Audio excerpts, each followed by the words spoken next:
So, good morning, everyone. Welcome to the EUFORES workshop with the Parliament of Cyprus about the European Green Deal and the National Energy and Climate Plan about Cyprus. Before I go into details, I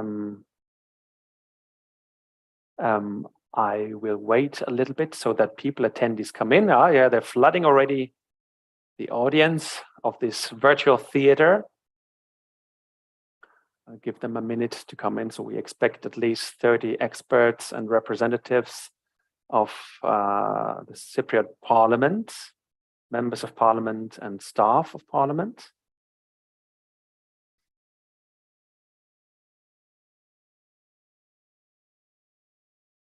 Okay, so now let's go into it. It's an intense day today. So good morning. My name is Jan Geis. I'm the Secretary General of EUFORES. For those who don't know us, EUFORES is the network of members of Parliament in the European Parliament and the EU27 national parliaments to promote renewable energy and energy efficiency. So whenever there's directives on renewables, efficiency and buildings coming from Brussels, that are the members of Parliament who are leading EUFORES, and I'm the Secretary General of this network. We are here today in a virtual workshop with the Parliament of Cyprus. It's a huge honor for us to be with you. And unfortunately, still we are under certain COVID restrictions. That's why most of our events are still in online versions. But luckily, as we all know, we are going back to physical events step by step even more.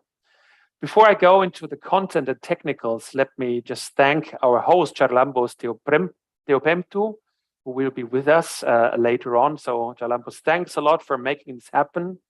For opening the door for us for this workshop, for this excellent cooperation. Why are we doing this? We are touring all national parliaments of Europe together with the members of European Parliament and the European Commission. And also to let you know, this is not a top-down preaching and teaching approach. This is really a mutual exchange about what's going on in Brussels, but even more so what is going on the national ground. And as you all know, things happen on the ground. So we would like to learn from you. What's the starting point in Cyprus? Where are your good practice examples? What are your plans? Where are issues that you're facing so that also we bring that knowledge back to Brussels so that we are all mutually improving our work constantly.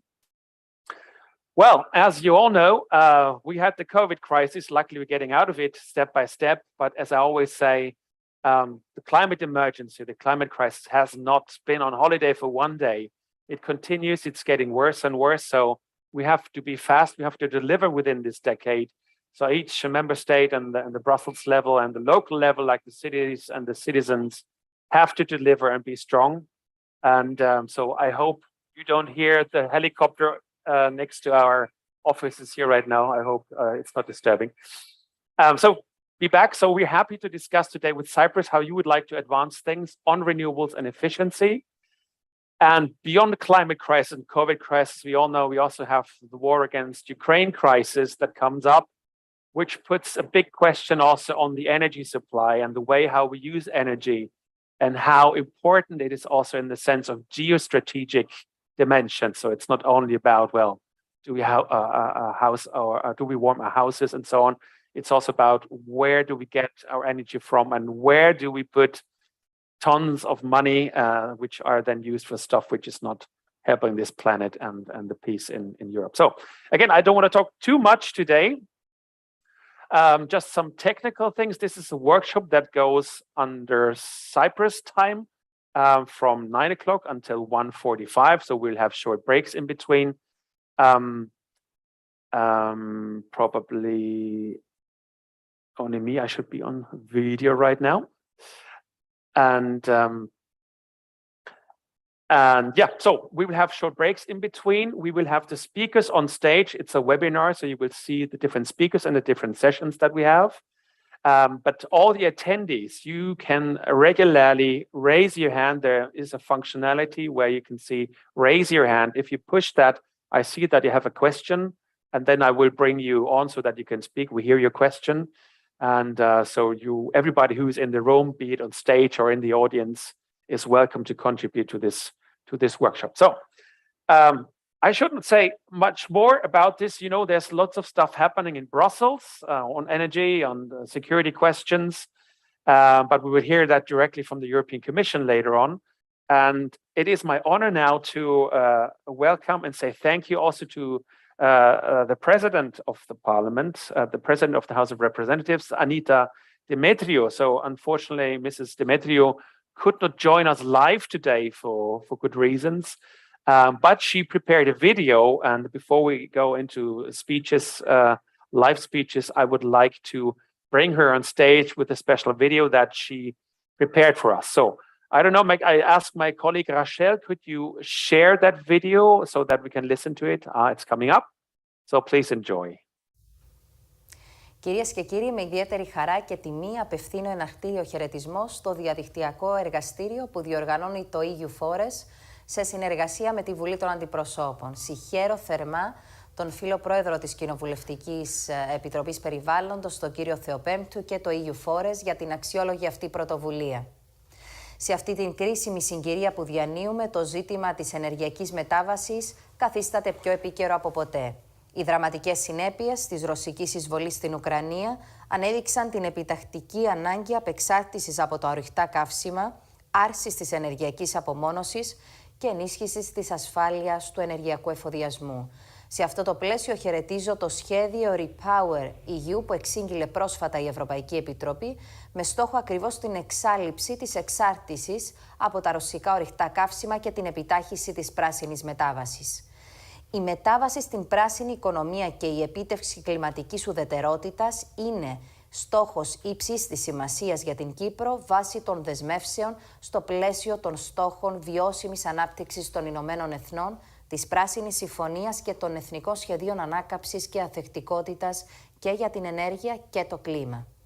Το σχέδιο ανθεκτικότητας περιλαμβάνει ρηξικέλευθες μεταρρυθμίσεις για την πράσινη φορολογία, την φιλελευθεροποίηση της αγοράς ηλεκτρικής ενέργειας, την επιτάχυση της ηλεκτροκίνησης καθώς και επενδύσεις με στόχο την ενίσχυση της ενεργειακής απόδοσης και της βέλτιστης χρήσης των ΑΠΕ.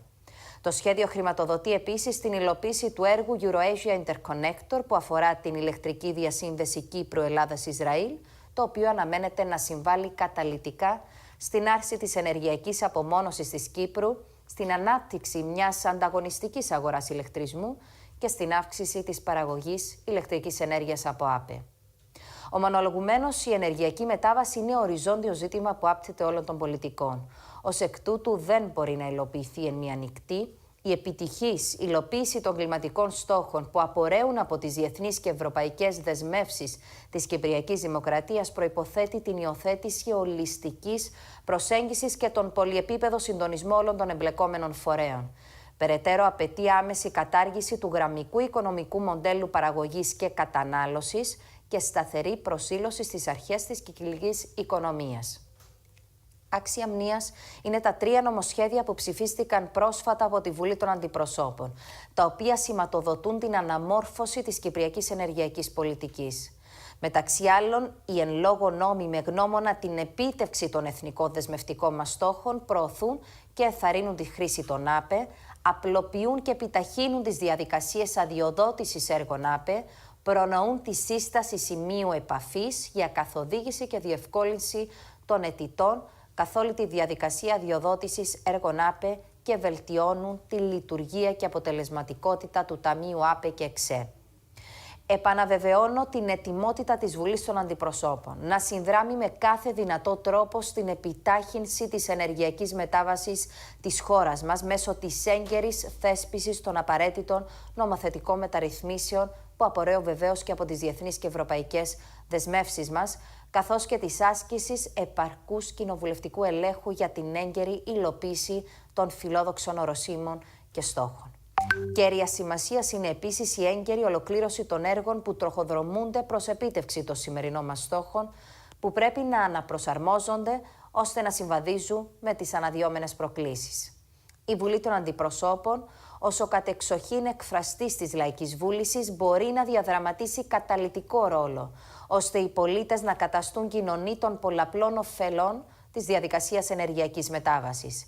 Η διασφάλιση δίκαιης και χωρίς αποκλεισμούς μετάβασης, τόσο για τα νοικοκυριά όσο και για τις επιχειρήσεις, είναι αναμφίβολα καθοριστικής σημασίας, προκειμένου οι πολίτες να απολαμβάνουν ισότιμα τα ωφέλη αυτής της διαδικασίας. Φίλες και φίλοι, καταλήγοντας, εύχομαι κάθε επιτυχία στις εργασίες του αξιόλογου αυτού εργαστηρίου. Είμαι πεπισμένη ότι οι συζητήσεις που θα ακολουθήσουν θα είναι εξαιρετικά παραγωγικές και θα συνεισφέρουν σημαντικά στην ανατροφοδότηση της δημόσιας πολιτικής. Καλή επιτυχία.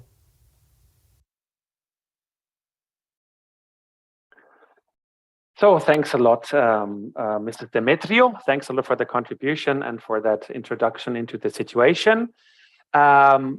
Our next speaker is our President, Kieran Cuff, member of the European Parliament and the President of EUFORES. Unfortunately, he just told me that he has technical issues right now, so I would invite now our next speakers, so Orestis, Matsas, and Maria Kola, to come in. So I hope that Orestis, you are ready to join in and give the speech out of the blue, and I will see when our president comes in, then I'll bring him in after you. Okay, Orestis, I give you the floor. I hope your microphone is on. And here you go. Please go ahead, Orestis. Can you hear me? Yes. I will give my speech in Greek. Yes, of course.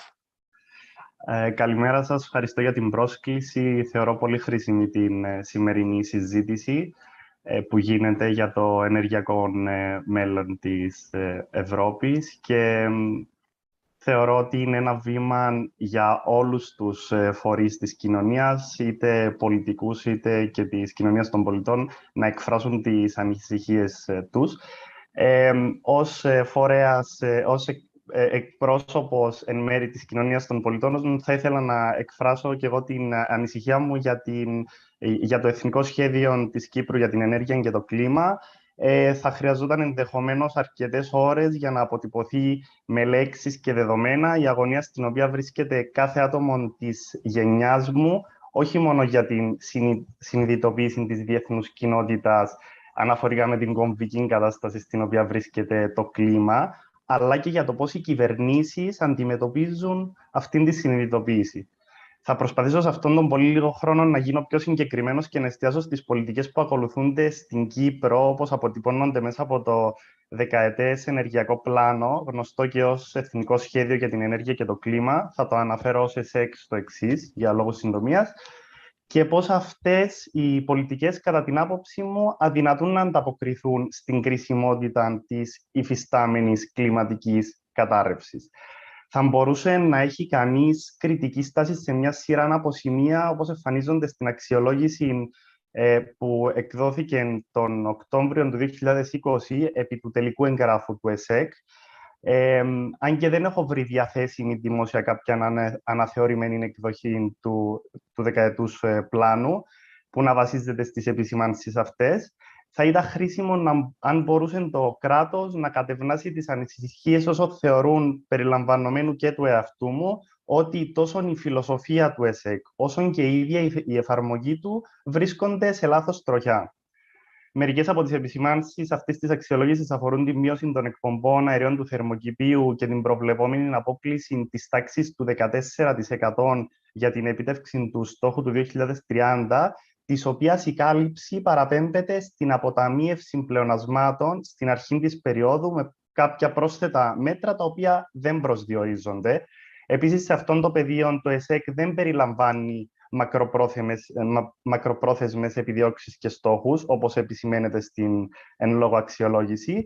Και εντωμεταξύ, το 2021 ψηφίστηκε σε επίπεδο Ευρωπαϊκού Κοινοβουλίου η αύξηση του ποσοστού της μείωσης των εκπομπών αερίων του θερμοκηπίου μέχρι το 2030 από 40% σε 55%. Αυτή η εξέλιξη πόσες ποσοστιαίες μονάδες αυξάνει τις απαιτήσεις για την Κύπρο στο σύστημα εντός του συστήματος δικαιωμάτων εκπομπών και εκτός αυτού, και πώς θεωρούμε ότι θα καταφέρει η Κύπρος να πιάσει το στόχο αυτόν, αφού δεν διασφαλίζει ούτε καν το προηγούμενο ποσοστό. Επίσης, η συνεισφορά της Κύπρου στην κατανάλωση ενέργειας από ανανεώσιμες πηγές για την επίτευξη της επιδιώξης της Ευρωπαϊκής Ένωσης για το 2030 ανέρχεται στο 22,9% της ακαθάριστης τελικής κατανάλωσης, το οποίο είναι ελαφρώς χαμηλότερο από το ελάχιστο μερίδιο του 23% που απαιτείται. Παρ' όλα αυτά, η Ευρωπαϊκή Επιτροπή προτείνει την αύξηση του στόχου της Ευρωπαϊκής Ένωσης για το 2030 από 32% που ήταν όταν δημιουργήθηκε το δεκαετές σχέδιο για την ενέργεια και το κλίμα, στο 40%. Επειδή η ιστορία δείχνει ότι η Ευρωπαϊκή Ένωση θα προχωρήσει σε αυτή την αύξηση, θα τη θεσμοθετήσει. Η αλλαγή αυτή πόσο αυξάνει το στόχο του 23% της Κύπρου και πώς θα επιτευχθεί αυτός ο στόχος, δεδομένου ότι και ο προηγούμενος δεν επιτυχάνεται.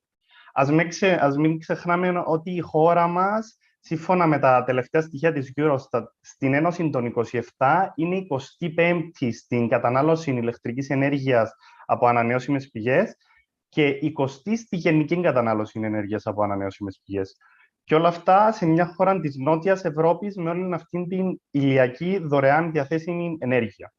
Η αξιολόγηση περιέχει και μια σειρά από άλλες επισημάνσεις που αφορούν την ενεργειακή απόδοση, την απουσία σχεδιασμού στις μεταφορές, τη διασυνδεσιμότητα, την έρευνα και την καινοτομία, την ποιότητα του αέρα και ακόμα και την απουσία δημόσιας διαβούλευσης. Θα ήθελα όμως να δώσω μεγαλύτερη βαρύτητα σε έναν άλλο γεγονός. Στο γεγονός ότι εκπονήθηκε ένα δεκαετές πλάνο για την ενέργεια και το κλίμα, χωρίς να εξετάζεται εναλλακτικό σενάριο στην απουσία της χρήσης φυσικού αερίου.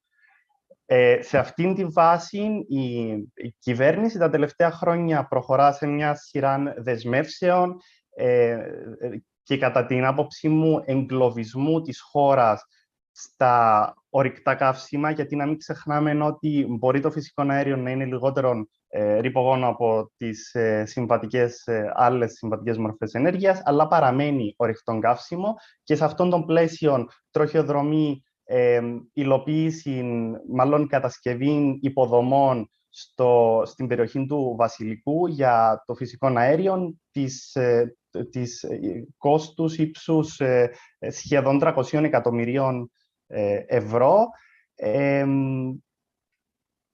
Επίσης,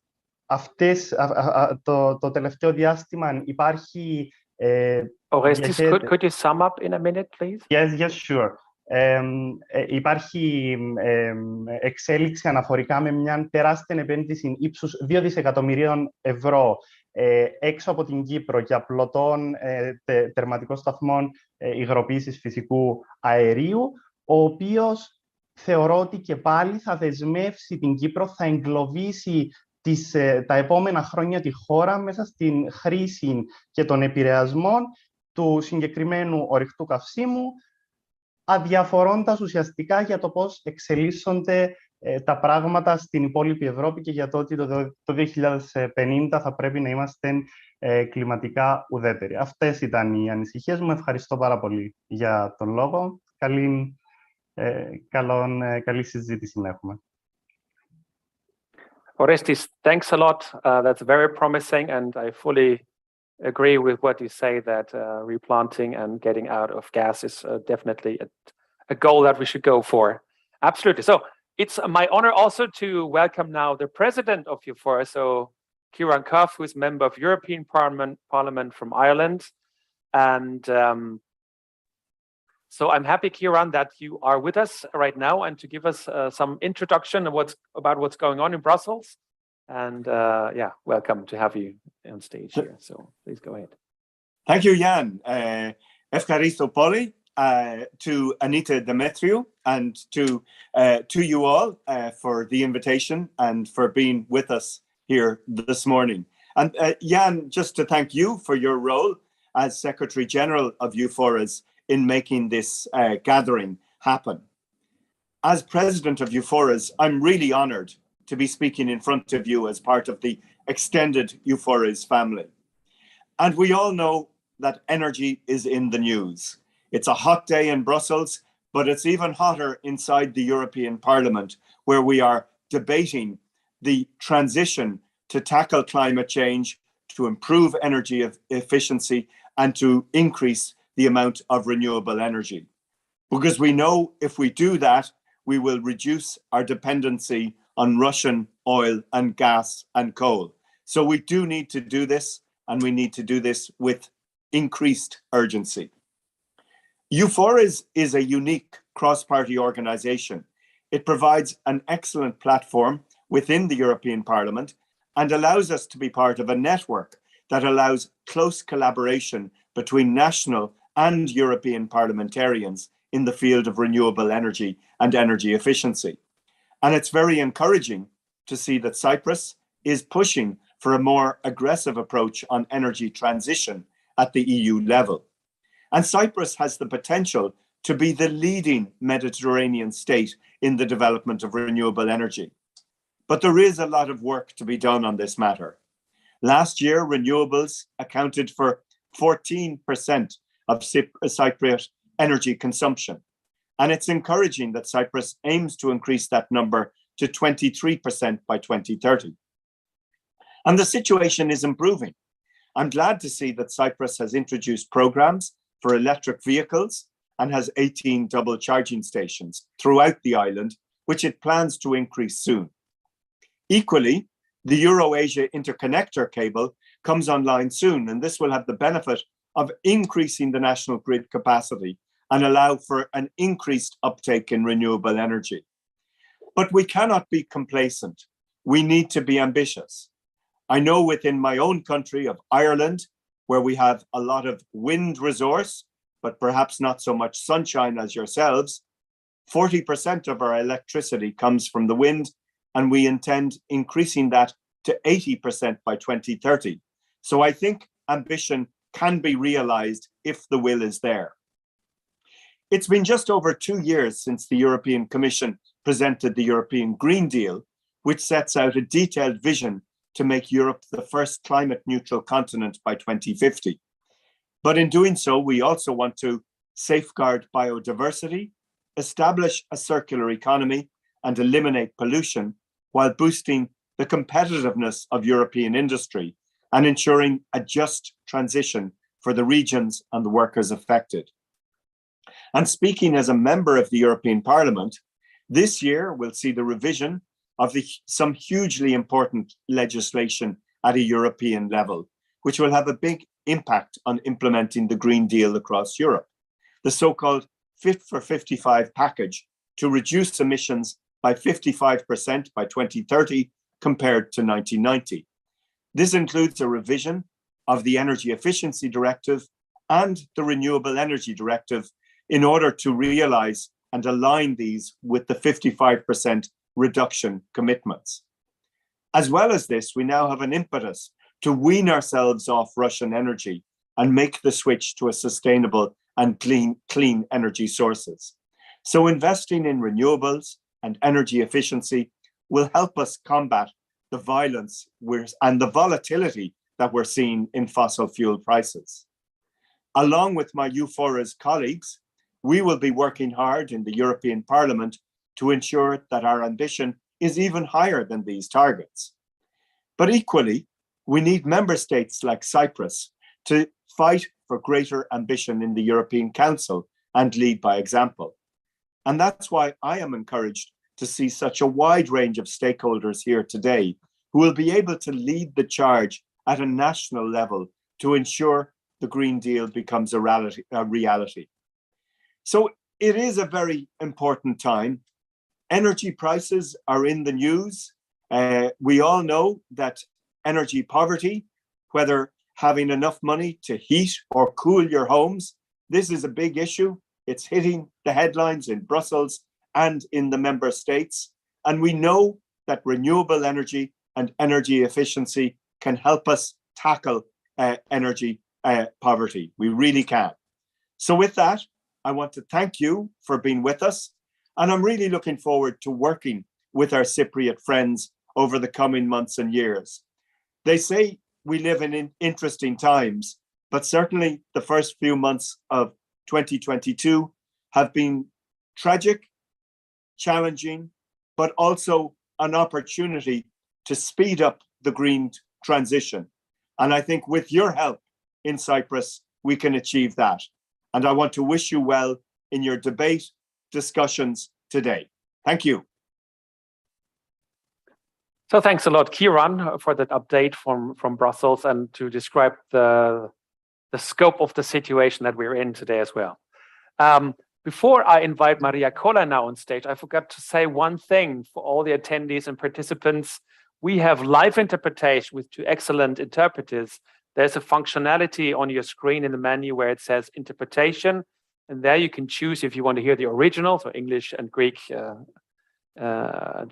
alternating, or if you want to listen to English only or to Greek only. So we have that opportunity. Okay, now it's my huge honor, Maria Kola, to come in as a young activist to hopefully give us even more pressure and good motivation to do a good job. Again, as I said, this decade, we have basically a decade left to solve this climate issue. And I can only tell you the work that you young people do is extremely helpful in Brussels, and Kieran for sure will support that. That this pressure from the younger generation, from the streets, from sometimes even better experts than in the experts bubble, this is extremely helpful also to push forward the momentum, even though at the moment it has become a little bit difficult, but don't give up your strength and your pushing. And of course, I would like to hear now, Maria, how you do that in Cyprus. What's your situation? What your suggestions are to move forward, and especially move forward quickly? Maria, the floor is yours. If you unmute your phone, then we can hear you. Good morning, everyone, and thank you for the invitation. I will also do my speech in Greek. So here we go. Ο τίτλος της δικής μου παρέμβασης δεν είναι καθόλου τυχαίος. Ενεργειακή κρίση, ευκαιρία ή πρόκληση για την νεολαία. Γιατί ευκαιρία και γιατί πρόκληση? Πρόκληση αρχικά, γιατί όπως λέγεται πολύ συχνά, είμαστε η νέα γενιά η οποία καλείται να παλέψει, να ασκήσει πίεση, αλλά και να λύσει πολλά από τα προβλήματα τα οποία έχουν θέσει και έχουν δημιουργήσει οι προηγούμενες γενιές. Αυτή η πρόκληση δημιουργεί παράλληλα ευκαιρίες. Ευκαιρίες για εργασία, ευκαιρίες για γνωριμία καινούριων χώρων ή χωρών, αλλά και ευκαιρία για να δράσουμε και να αντιδράσουμε στα όσα συμβαίνουν. Όσον αφορά την ενεργειακή κρίση, τα τελευταία χρόνια ζούμε σε περίοδους κλιματικής κρίσης, η οποία έχει προχωρήσει σε μια κρίση ενέργειας. Σε μια κρίση η οποία δεν επηρεάζει μόνο την υγεία του ανθρώπου, αλλά επηρεάζει και την οικονομία και την κοινωνική ζωή, αλλά και όλα όσα συμβαίνουν στον πλανήτη μας. Πρόκληση, γιατί πολλοί νέοι, πολλές νέες, αποφασίζουν να μεταναστεύσουν από τις χώρες τους, ούτως ώστε να βρουν ένα καλύτερο περιβάλλον για να ζήσουν, αλλά και να δημιουργήσουν είτε κάτι δικό τους επαγγελματικά, είτε μια δική τους οικογένεια. Ο στόχος μέχρι το 2050 της Ευρωπαϊκής Ένωσης αλλά και των Ηνωμένων Εθνών είναι η δημιουργία 42 εκατομμυρίων θέσεων εργασίας που θα έχουν σκοπό την επίλυση αυτής της ενεργειακής κρίσης. Αυτό είναι μια μεγάλη ευκαιρία. Όμως εμείς τι ζητούμε και τι κάνουμε γι' αυτό. Η νεολαία θα πρέπει να εκπαιδευτεί, ούτως ώστε να μπορεί να εξαντλήσει και να απορροφήσει όλες αυτές τις θέσεις εργασίας οι οποίες θα δημιουργηθούν για αυτήν. Παράλληλα, θα πρέπει να εκπαιδευτεί, να επιμορφωθεί, αλλά και να μπορεί να είναι σε θέση να αντιμετωπίσει τα όλα όσα έρχονται σε αυτή τη μεγάλη μετάβαση. Η νεολαία έχει αποδείξει τα τελευταία χρόνια ότι ναι, είναι ένας φορέας αλλαγής. Γι' αυτό και οι δικές σας γενιές, για όσους μας ακούτε ή μας βλέπετε, είσαστε εσείς οι οποίοι ζητάτε από εμάς να φέρουμε τις λύσεις, γιατί πιστεύετε σε εμάς ότι μπορούμε να φέρουμε την αλλαγή. Για την νεολαία, η προστασία του περιβάλλοντος είναι κάτι προσωπικό. It's something personal. Οπότε, πρέπει και οφείλουμε να τους το δώσουμε. Είμαστε συχνά στους δρόμους, ανά το παγκόσμιο, και μπορούμε να δράσουμε και να απαιτήσουμε από εσάς, οι οποίοι πρακτικά λαμβάνετε τις αποφάσεις, να κάνετε κάτι το οποίο θα είναι δραστικό για εμάς. Είναι μια ευκαιρία, λοιπόν, η ενεργειακή κρίση να χτιστούν γέφυρες επικοινωνίας, αλλά και γέφυρες δράσης. Το γεγονός ότι η νεολαία οφείλει να φέρει την ευθύνη για να φέρει την αλλαγή και να δημιουργήσει κάτι καλύτερο για το μέλλον, είναι μεγάλη ευθύνη. Ως νεολαία, την έχουμε αντιληφθεί. Το γεγονός όμως ότι κάποιοι από τους φορείς και τον κόσμο ο οποίος είναι υπεύθυνος για τη χάραξη πολιτικής δεν έχουν ανοιχτά τα αυτιά τους για να μας ακούσουν και έτοιμοι να δεχθούν τις δικές μας προτάσεις, είναι κάτι που μας προβληματίζει.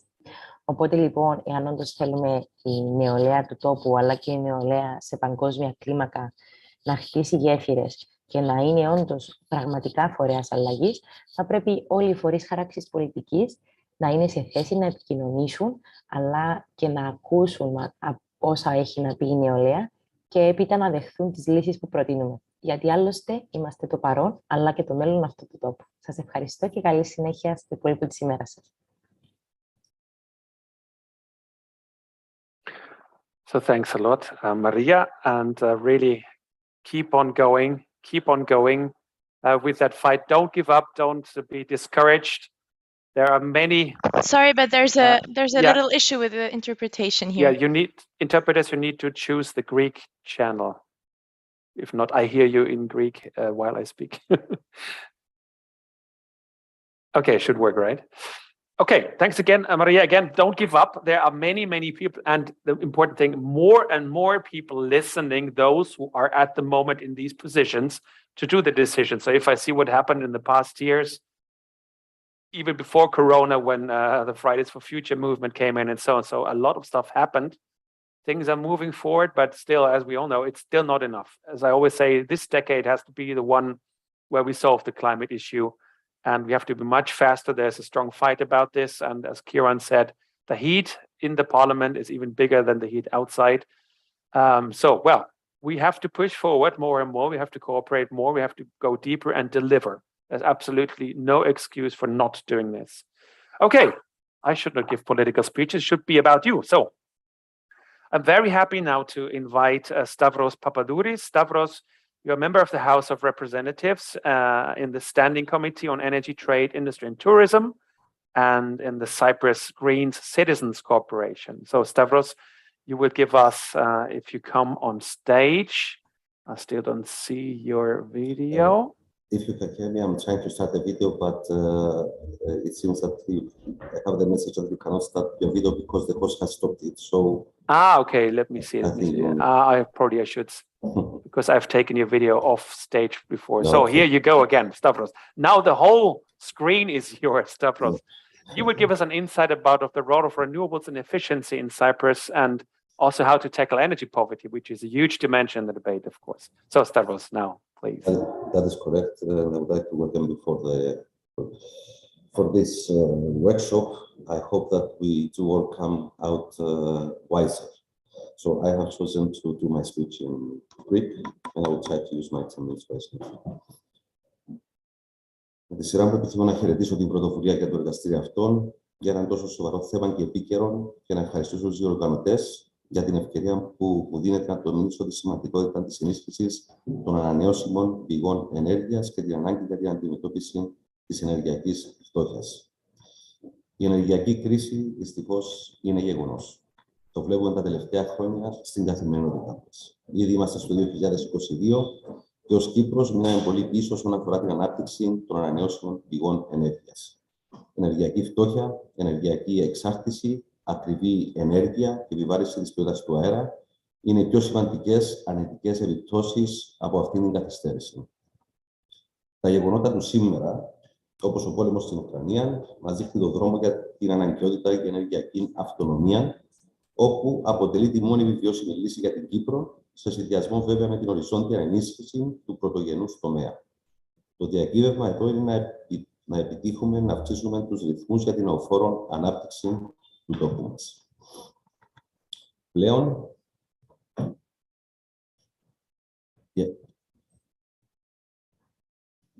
just a second, please. Because it seems I'm having a technical issue. Just a second. Okay. So, πλέον, οι πάγιες μηνιαίες υποχρεώσεις είναι δυσβάσταχτες για τα κυπριακά νοικοκυριά. Ακριβή αγορά ηλεκτρικής ενέργειας, ακριβά υλικά αγαθά πρώτης ανάγκης, πρόστιμα φυσικά της Ευρωπαϊκής Ένωσης από τη μη συμμόρφωση της Κύπρου για παραγωγή ενέργειας από ανανεώσιμες πηγές ενέργειας και ακριβά καύσιμα είναι μόνο μερικά από τα χαράτσια που έχει να πληρώσει ένα νοικοκυριό στα πάγια έξοδα του μήνα. Το πρόβλημα είναι βαθιά κοινωνικό. Χαμηλή μισθή σε σχέση με ψηλό κόστος ζωής. Ενέργεια. Ένα τεράστιο κεφάλαιο για το οποίο ο φορολογούμενος Κύπριος πολίτης πληρώνει αδρά τις καθυστερήσεις της κυβέρνησης για την ενίσχυση ενός δικτύου ανανεώσιμων πηγών ενέργειας. Είμαστε στην Κύπρο ένα νησί με αυξημένη ηλιοφάνεια. Κι όμως η αξιοποίηση του ήλιου είναι αδικαιολόγητα ανεπαρκής. Πώς μπορεί η ΕΝΕΠΗ 2022 να χρησιμοποιούμε ακόμη μαζούτ για την παραγωγή ενέργειας? Πώς μπορεί η ΕΝΕΠΗ 2022 να μην έχουμε σύστημα αποθήκευσης της ηλιακής ενέργειας και για το βράδυ? Πώς μπορεί η ΕΝΕΠΗ 2022 να πληρώνουν οι καταναλωτές το χαράτσι της αγοράς ηλεκτρικής ενέργειας αντί να πληρώνουν οικολογική ενέργεια? Πώς μπορεί η ΕΝΕΠΗ 2022 να πληρώνει η Κύπρος για αγορά ρήπων και τα λεγόμενα πρόστιμα για τη μη επίτευξη των στόχων που συνεποφάσισαν τα όργανα της Ευρωπαϊκής Ένωσης? Σύμφωνα με έκθεση της Ευρωπαϊκής Στατιστικής Υπηρεσίας που εκδόθηκε τέλη του 2021, φαίνεται πως πολλά νοικοκυριά δυσκολεύονται να πληρώσουν βασικές υπηρεσίες ενέργειας για να ζεσταίνονται το χειμώνα. Συγκεκριμένα, αυτό το ποσοστό ανέρχεται στο 21% και αποτελεί το τρίτο πιο ψηλό μεταξύ των χωρών της Ευρωπαϊκής Ένωσης. Μέσος όρος για την Ευρωπαϊκή Ένωση ήταν το 8%, δηλαδή πολύ λιγότερο από το ποσοστό της Κύπρου. Αναλυτικότερα, στα κυπριακά νοικοκυριά που έχουν εισοδήματα κάτω από το 60% του μέσου ισοδύναμου εισοδήματος, δηλαδή 19.430 ευρώ, το ποσοστό ενεργειακής φτώχειας αγγίζει δυστυχώς το 41,6%. Στα ίδια περίπου επίπεδα κυμαίνονται και τα μονήρη νοικοκυριά ή μονήρη με εξαρτώμενα τέκνα. Τα ίδια νοικοκυριά που αριθμούν κοντά στις 80.000 αντιμετωπίζουν επίσης και άλλες σοβαρές υλικές στερήσεις λόγω της οριζόντιας ακρίβειας και των χαμηλών μισθών. Ενδεικτικά, να αναφέρω ότι οι αυξήσεις των τιμών στις ενεργειακές υπηρεσίες έχουν αυξηθεί πέρα του 30% κατά το τελευταίο έτος. Υπάρχουν λύσεις. Τις γνωρίζουμε όλοι σε τεχνοκρατικό και πολιτικό επίπεδο. Αυτό που χρειάζεται όμως είναι η πρωτοβουλία. Πρωτοβουλία για γενική απεξάρτηση, έτσι ώστε να πιάσουμε το στόχο της Ευρωπαϊκής Ένωσης για μείωση των εκπομπών αερίων θερμοκηπίου κατά τουλάχιστον 55% ως το 2030, αυτό που σωστά αναφέρθηκε, το λεγόμενο Fit for 55. Πρέπει η σύσσωμη πολιτεία να κατανοήσει τη σοβαρότητα της κατάστασης. Η ενεργειακή και επισητιστική αυτονομία είναι μονόδρομος για την οικονομική και περιβαλλοντική βιωσιμότητα του τόπου μας. Στο πλαίσιο της Ευρωπαϊκής Πράσινης Συμφωνίας, η Ευρωπαϊκή Ένωση έθεσε δεσμευτικό στόχο να επιτύχει την κλιματική ουδετερότητα μέχρι το 2050. Αυτό βέβαια προϋποθέτει κατακόρυφη μείωση της εκπομπής αερίων ρήπων του θερμοκηπίου. Ο ενδιάμεσος λοιπόν στόχος κατά το σχέδιο της πράσινης μετάβασης για το 2030 έχει να κάνει με τη μείωση των εκπομπών αερίων ρήπων στο 55%. Γι' αυτό χρειάζεται πρωτοβουλία πάνω από όλα τα μέλη-κράτη της Ευρωπαϊκής Ένωσης. Ήδη παραχωρούνται κάποια εργαλεία στα κράτη μέσω του λεγόμενου σχεδίου ανάκαμψης και ανθεκτικότητας.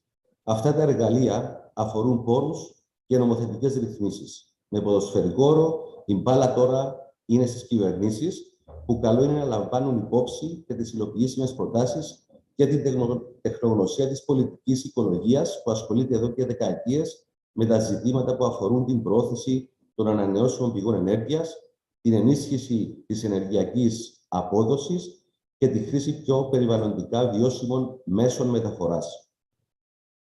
Οι σημερινές κλιματικές και περιβαλλοντικές προκλήσεις πρέπει να αντιμετωπιστούν επιγόντως με γενναίες λύσεις και βήματα προς τα εμπρός. Άλλωστε, θεωρώ πως πρέπει να υλοποιηθούν οι δεσμεύσεις της Διεθνούς Συμφωνίας του Παρισιού. Η επιτυχία για την κλιματική ουδετερότητα μέχρι το 2050 είναι πλέον μονόδρομος. Για τον κοινό αυτό στόχο απαιτείται ένας μετασχηματισμός της ευρωπαϊκής κοινωνίας και οικονομίας, ο οποίος θα πρέπει να είναι οικονομικά αποδοτικός, δίκαιος και κοινωνικά ισορροπημένος. Με λίγα λόγια, θέλουμε κοινωνική και περιβαλλοντική δικαιοσύνη, με ό,τι συνεπάγεται αυτό, ειδικά για τη χώρα μας, που η διαφθορά και η απουσία διάφανων διαδικασιών δυστυχώς μαστίζουν. Σε κάθε περίπτωση χρειάζεται συνεργασία. Συνεργασία μεταξύ Ευρωπαϊκής Ένωσης και των κρατών μελών, μεταξύ εκτελεστικής και νομοθετικής εξουσίας, μεταξύ των θεσμών, μεταξύ των πολιτών. Οι πολίτες θα πρέπει να γίνουν πιο απαιτητικοί από τις κυβερνήσεις των κρατών τους, διότι είναι αυτοί που τελικά πληρώνουν το κόστος των καθυστερήσεων αυτών μέσω των λογαριασμών και των φόρων τους. Η διαδικασία για την οικολογική και οικονομική ενεργειακή απόδοση πρέπει να επιταχυνθεί άμεσα. Η ενεργειακή φτώχεια κατάντησε πολλές οικογένειες σε δυσβάσταχτες συνθήκες. Τον περασμένο Φεβρουάριο, οι Υπουργοί Εξωτερικών της Ευρωπαϊκής Ένωσης συμφώνησαν ομόφωνα πως πρέπει να τεθούν προτεραιότητες στο πεδίο της κλιματικής διπλωματίας. Με αυτή τη συμφωνία ανεπτύχθηκαν συνεργασίες με έτερους από όλο τον κόσμο, ώστε να επιταχυνθεί η υλοποίηση των δράσεων που συμφωνήθηκαν στην COP26. Επιπλέον, τονίστηκε πως η δράση για το κλίμα και κατ' επέκταση η βέλτιστη ποιότητα του αέρα είναι άρρηκτα συνδεδεμένη με τα ανθρώπινα δικαιώματα. Ποιος άνθρωπος άλλωστε δεν θέλει και δεν έχει το δικαίωμα σε καθαρόν αέρα. Αυτό θα έπρεπε ήδη να ήταν αδιαπραγμάτευτο και δεδομένο. Σημαντικοί εταίροι της Ευρωπαϊκής Ένωσης αποτελούν ανεπτυγμένες χώρες όπως παραδείγματος χάρη οι Ηνωμένες Πολιτείες Αμερικής, όπου τους ζητήθηκε να τηρήσουν τη συλλογική δέσμευση για κινητοποίηση 100 δισεκατομμυρίων δολαρίων Αμερικής, περίπου 84 δισεκατομμύρια ευρώ, ετησίως, καθώς και από τις πολυμερείς τράπεζες ανάπτυξης και τα διεθνή χρηματοοικονομικά ιδρύματα να λειτουργήσουν ως καταλύτες για την κινητοποίηση του ιδιωτικού τομέα και την μετατόπιση των παγκόσμιων χρηματοοικονομικών ροών προς βιώσιμες και πράσινες επενδύσεις. Βλέπετε, η κάθε προσπάθεια για επίλυση τέτοιων προβλημάτων απαιτεί σημαντικά κεφάλαια. Όπως όλοι ξέρουμε, αυτό δυστυχώς είναι αναπόφευκτο. Ως νομοθετική εξουσία στην Κύπρο, έχουμε παρέμβει με τροπολογίες και προτάσεις νόμου που υιοθετήθηκαν στα νομοσχέδια που αφορούν τόσο το Ταμείο Ανανεώσιμων Πηγών και Εξοικονόμησης Ενέργειας. Stavros, could you sum up in 1 minute, please? In less than a minute, I will sum up. Και στα μέτρα πρόθεσης των ανανεώσιμων πηγών ενέργειας. Έχουμε καταφέρει πρόσφατα την προσήγη κεφαλαίων στο Ταμείο Ανανεώσιμων Πηγών Ενέργειας από την δημοπράτηση αερίων των ρήπων και την ενσωμάτωση των οργανωμένων συνόλων των καταναλωτών ως τακτικό μέλος της Διαχειριστικής Επιτροπής. Θεωρώ ότι οι καταναλωτές, που είναι αυτοί που πληρώνουν τις λάθος πολιτικές, πρέπει να βρίσκονται στα κέντρα λήψης απόφασης με λόγο και με ρόλο. Ευελπιστώ ότι τα κεφάλαια του Ταμείου θα αξιοποιηθούν με διαφάνεια και ορθά, ώστε να επιτύχουμε τους στόχους που η ίδια η Ευρωπαϊκή Ένωση έχει θέσει στα πλαίσια του Fit for 55. Με πρωτοβουλία και επικοδομητική συνεργασία, είμαι σίγουρος ότι θα πετύχουμε τελικά τους στόχους μας. Thank you.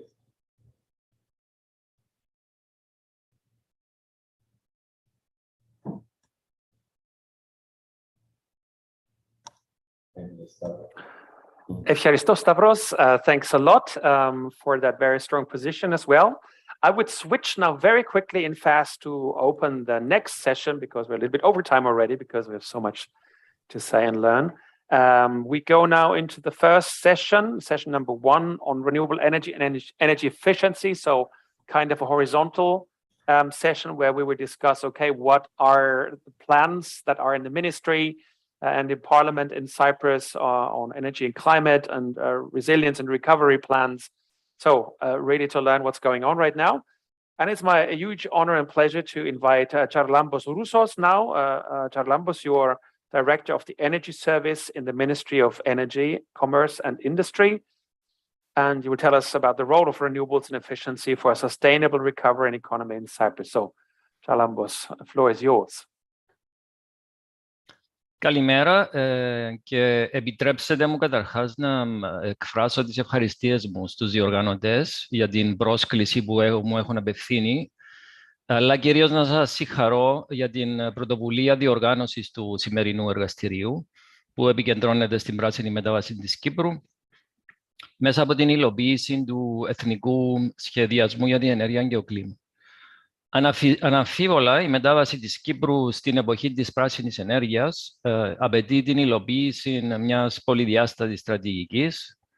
Η πολιτική του κράτους στον τομέα της ενέργειας στοχεύει στην ενίσχυση της ασφάλειας του ενεργειακού εφοδιασμού και στην άρση της ενεργειακής απομόνωσης της χώρας μας, στη λειτουργία της ανταγωνιστικής αγοράς ηλεκτρισμού και στη λειτουργία της εσωτερικής αγοράς φυσικού αερίου, στην ενίσχυση του ρόλου των καταναλωτών στην αγορά ενέργειας και βεβαίως στη μείωση του κόστους ενέργειας στα νοικοκυριά και τις επιχειρήσεις, που είναι το άμεσο ζητούμενο, ιδιαίτερα στις σημερινές συνθήκες που βιώνουμε όλοι μας.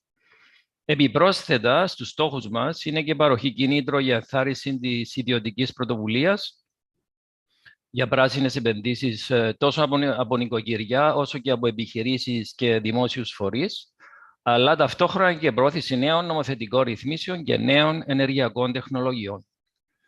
Η σταδιακή μετάβαση σε ένα πράσινο ενεργειακό προφίλ και στην κυκλική οικονομία βεβαίως προσφέρει πολλά θετικά για την οικονομία και την κοινωνία, όπως νέες θέσεις εργασίας, ευκαιρίας βιώσιμης διαβίωσης στους συμπολίτες μας και προοπτικές οικονομικής ανάπτυξης, αλλά και εξωστρέφειας στις επιχειρήσεις μας.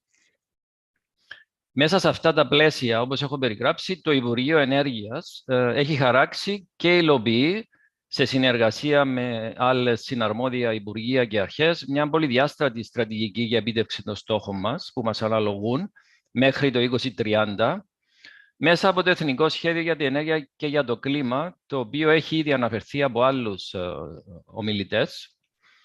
Και αυτό βεβαίως έγινε με τα δεδομένα μέχρι και το 2020. Το Εθνικό Σχέδιο χαρτογραφεί ακριβώς τα μέτρα και τις πολιτικές που πρέπει να εφαρμόσουμε για προώθηση των ΑΠΕ, την εξοικονόμηση ενέργειας μέχρι το 2030, θέτοντας παράλληλα τους στόχους μας για το 2030 και τις βάσεις για διαμόρφωση της στρατηγικής μας για κλιματική ουδετερότητα μέχρι το 2050, όπως άλλωστε είναι και η πολιτική της Ευρωπαϊκής Ένωσης. Μια σύντομη αναφορά για το τι έχει επιτευχθεί το 20, διότι έχω ακούσει και αρκετές αρνητικές απόψεις. Πρέπει να πω ότι όσον αφορά τους στόχους για το 2020, το μερίδιο ενέργειας από ΑΠΕ στην ακαθάριστη τελική κατανάλωση ενέργειας της Κυπριακής Δημοκρατίας έχει ξεπεράσει το 17%, ενώ ο αντίστοιχος στόχος ήταν 13% για το 2020. Επιπρόσθετα, στους επιμέρους τομείς, το μερίδιο των ανανεώσιμων πηγών ανήρθε πέραν του 37% στον τομέα της θέρμανσης και ψήξης, ξεπερνώντας τον στόχο που είχαμε για σχεδόν 24%, στο 12,62% στον τομέα της ηλεκτροπαραγωγής και στο 7,4% στον τομέα των μεταφορών. Η επίτευξη των στόχων στον τομέα των ΑΠΕ υλοποιήθηκε βεβαίως μέσα από μια σειρά από σχέδια και δράσεις που λειτουργήσε το Υπουργείο μας, αλλά και άλλοι αρμόδιοι φορείς, όπως για παράδειγμα η προώθηση των εμπορικών έργων ΑΠΕ για ηλεκτροπαραγωγή, για προώθηση της παραγωγής για ΑΠΕ για ιδιοκατανάλωση, για προώθηση των ΑΠΕ στη θέρμανση και ψήξη και ούτω καθεξής. Δεν θα αναφερθώ σε όλα, διότι είναι πάρα πολλά. Όσον αφορά την εξοικονόμηση ενέργειας, ένα άλλο σημαντικό κομμάτι που αφορά την πράσινη ανάπτυξη, με τα μέτρα που έχουμε υλοποιήσει μέχρι και το 2020, έχει επιτευχθεί ο υποχρεωτικός στόχος για σωρευτική εξοικονόμηση ενέργειας στην τελική χρήση, εφαρμόζοντας μέτρα πέραν από αυτά που είναι υποχρεωτικά από τις ευρωπαϊκές νομοθεσίες και αφορούσε εξοικονόμηση πέραν των 242 τόνων ισοδύναμου πετρελαίου την περίοδο 14 με 20. Δεν θα αναφερθώ στα επιμέρους αποτελέσματα για την εξοικονόμηση ενέργειας. Φτάνει μόνο να πω ότι οι στόχοι έχουν επιτευχθεί και έχουν ξεπεραστεί σε πολλές περιπτώσεις. Τα κυριότερα μέτρα που έχουν συνεισφέρει στην επίτευξη του στόχου είναι οι φόροι κατανάλωσης στα καύσιμα κίνησης, σχέδια χορηγιών που έχουν να κάνουν με εξοικονόμηση και αναβάθμιση σε κατοικίες και επιχειρήσεις και διάφορες άλλες δράσεις που απευθύνονται σε κτίρια του δημόσιου τομέα γενικότερα. Επίσης, σύμφωνα με τα επίσημα στοιχεία από την Eurostat, για το 2020 έχουν επιτευχθεί και οι εθνικοί ενδεικτικοί στόχοι σε σχέση με την πρωτογενή κατανάλωση ενέργειας, αλλά και την τελική, και έχουν ουσιαστικά ξεπεραστεί. Επιπλέον, το 2020 έχει επιτευχθεί και η υποχρέωση για ετήσια εξοικονόμηση ενέργειας ισοδύναμη με ετήσια ανακαίνιση του 3% του συνολικού εμβαδού των κτηρίων που ανοίγουν και χρησιμοποιούνται από την κεντρική δημόσια διοίκηση με διάφορα μέτρα όπως ανακαινήσεις ή μεμονωμένα μέτρα ενεργειακής αναβάθμισης. Τώρα, στο Εθνικό Σχέδιο για την Ενέργεια και το Κλίμα σίγουρα περιλαμβάνεται ο σχεδιασμός, όπως ανέφερα, μέχρι το 2030 και περιλαμβάνονται και οι εθνικοί σχεδιασμοί για διαμόρφωση του ενεργειακού μας μείγματος μέχρι και το 2050, λαμβάνοντας τις διάφορες παραμέτρους τόσο όσον αφορά περιβάλλον, αλλά και τις οικονομικές. Με τεχνική βοήθεια που έχουμε εξασφαλίσει από την Ευρωπαϊκή Επιτροπή, ο εθνικός μας σχεδιασμός έχει ήδη αρχίσει να αναθεωρείται και θα ολοκληρωθεί αρχές του επόμενου έτους, με σκοπό να ενταχθούν σε αυτόν τα αναγκαία πρόσθετα μέτρα και πολιτικές που θα οδηγήσουν στην πράσινη μετάβαση και την επίτευξη των νέων και ψηλότερων εθνικών στόχων μέχρι το 2030, που βεβαίως αναμένεται να προκύψουν από την αναθεώρηση των σχετικών ευρωπαϊκών οδηγιών που είναι σε εξέλιξη στις Βρυξέλλες. Το κόστος της πράσινης μετάβασης για τα δημόσια οικονομικά και τους καταναλωτές, η ανάγκη για νέες υποδομές και ρυθμιστικές αλλαγές, η εφαρμογή της αρχής για ενεργειακή απόδοση κατά προτεραιότητα, η τεχνολογική πρόοδος, τα εναλλακτικά καύσιμα όπως το υδρογόνο, η χρήση του φυσικού αερίου ως μεταβατικό καύσιμο, οι εθνικές ιδιαιτερότητες, αλλά και η βέλτιστη εφαρμογή των απαιτήσεων και υποχρεώσεων που τίθενται μέσα από το ευρωπαϊκό κεκτημένο, είναι μόνο μερικές από τις παραμέτρους που θα ληφθούν υπόψη στην αναθεώρηση του Εθνικού Σχεδιασμού για την Ενέργεια. Η υλοποίηση του σχεδιασμού, όπως έχω αναφέρει, παρακολουθείται σίγουρα συνεχώς και αναδιετία υποβάλλονται εκθέσεις προς την Επιτροπή, την Ευρωπαϊκή Επιτροπή, και υπάρχει και η χρηματοδότηση από τον Μηχανισμό Ανάκαμψης και Ανθεκτικότητας από διάφορα ευρωπαϊκά άλλα ταμεία, όπως τα διαρθρωτικά, το Ταμείο Δίκαιης Μετάβασης, αλλά και από τον Εθνικό Προϋπολογισμό. Ενώ σίγουρα κατά την υλοποίησή του καταβάλλεται κάθε δυνατή προσπάθεια για κινητοποίηση των ιδιωτικών επενδύσεων. Σε μέτρα και πολιτικές που χρηματοδοτούνται, περιλαμβάνονται μεταρρυθμίσεις σχετικά με την εισαγωγή της πράσινης φορολογίας, την ελευθέρωση της αγοράς ηλεκτρικής ενέργειας, τη διευκόλυνση των ενεργειακών ανακαινήσεων στα κτίρια και την επιτάχυνση της ηλεκτρικής κινητικότητας, ένα ευρύ φάσμα επενδύσεων για την ενεργειακή απόδοση και τις ΑΠΕ, που στοχεύουν σε νοικοκυριά, επιχειρήσεις, βιομηχανίες, δήμους, τον ευρύτερο... Could you please sum up in a minute? Yes, I will do. Περιλαμβάνει επίσης επενδύσεις σχετικά με τη μαζική ανάπτυξη έξυπνων μετρητών, την ενεργειακή αναβάθμιση στον τομέα της ίδρευσης, την προώθηση της ηλεκτροκίνησης και της ποδηλατοκίνησης, υλοποιώντας ένα ολοκληρωμένο σχέδιο βιώσιμης αστικής κινητικότητας, τη δημιουργία ενός σημείου επαφής, one-stop shop, για απλοποίηση και επίσπευση των διαδικασιών αδειοδότησης έργων ΑΠΕ και την υποβοήθηση έργων ενεργειακής απόδοσης στα κτίρια, αλλά και την αποθήκευση ενέργειας και τη χρηματοδότηση του έργου Euro-Asia Interconnector, το οποίο αναμένεται να ενισχύσει την παραγωγή ηλεκτρικής ενέργειας από καθαρότερες πηγές, ιδίως από ΑΠΕ. Δεν θα αναφερθώ λόγω έλλειψης χρόνου στα μέτρα που έλαβε το Υπουργείο για απάμβληση των ψηλών τιμών ηλεκτρικής ενέργειας τους τελευταίους τουλάχιστον 6 με 8 μήνες. Υπάρχει ένας αριθμός από μέτρα που έχουν ληφθεί και θα καταλήξω λέγοντας ότι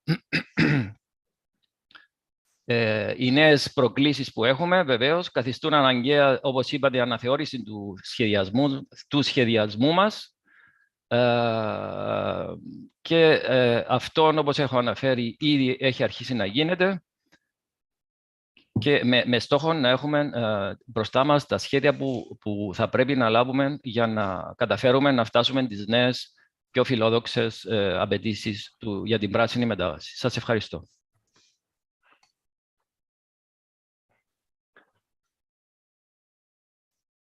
Okay, thanks a lot, Charalambos. So I invite now Charalambos Theopemptou.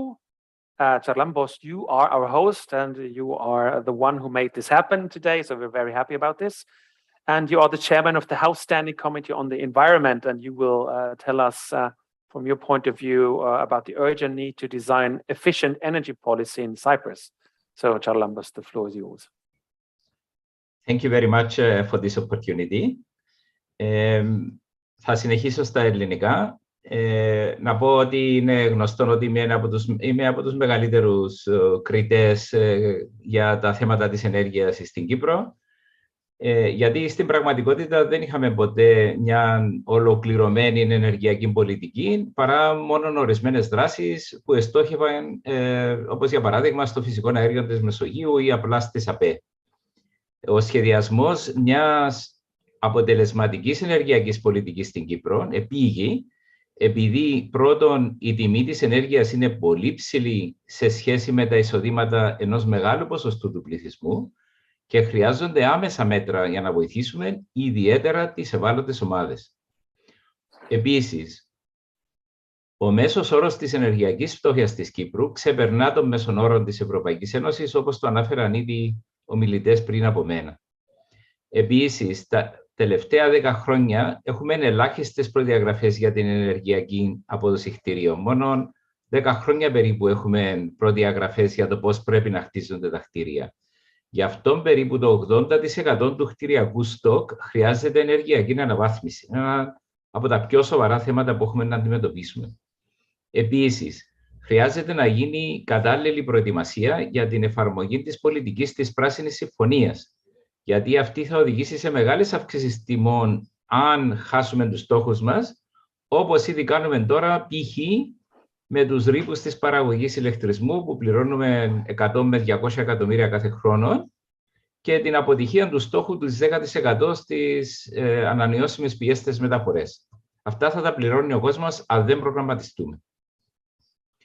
Αν κοιτάξει κάποιος στην Κύπρο, θα δούμε ότι οι ένοχοι, οι μεγαλύτερες πηγές, αν θέλετε, εκπομπές αερίων του θερμοκηπίου, είναι οι μεταφορές, τα κτίρια και η παραγωγή ηλεκτρισμού. Το πρώτο μέτρο μιας σωστής ενεργειακής πολιτικής είναι φυσικά η ενεργειακή αναβάθμιση κτιρίων για να μειώσει τη ζήτηση ενέργειας. Η Κυπριακή κυβέρνηση έχει από το 2014 υποχρέωση να αναβαθμίζει ενεργειακά το 3% των δημοσίων κτιρίων, και αυτό περιλαμβάνει και τα νοσοκομεία μας, αλλά και τα σχολεία που κάθε χρόνο κάνουν παράπονα οι μαθητές και οι καθηγητές για τις ψηλές θερμοκρασίες. Στην Κύπρο, τα μεγαλύτερα και πιο ενεργοβόρα κτίρια είναι τα κρατικά νοσοκομεία, που στοιχίζουν εκατομμύρια ευρώ κάθε χρόνο σε θέρμανση, ηλεκτρισμό και ψήξη.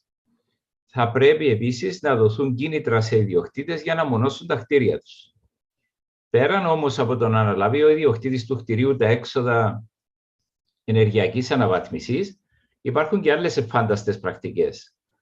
Μπορεί, για παράδειγμα, μια εξειδικευμένη εταιρεία να υπολογίσει το ετήσιο ενεργειακό κόστος ενός κτηρίου και να πάρει μέτρα μείωσης του κόστου, π.χ. με αλλαγή παραθύρων, μονώσεις τοιχοποιίας και οροφής, και η αποπληρωμή να γίνεται με βάση την εξοικονόμηση που επιτεύχθηκε. Ένα άλλο μέτρο μείωσης της ζήτησης είναι οι στοχευμένες εκστρατείες προς το κοινό, είτε με παρουσιάσεις, είτε με ενημερωτικά βίντεο προς τα νοικοκυριά, με απλά μέτρα εξοικονόμησης ενέργειας, κάτι που δεν κάνουμε δυστυχώς. Παλιά στην Κύπρο είχαμε καλές δημοσίες μεταφορές. Τώρα δυστυχώς η κάθε οικογένεια έχει 2 ή περισσότερα αυτοκίνητα, γιατί δεν υπάρχει άλλος τρόπος μεταφοράς. Η κυβέρνηση τότε, το 2010, εξόδεψε μερικά εκατομμύρια για να ετοιμάσει ένα σχέδιο βιώσιμης αστικής κινητικότητας για τη Λευκοσία. Το 10 μόνο για τη Λευκοσία έκαναμε. Το σχέδιο προνοούσε για τις διαδρομές των λεωφορείων, τους ποδηλατόδρομους, τα πεζοδρόμια, τις έξυπνες στάσεις, τις μονοδρομήσεις και πολλά άλλα. Αυτό δυστυχώς ήταν μόνο για τη Λευκοσία και πέραν από τα υπερμεγέθη λεωφορεία δεν έγινε τίποτε σημαντικό από όσα αναγράφονταν στο σχέδιο. Όσον αφορά τις άλλες πόλεις, το αντίστοιχο σχέδιο έγινε τελικά το 2020 και συνεχίζουν ακόμη την επέκταση του. Μόλις τώρα θα κάνουμε και για μια άλλη πόλη στην Πάφο ένα τέτοιο σχέδιο. Το πρόβλημα είναι ότι το κυκλοφοριακό χειροτερεύει κάθε χρόνο και η Λευκοσία κατέχει την πρωτιά. Δυστυχώς, μέχρι τώρα η κυβέρνηση, αντί να πάρει πραγματικά μέτρα για τις δημόσιες συγκοινωνίες, έκανε απλά μερικές μονοδρομήσεις και ξεκίνησαν και οι διαδρομές των λεωφορείων. Αλλά τα λεωφορεία που επέλεξα είναι ογκώδη, καλύπτουν μόνο ορισμένες περιοχές και δεν είναι τόσο συχνά όσον έπρεπε. Έχουμε πάρα πολύ δρόμο ακόμη μπροστά μας για να πούμε ότι έχουμε καλές δημόσιες συγκοινωνίες. Γραμμές λεωφορείων έχουν και σε άλλες πόλεις, ακριβώς με τα ίδια προβλήματα. Το αποτέλεσμα είναι ότι η συντριπτική πλειοψηφία του κόσμου χρησιμοποιεί πάντα και συνεχίζει τα ιδιωτικά του αυτοκίνητα, τα οποία χρειάζονται λεφτά αγοράς, συντήρησης, ασφάλειας, αγοράς πολύ ακριβών καυσίμων, αλλά και πολλές εκπομπές αερίων του θερμοκηπίου και εκπομπές που κάνουν την ποιότητα του αέρα πολύ προβληματική στην Κύπρο. Χρειάζεται επειγόντως να γίνει ένας σωστός σχεδιασμός του οδικού δικτύου που να δίνει πλεονέκτημα στα λεωφορεία και ως συχνές και καλά σχεδιασμένες διαδρομές με καλές έξυπνες στάσεις να προωθηθούν τα ποδήλατα και να διορθωθούν και να καθαρίσουν τα πεζοδρόμια. Πρέπει να αυξηθούν τα δέντρα στους δρόμους, να γίνουν τα σχολεία ολοήμερα, για να μην τρέχουν οι γονείς με τα αυτοκίνητα τους να πάρουν τα παιδιά τους σε ιδιαίτερα και όλη αυτή την κίνηση που έχουμε τα απογεύματα. Θα πρέπει οι μαθητές να μπορούν να περπατούν ή να ποδηλατούν στα σχολεία τους με ασφάλεια και όχι να χρειάζονται γονιούς και παππούδες και γιαγιάδες για να τους μεταφέρουν. Θα πρέπει να προσεχθεί η πολεοδομία των πόλεων που να προωθεί τα μικρά καταστήματα στις γειτονιές για να μην χρειάζεται κάποιος αυτοκίνητο για τα καθημερινά του ψώνια. Με βάση την οδηγία της Ευρωπαϊκής Ένωσης, είχαμε πριν 6 χρόνια την υποχρέωση να σχεδιάσουμε μια πολιτική για την εγκατάσταση σταθμών εναλλακτικών καυσίμων. Αυτά περιλαμβάνουν σημεία φόρτισης ηλεκτρικών αυτοκινήτων, σταθμούς υδρογόνου και αερίου για υδροαεροκίνηση. Δυστυχώς δεν έγινε τίποτε από τότε. Από ό,τι διαβάζω όμως, προβλήματα υπήρχαν σε πολλές ευρωπαϊκές χώρες που δεν ανταποκρίθηκαν στις υποχρεώσεις της οδηγίας και χαίρομαι που τώρα θα κάνουν αλλαγές και θα περιέχουν ξεκάθαρες υποχρεώσεις στην ανανέωση αυτής της οδηγίας. Η προώθηση ηλεκτρικών οχημάτων όπως ηλεκτρικών ποδηλάτων και αυτοκινήτων για να έχει αποτέλεσμα χρειάζεται υποδομές, τις οποίες ακόμη δεν έχουμε καν αγγίξει πέραν από μερικούς σταθμούς φόρτισης που ανήκουν στην αρχή ηλεκτρισμού. Αυτές οι υποδομές είναι απαραίτητες για να νιώθει ασφάλεια ο ιδιοκτήτης ηλεκτρικού οχήματος, ότι όταν χρειαστεί θα μπορεί να φορτίσει εκτός από το σπίτι του. Υπάρχουν πλέον υποχρεώσεις στην νομοθεσία για την ενεργειακή απόδοση κτηρίων και θα παρακολουθούμε στενά την εφαρμογή της. Η παραγωγή ηλεκτρισμού στην Κύπρο γίνεται σε 3 εγκαταστάσεις της αρχής ηλεκτρισμού Κύπρου και γίνεται με μαζούτ. Οι εκπομπές αερίων του θερμοκηπίου ξεπερνούν κατά πολύ τα όρια και η αρχή αναγκάζεται να αγοράζει δικαιώματα εκπομπών από το Ευρωπαϊκό Σύστημα Εμπορίας Ρήπων, το γνωστό Emissions Trading Scheme, ή ETS. Το κόστος αυτό ήταν 100 εκατομμύρια και τώρα αναμένεται να διπλασιαστεί. Αυτό σημαίνει ότι σχεδόν το 1/3 της τιμής που πληρώνουν οι καταναλωτές για τον ηλεκτρισμό πηγαίνει απλά στην αγορά ρήπων. Το σύστημα αυτό ήταν γνωστό σε όλες τις κυβερνήσεις από το 2005 που ξεκίνησε. Αλλά δυστυχώς κανένας δεν έκανε τίποτε εφόσον επέλεξαν να πληρώνουν παρά να πάρουν μέτρα. Ένα άλλο σοβαρό πρόβλημα που έχουμε είναι η παραβίαση των ορίων ποιότητας των εκπομπών που καθορίζονται στο περί βιομηχανικών εκπομπών νόμο σε μία από τις εγκαταστάσεις παραγωγής ηλεκτρισμού της αρχής ηλεκτρισμού και ούτε αυτό φαίνεται να λύνεται σύντομα. Η Κύπρος είναι γνωστή σαν νησί διακοπών. Έχουμε πολύ ωραίες παραλίες. Ο τουριστικός τομέας παρέχει υψηλής ποιότητας υπηρεσίες. Charalambos, could you sum up in 1 minute, please? Yes. Thank Και you. τώρα με τις κλιματικές αλλαγές η διάρκεια του καλοκαιριού έχει μεγαλώσει. Δυστυχώς όμως δεν έχουμε εκμεταλλευτεί αυτή την ηλιοφάνεια και δεν έχουμε προωθήσει την παραγωγή ενέργειας με φωτοβολταϊκά όσον έπρεπε, και αυτό φάνηκε τώρα με τις ψηλές τιμές ενέργειας. Θα έπρεπε να προωθούμε τα φωτοβολταϊκά στις ταράτσες, έπρεπε να μπορούμε να έχουμε κάθετες ανεμογεννήτριες, θα έπρεπε να βοηθούμε τις μεγάλες βιομηχανίες να κάνουν τέτοιες εγκαταστάσεις. Αλλά χρειαζόμαστε και αναβάθμιση του δικτύου μεταφοράς και πρέπει να μπουν και οι περιβόητοι έξυπνοι μετρητές που εστάλωσε η εγκατάστασή τους. Θέλω να ευχαριστήσω με την ευκαιρία τους διοργανωτές, το EUFORES και εσάς ειδικά για τη βοήθεια να οργανώσουμε αυτόν το πολύ ενδιαφέρον συνέδριο. Σας ευχαριστώ πραγματικά και θα είμαι στη διάθεση σας και από ό,τι έχουμε ακούσει μέχρι τώρα έχουμε πολύ ενδιαφέροντες παρουσιάσεις. Σας ευχαριστώ πάρα πολύ για την ευκαιρία. So thanks a lot, Charalambos. Also again for hosting us to make this happen. I hope really next time that we can be with you in person in Cyprus. That will be a huge honor. Θα είναι μεγάλη χαρά. Yes. Okay, I would now like to invite Chrysis Pantelides. You're also a member of Parliament, and Chrysis, you will tell us about the legislative framework as a tool for the development of renewables in Cyprus. So I hope you come up with video and sound. Chrysis, do you hear me? Yes. You need to unmute. We cannot hear you yet, but then it should work. And I put you on stage. Here we go. Go ahead, Thank you, please. Chairman. Καταρχάς, ευχαριστώ θερμά τους διοργανωτές για την τιμητική για εμένα πρόσκληση να μιλήσω σε αυτό το διαδικτυακό συνέδριο για ένα τόσο σημαντικό θέμα που αφορά την Κύπρο, την Ευρώπη, αλλά και ολόκληρο τον πλανήτη. Ιδιαιτέρως ευχαριστώ τον πρόεδρο της Κοινοβουλευτικής Επιτροπής Περιβάλλοντος, τον κύριο Χαράλαμπο Θεοπέμπτου, για την πρωτοβουλία του και τον συγχαίρω κιόλας. Είναι αλήθεια ότι πολλές από τις έννοιες που ακούγονται σε αυτή την ημερίδα σήμερα είναι ταυτισμένες με το πρόσωπο του κυρίου Θεοπέμπτου εδώ στην Κύπρο και αυτό είναι προς τιμή του. Η ανάπτυξη των ανανεώσιμων πηγών ενέργειας θα μπορούσαμε να πούμε ότι χωρίζεται σε δύο παράλληλες πτυχές, οι οποίες συνυπάρχουν ουσιαστικά στην πάροδο του χρόνου.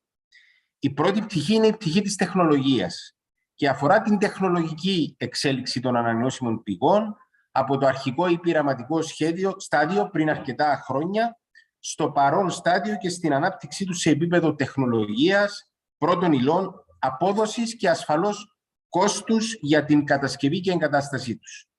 Για αυτή την πτυχή αποκλειστική αρμοδιότητα έχει η έρευνα και η επιστήμη. Εγώ δηλώνω αναρμόδιος. Εγώ θα μιλήσω για τη δεύτερη πτυχή, για την πτυχή της πολιτείας και αφορά ασφαλώς το πώς η πολιτεία, και σε αυτήν περιλαμβάνω και την εκτελεστική εξουσία και την νομοθετική, αλλά και την αγορά και την οικονομία των χωρών, με την ευρύτερη έννοια των όρων, ενεργούν προκειμένου να αναπτύξει και να αξιοποιήσει στο μέγιστο δυνατό βαθμό τις ανανεώσιμες πηγές ενέργειας από τη στιγμή που μιλάμε για τις πλέον φιλικές προς το περιβάλλον και αειφόρες πηγές. Αν θεωρήσουμε λοιπόν για χάρη συζήτησης ότι η πολιτική βούληση για μέγιστη ανάπτυξη και αξιοποίηση των ανανεώσιμων πηγών υπάρχει στο μέγιστο δυνατό βαθμό και από όλους τους θεσμούς, τότε είναι προφανές ότι το νομοθετικό πλαίσιο είναι το βασικό εργαλείο που χρειάζεται για να πετύχουμε τους στόχους μας. Για να το θέσω λιγότερο ρημαντικά, δημιουργώντας ένα καλό νομοθετικό πλαίσιο, αφαιρούμε κάθε άλοθη ή κάθε δικαιολογία από όσους δεν έχουν την πολιτική βούληση και ενισχύουμε όσους έχουν αυτή τη βούληση, ώστε να σχεδιάσουν και να εφαρμόσουν μια ολοκληρωμένη πολιτική.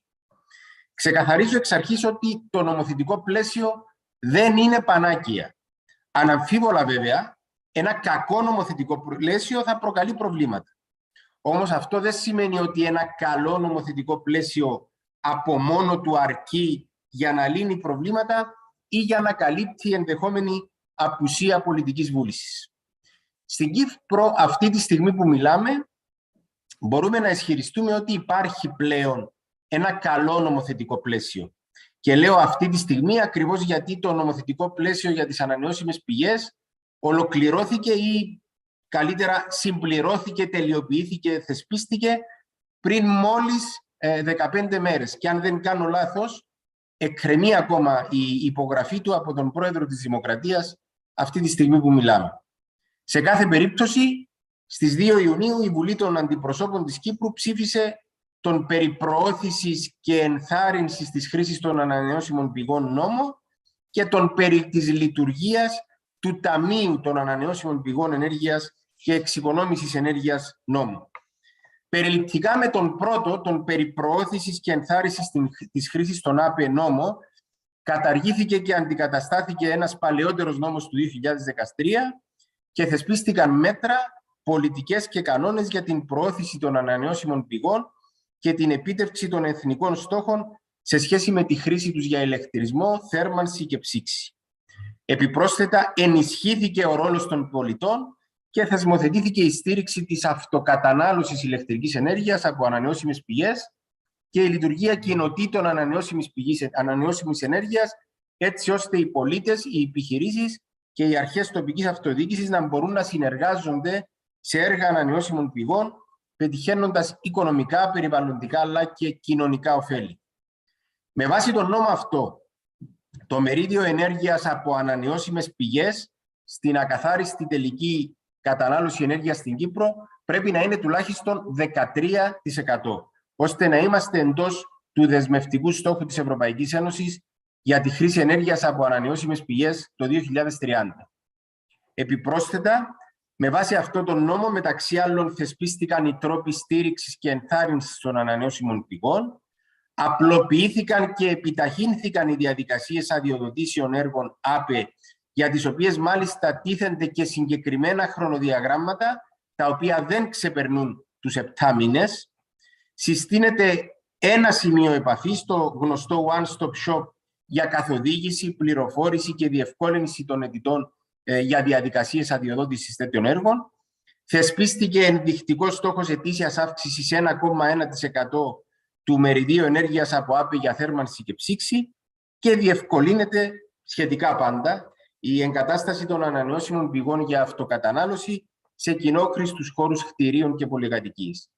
Με το δεύτερο νόμο που υπερψηφίστηκε, τον νόμο που αφορά το Ταμείο, βελτιώνεται και ενισχύεται η λειτουργικότητα και αποτελεσματικότητα του Ταμείου, ενώ εφαρμόζεται πλέον και μια σχετικά καινοτόμως για τα κυπριακά δεδομένα παράμετρος, καθώς στην Διαχειριστική Επιτροπή του Ταμείου θα μετέχει και εκπρόσωπος των καταναλωτών, πέρα ασφαλώς από τους αρμόδιους κρατικούς αξιωματούχους. Σε αυτό το σημείο οφείλω να αποδώσω δίκαιο έπαινο στο κίνημα οικολόγων περιβαλλοντιστών, στον κύριο Θεοπέμπτου, στον κύριο Παπαδούρη, που πρότειναν αυτή τη συμμετοχή των καταναλωτών και επέμειναν μέχρι τέλους στην υιοθέτησή τους.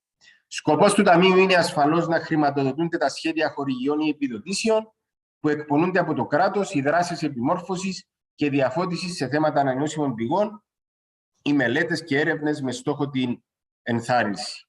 Οι πόροι του Ταμείου προέρχονται μεταξύ άλλων από το τέλος κατανάλωσης επί του συνόλου της ηλεκτρικής ενέργειας που λαμβάνεται από το δίκτυο, ένα τέλος που ουσιαστικά είναι ένα πηλίκο, το πηλίκο των ετήσιων αναγκών του Ταμείου δια της αναμενόμενης συνολικής ετήσιας κατανάλωσης, αλλά ποτέ μικρότερο του 0,0012 ευρώ ανά κιλοβατόρα. Οι δύο λοιπόν νόμοι που έχω αναφέρει έτσι επιγραμματικά, μαζί με τον νόμο για την ρύθμιση της αγοράς ηλεκτρισμού που ψηφίστηκε πέρσι και καλύπτει την παραγωγή ηλεκτρισμού από ανανεώσιμες πηγές, συνθέτουν το βασικό νομοθετικό πλαίσιο για την ανάπτυξη των ΑΠΕ. Όπως είπα και προηγουμένως όμως, το νομοθετικό πλαίσιο δεν αρκεί. Χρειάζεται και πολιτική βούληση. Όμως και πάλι, ούτε αυτά τα δύο αρκούν. Πέρα από το νομοθετικό πλαίσιο, το οποίο υπάρχει, και πέρα από την πολιτική βούληση που πρέπει να υπάρχει, χρειάζονται ακόμα δύο στοιχεία.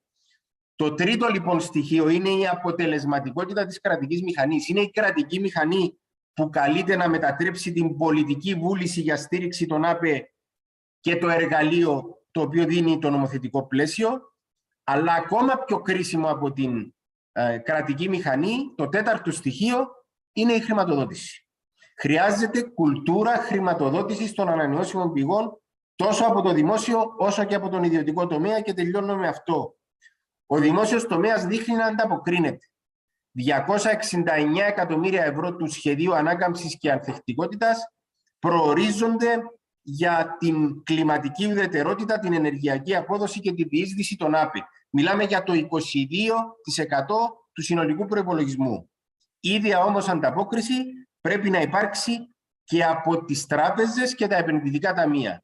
Και από τον ιδιωτικό τομέα δηλαδή. Είναι κρίσιμο να κατανοήσουν όλοι οι θεσμοί και όλοι οι φορείς κάτι πολύ σημαντικό. Οι ΑΠΕ δεν προστατεύουν μόνο το περιβάλλον. Οι ανανεώσιμες πηγές μπορούν να προστατεύσουν και την ίδια την οικονομία. Ειδικά σε χώρες όπως η Κύπρος, όπου απολαμβάνουν μεγάλες δόσεις και ηλιακής αλλά και αιωλικής ενέργειας κάθε χρόνο. Σας ευχαριστώ πάρα πολύ. So thanks a lot, Chrysis, for that update on the legislation. And it's my huge honor to welcome now Hans van Steen. Hans, you are Principal Advisor, one of the leading figures in DG Energy in the European Commission, and you will give us an update about the Energy Union, about the debate in Brussels, and how you see the situation in Cyprus. So welcome, Hans. Thank you very much, Jan, and good morning to all of you. It's a great honor for me to be here, and I would like to welcome all of you, the members of the Cypriot Parliament, Mr. Roussos, you, Jan, of course, and all the people in the audience. As you know, the Commission actually believes that these workshops are very, very useful because it gives us an opportunity to exchange ideas between Brussels and the national level. And this exchange goes both ways. I mean, first of all, we find out what's going on in the member states, but also it's a good opportunity for you to get the latest from Brussels. So I think it's very, very worthwhile. Now, I think it has been said many times, including this morning, but in a way it's worth repeating that in the recent months, the world has really changed profoundly, and the world of energy has changed equally profoundly. If we think back only, so I would say 8 months, the European Green Deal had been endorsed by all the member states, the European Climate Law with the binding commitment to reduce greenhouse gas emissions by 55% by 2030 and to reach climate neutrality by 2050 had been adopted, and the Commission had put forward the majority of the proposals for the Fit for 55 package, for example, the Renewable Energy Directive and the Energy Efficiency Directive amendments. And we were busy finalizing the rest of the Fit for 55 proposals, for example, the Energy Performance of Buildings Directive. And then, all of a sudden, the energy prices exploded. In October of last year, we saw increased prices for gas and electricity that we had never seen before, and that seriously disrupted the markets and became one of the most important topics on the EU energy policy agenda. And of course, especially in a country like Cyprus, this is really felt because you have an energy system that is so dependent on fossil fuels that were sort of the main subject of these increased prices. The Commission tried to respond quickly with the so-called toolbox communication, which gives member states some tools to help bring about the situation in the member states, to soften the consequences, especially for the most vulnerable consumers. But we also know now that these price increases seem to be of a longer nature, that this may not be enough.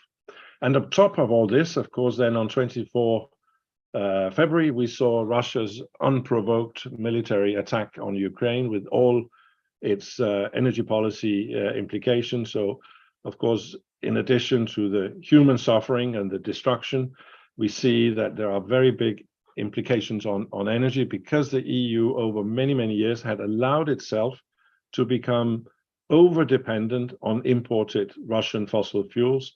And now it is very, very clear that this is something that has to change, and it has to change very quickly. We can no longer rely on energy supplies from Russia, and equally, we cannot continue to send billions of euros to Mr. Putin that he can use to finance this illegal and meaningless war in Ukraine. So that was why the Commission moved again fast and came out with the Repower EU plan, which has the aim of reducing dependence on especially Russian gas already by 2/3 before the end of this year, and to completely get rid of all Russian energy imports by 2027. And that, of course, is a very ambitious objective, but in our view, it can be done by a combination of energy efficiency, by accelerating the deployment of renewables, and also, at least in the short term, finding new suppliers of both pipeline and LNG gas for Europe. For example, the US, Qatar, Azerbaijan, and you may have seen the news coming out of Egypt, where the Commission President, together with Commissioner Simpson, yesterday signed an agreement on delivery of new gas supplies from that region. But, and I think this is very, very important to stress, especially in this context, the backbone of the response to the security of supply crisis has to be the speeding up of the energy transition. And here, of course, energy efficiency and more renewables are really the key elements. And that's why the European Green Deal, which has been mentioned already this morning, remains one of the top priorities for the Commission. It's also clear that this is not just a strategy for reaching climate neutrality, it's also a growth strategy. And that's why we believe that the COVID crisis, the affordability crisis linked to the high energy prices, and the security of supply challenges that we are now facing, all have reinforced the need to move swiftly towards rapid implementation of the Green Deal. And here, of course, the energy sector, responsible for 75% of all of our greenhouse gas emissions in the EU, has to be the center of attention. As I said, all member states have agreed the 2030 and 2050 objectives when it comes to greenhouse gases. But of course, agreeing these objectives is one thing. Another thing, and a thing which is probably much more important in reality, is to put in place the legislation that will allow us collectively in the EU to meet our objectives. And that's why for the Commission, it was so important to put forward legal proposals for legislations that can actually bring us there. And that's, of course, the Fit for 55 package that has also been mentioned, with a very large number of different proposals covering renewables, energy efficiency, taxation, alternative fuels, so on and so forth. We're happy that this is now moving through the decision-making here in Brussels. We're not there yet, but we're making good progress. I think there's very good work done in the committees in the European Parliament. Also, very competent handling by, for example, Kieran Cuff, that we heard from earlier this morning on the Energy Performance of Buildings Directive. And we've also seen good work by the French presidency in the Council. So we are optimistic. And to us, the events of the recent months only mean that we need to be more ambitious and we need to move faster and to make sure that we have the regulatory framework in place to deal with all of these challenges.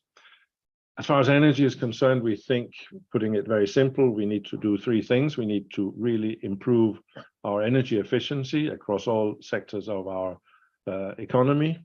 That's the changes that we need in the Energy Efficiency Directive. We need a higher target. We need a binding target. We need to have a much higher use of renewable energy. That's the Renewable Energy Directive, where we have proposed a target of 40% by 2030. Now with the Repower EU, the response to the war in Ukraine, we are suggesting this should be 45%. And we also believe that we need new measures on renewables, for example, when it comes to permitting. Again, this is part of Repower EU.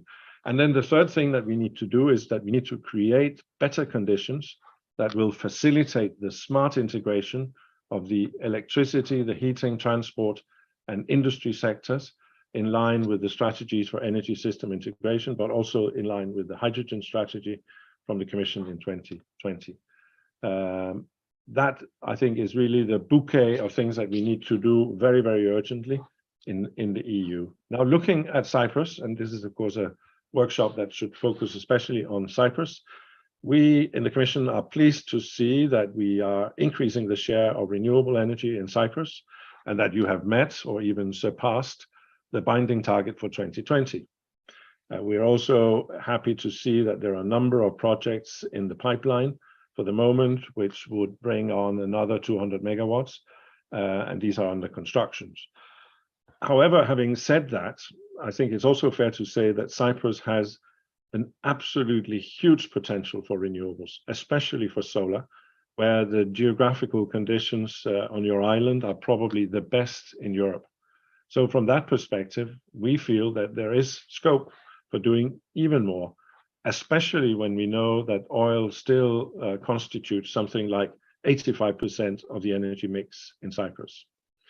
And economically, with the current developments in fossil fuel prices, and with the tremendous reduction in the cost of renewables, including, for example, solar PV, it makes a lot of sense to accelerate the renewable deployment on your island.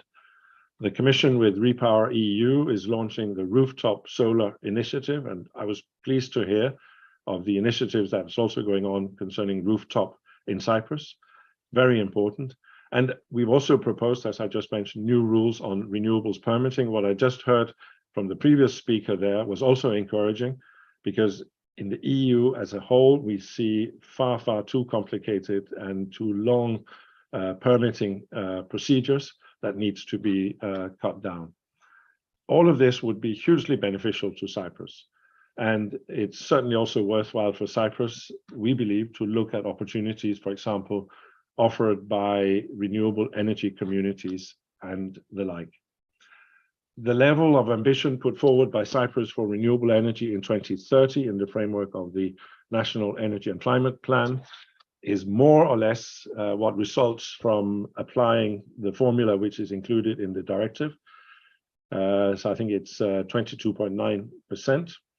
But that, of course, we have to remember, was done with the lower target of 32% for the EU as a whole, which is currently in place. Now, with the new proposal of a 40% target for renewable share of the energy mix, or even 45% as we have proposed with Repower, we believe that the contribution of Cyprus could also be scaled up.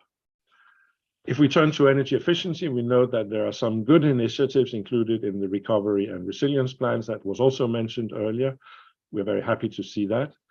But again, we do believe that there is scope for an even more focused effort in this area. In the rest of the EU, we see final energy consumption per capita going down, so a decoupling of economic growth and energy consumption. But we see in Cyprus that it is still growing. We, of course, accept that there are specific circumstances in Cyprus, especially linked to your sort of island status. And that was also why Cyprus, together with Malta, had some exceptions in the current energy efficiency directive. But we would still like to see more ambition in this area, because energy efficiency is, again, the backbone of the energy transition and our efforts to meet climate neutrality. We were, for that reason, actually very happy to see the Cypriot long-term renovation strategy, the so-called LTRS, because we believe it sets out some quite comprehensive measures for building renovation, both in terms of regulatory requirements and financial measures, but also in terms of awareness raising and user behavior. That's very good. But as the name says, it is long-term, and we need progress now. And therefore, the more this can be accelerated, the better. So I'm coming to my conclusions here today. I've tried to give you a little bit of a snapshot of the EU situation concerning the energy transition and the multiple crises in which we find ourselves. I've also tried to give you a little bit of an impression of our impression of how we see the situation in Cyprus, where there is some progress, for example, both on renewable energy and energy efficiency, but where we see that there is scope for more ambition and more focus in both areas. To us, it's clear that the challenges involved are huge, especially given the latest geopolitical and global economic developments. But the opportunities that come with these challenges are equally huge. And I guess that's my key message here today, that if we all work together with determination and creativity, we can transform our energy systems. We can deal with the climate crisis, the affordability crisis, and the security of supply challenges simultaneously, and bring our economies back on track to the benefit of all our citizens and enterprises. And I believe that's really what they expect from us. So I would like to thank you very much for your attention, and I wish you a very good continuation of this important workshop. Thank you very much. Back to you, Jan. Thanks a lot, Hans, for that excellent overview and giving us the perspective of the Commission. Now, before we quickly run into the coffee break to catch up some time, I would like to come up with the good old tradition to have a family photo of all the speakers. So all speakers, even from the other sessions, if you feel like, please turn on your videos right now, because it's a virtual event, but it still looks amazing if we see who's in the room, or at least the speakers. Oh, it's filling up already. And I will count down from 10, and then we take a screenshot. So please be ready to do that. So 5, 4, 3, 2, Smile. 1. Smile. Good. I hope this was a good one. Fantastic. Okay, dear friends. We would go now into a quick coffee break. I would say to catch up some time, we should continue at 9:40. So that gives us a few minutes to get some new coffee, and then we meet each other at 9:40. Sorry, that's Brussels time. At 10:40 Cyprus time, of course. I'm very egocentric here. No, at 10:40 Cyprus time to continue with the next session. So thanks a lot, and see you in a few minutes. Bye-bye.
Good. So just in time, I would like to say, let's go into the next session. The sessions so far have been horizontal sessions about renewables and efficiency in general. And now we go more deeply into the sectors. The next session is about energy efficiency and about the energy efficiency policy implementation in Cyprus. And it's my huge honor to invite now Nikos Hadjinikolaou. I hope I pronounce your name correctly. This is a challenge for a German one. Nikos, you are Industrial Extension Officer in the Ministry of Energy, Commerce and Industry, and you will give us an update on the green scheme for energy savings and upgrading residences. And probably you even have answers for the Commission, as we heard just a minute ago. So Nikos, pleasure to have you here. The screens are yours. Thank you for the invitation. Very good pronunciation of my name. Thank you. My last name. I will explain in very briefly Ministry's policy about energy efficiency of buildings. The building sector in Cyprus is responsible of 30% of final energy consumption. So you can imagine that the building sector is part of the energy and environmental issues in Cyprus, but also it's an area that provides a lot of opportunities, financial opportunities and opportunities for development. The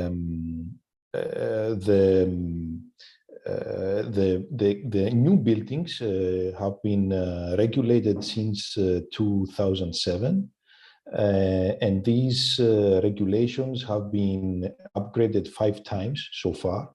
And every time that they have been upgraded, they have been tightened up. And since 2020, all new buildings have to be nearly zero energy buildings. However, the biggest challenge remains existing buildings. As other speakers said before, since around 90% of our building stock was built before 2007, they are of low energy performance.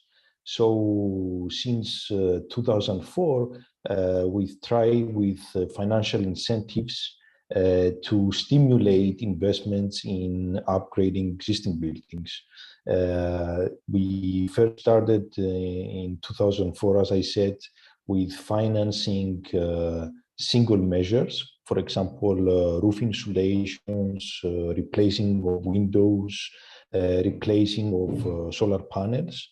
And since 2015, these measures have been extended to measures of deep renovations. And these deep renovations, they have been targeted buildings that they are before 2007. And also with the aim to achieve a certain, let's say, energy efficiency standard after renovation. So we finance buildings that they either achieve, for example, 60% of energy saving or even more to achieve nearly zero energy performance standard. I have to say that the seek to improve financial incentives from the ministries continues. That's why we try to also to employ other financial measures than grants. Currently, there is an attempt to establish a scheme of soft loans for deep renovations, but also for single energy efficiency measures. And also we put a lot of effort to promote energy performance contracting, something that was also pointed out by Mr. Thebemtu as an alternative way to finance energy efficiency measures in buildings. Also, through the RRF. We are glad to see a lot of proposals that came out from other governmental institutions. I would just point out a few. For example, there is a project to upgrade fire stations. There is a project to upgrade existing public elementary and high schools. And also there is a project to upgrade energy efficiency of existing public hospitals. I have to say that upgrading existing buildings is much more bigger effort than new buildings for various reasons. The cost is higher. The willingness of the building owners is not always given. For example, we see that there is more willingness to renovate in households, but less willingness to renovate in other sectors. For example, restaurants, vacation homes, and so on. So we recognize that we have to adjust policies, regulations, and incentives in order to achieve this goal. And also building renovation sometimes is limited by the high upfront cost that is required.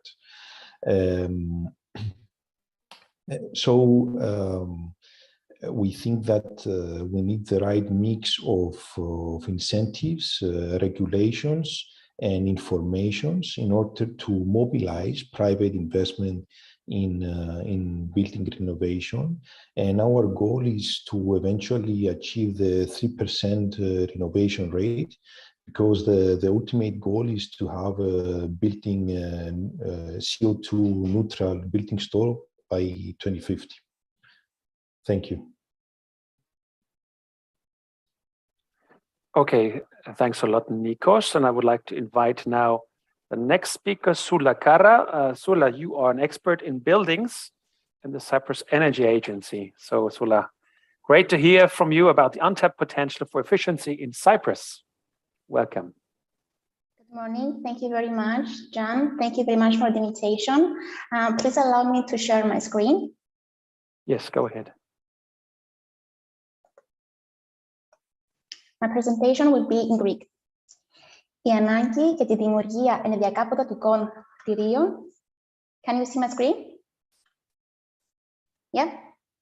Η ανάγκη για τη δημιουργία ενεργειακά αποδοτικών κτηρίων με χαμηλό αντίκτυπο απορρέει μέσα από ένα πολύπλοκο πλαίσιο, το οποίο καταπιάνεται με τις σύγχρονες προκλήσεις για μείωση των εκπομπών αερίου, μείωση ζήτησης και κατανάλωσης ενέργειας, μείωση της ενεργειακής φτώχειας, διαχείριση πόρων και φυσικά τη δημιουργία βιώσιμων εσωτερικών χώρων με τις κατάλληλες συνθήκες άνεσης. Η Ευρωπαϊκή Οδηγία για την Ενεργειακή Απόδοση των Κτηρίων προωθεί μία σειρά μέτρων με σκοπό την αξιοποίηση του μεγάλου εκμετάλλευτου δυναμικού εξοικονόμησης ενέργειας στα κτίρια. Με τον περιτύθμιση της ενεργειακής απόδοσης στο κτίριο νόμο, που εναρμονίζει τις σχετικές ευρωπαϊκές οδηγίες στο εθνικό δίκτυο, έχει θεσπιστεί μία σειρά μέτρων που στοχεύουν στη βελτίωση της ενεργειακής απόδοσης νέων και υφιστάμενων κτιρίων. Στην Κύπρο, το 90% των κτιρίων κατασκευάστηκε πριν την καθιέρωση απαιτήσεων ελάχιστης ενεργειακής απόδοσης. Ως επακόλουθο, οι αλλαγές που πραγματοποιήθηκαν στον κατασκευαστικό τομέα, την εφαρμογή των ελάχιστων απαιτήσεων ενεργειακής απόδοσης, δεν ήταν επαρκείς για να διαφοροποιήσουν τη συνολική εικόνα ως προς την κατανάλωση ενέργειας στα κτίρια.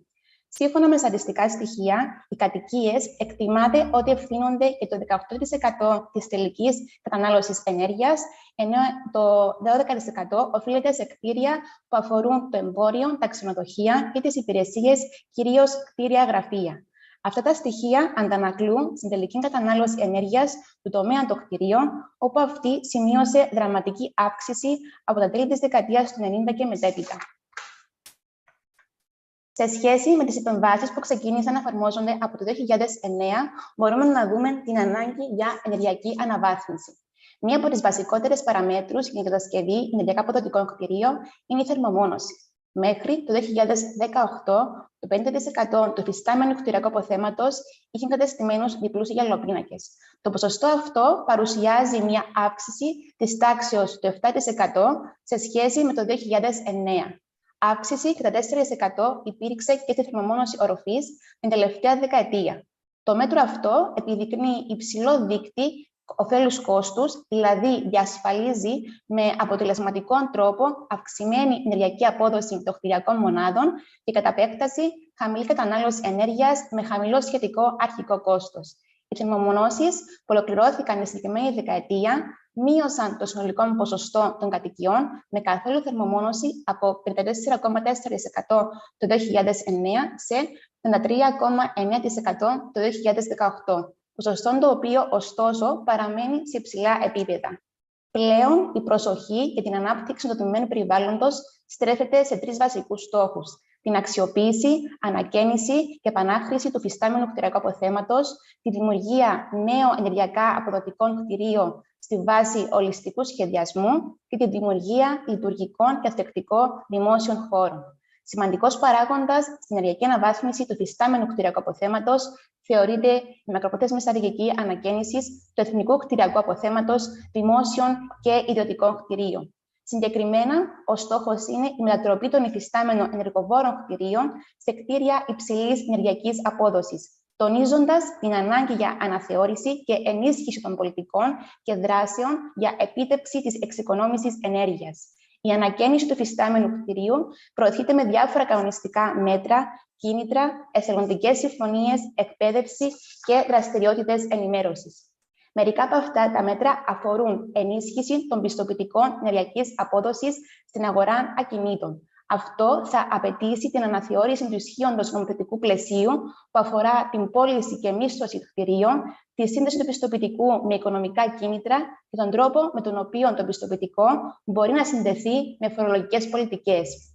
Περαιτέρω συμμετοχή των τοπικών αρχών στην ανακαίνιση κτηρίων. Οι τοπικές αρχές έχουν διπλό ρόλο.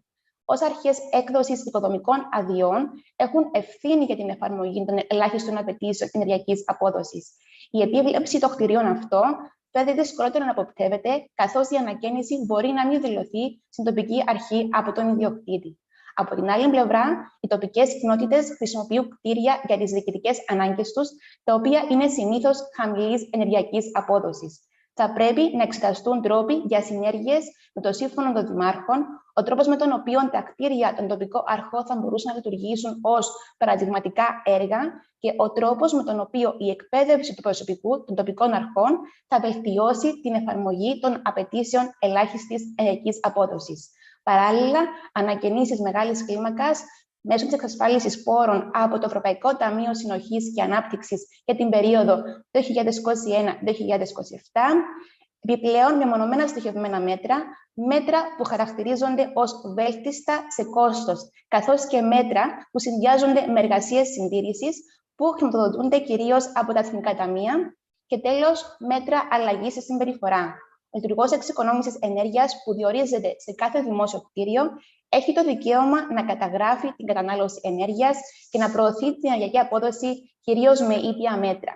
Οι ιδιοκτήτες κτηρίων με την εισαγωγή των κανονισμών για την ενεργειακή απόδοση των κτηρίων έχουν υποφεληθεί μέσω σειράς κινήτρων για απαιτήσεις στην ενεργειακή απόδοση και τεχνολογίες ΑΠΕ. Τα κίνητρα έχουν διατεθεί τόσο σε κυπριακά νοικοκυριά, όσο και σε εμπορικές εταιρείες και στο δημόσιο τομέα μέσω διαφόρων προγραμμάτων. Μέσα από τα προγράμματα και κίνητρα, το κράτος αποσκοπεί να επιτύχει τους στόχους του για βελτίωση της ενεργειακής απόδοσης. Παράλληλα, μέσα από ευρωπαϊκά προγράμματα γίνονται δράσεις για ενεργειακές αναβαθμίσεις υφιστάμενων δημόσιων κτηρίων. Το έργο παιδεία, προώθηση της ενεργειακής απόδοσης και ανάπτυξης καινοτόμων προσεγγίσεων στα σχολεία είναι το πρώτο έργο που προσεγγίζει συνολικά και σφαιρικά τις ανάγκες στο σχολικό κτηρίο στην Κύπρο για να μετατραπούν σε κτίρια σχεδόν μηδενικής ενεργειακής κατανάλωσης, επιδιώκοντας ταυτόχρονα την αντιμετώπιση χρόνιων και διαχρονικών προβλημάτων, όπως τη θέρμανση, τον κλιματισμό, τον φωτισμό και τον αερισμό. Το έργο παιδεία χρηματοδοτείται από την Ευρωπαϊκή Ένωση και συντονίζεται από το Ενεργειακό Γραφείο Κύπρου σε συνεργασία με τη Μονάδα Εκπαίδευσης για το Περιβάλλον και την αηφόρο ανάπτυξη του Υπουργείου Παιδείας, Πολιτισμού, Αθλητισμού και Νεολαίας.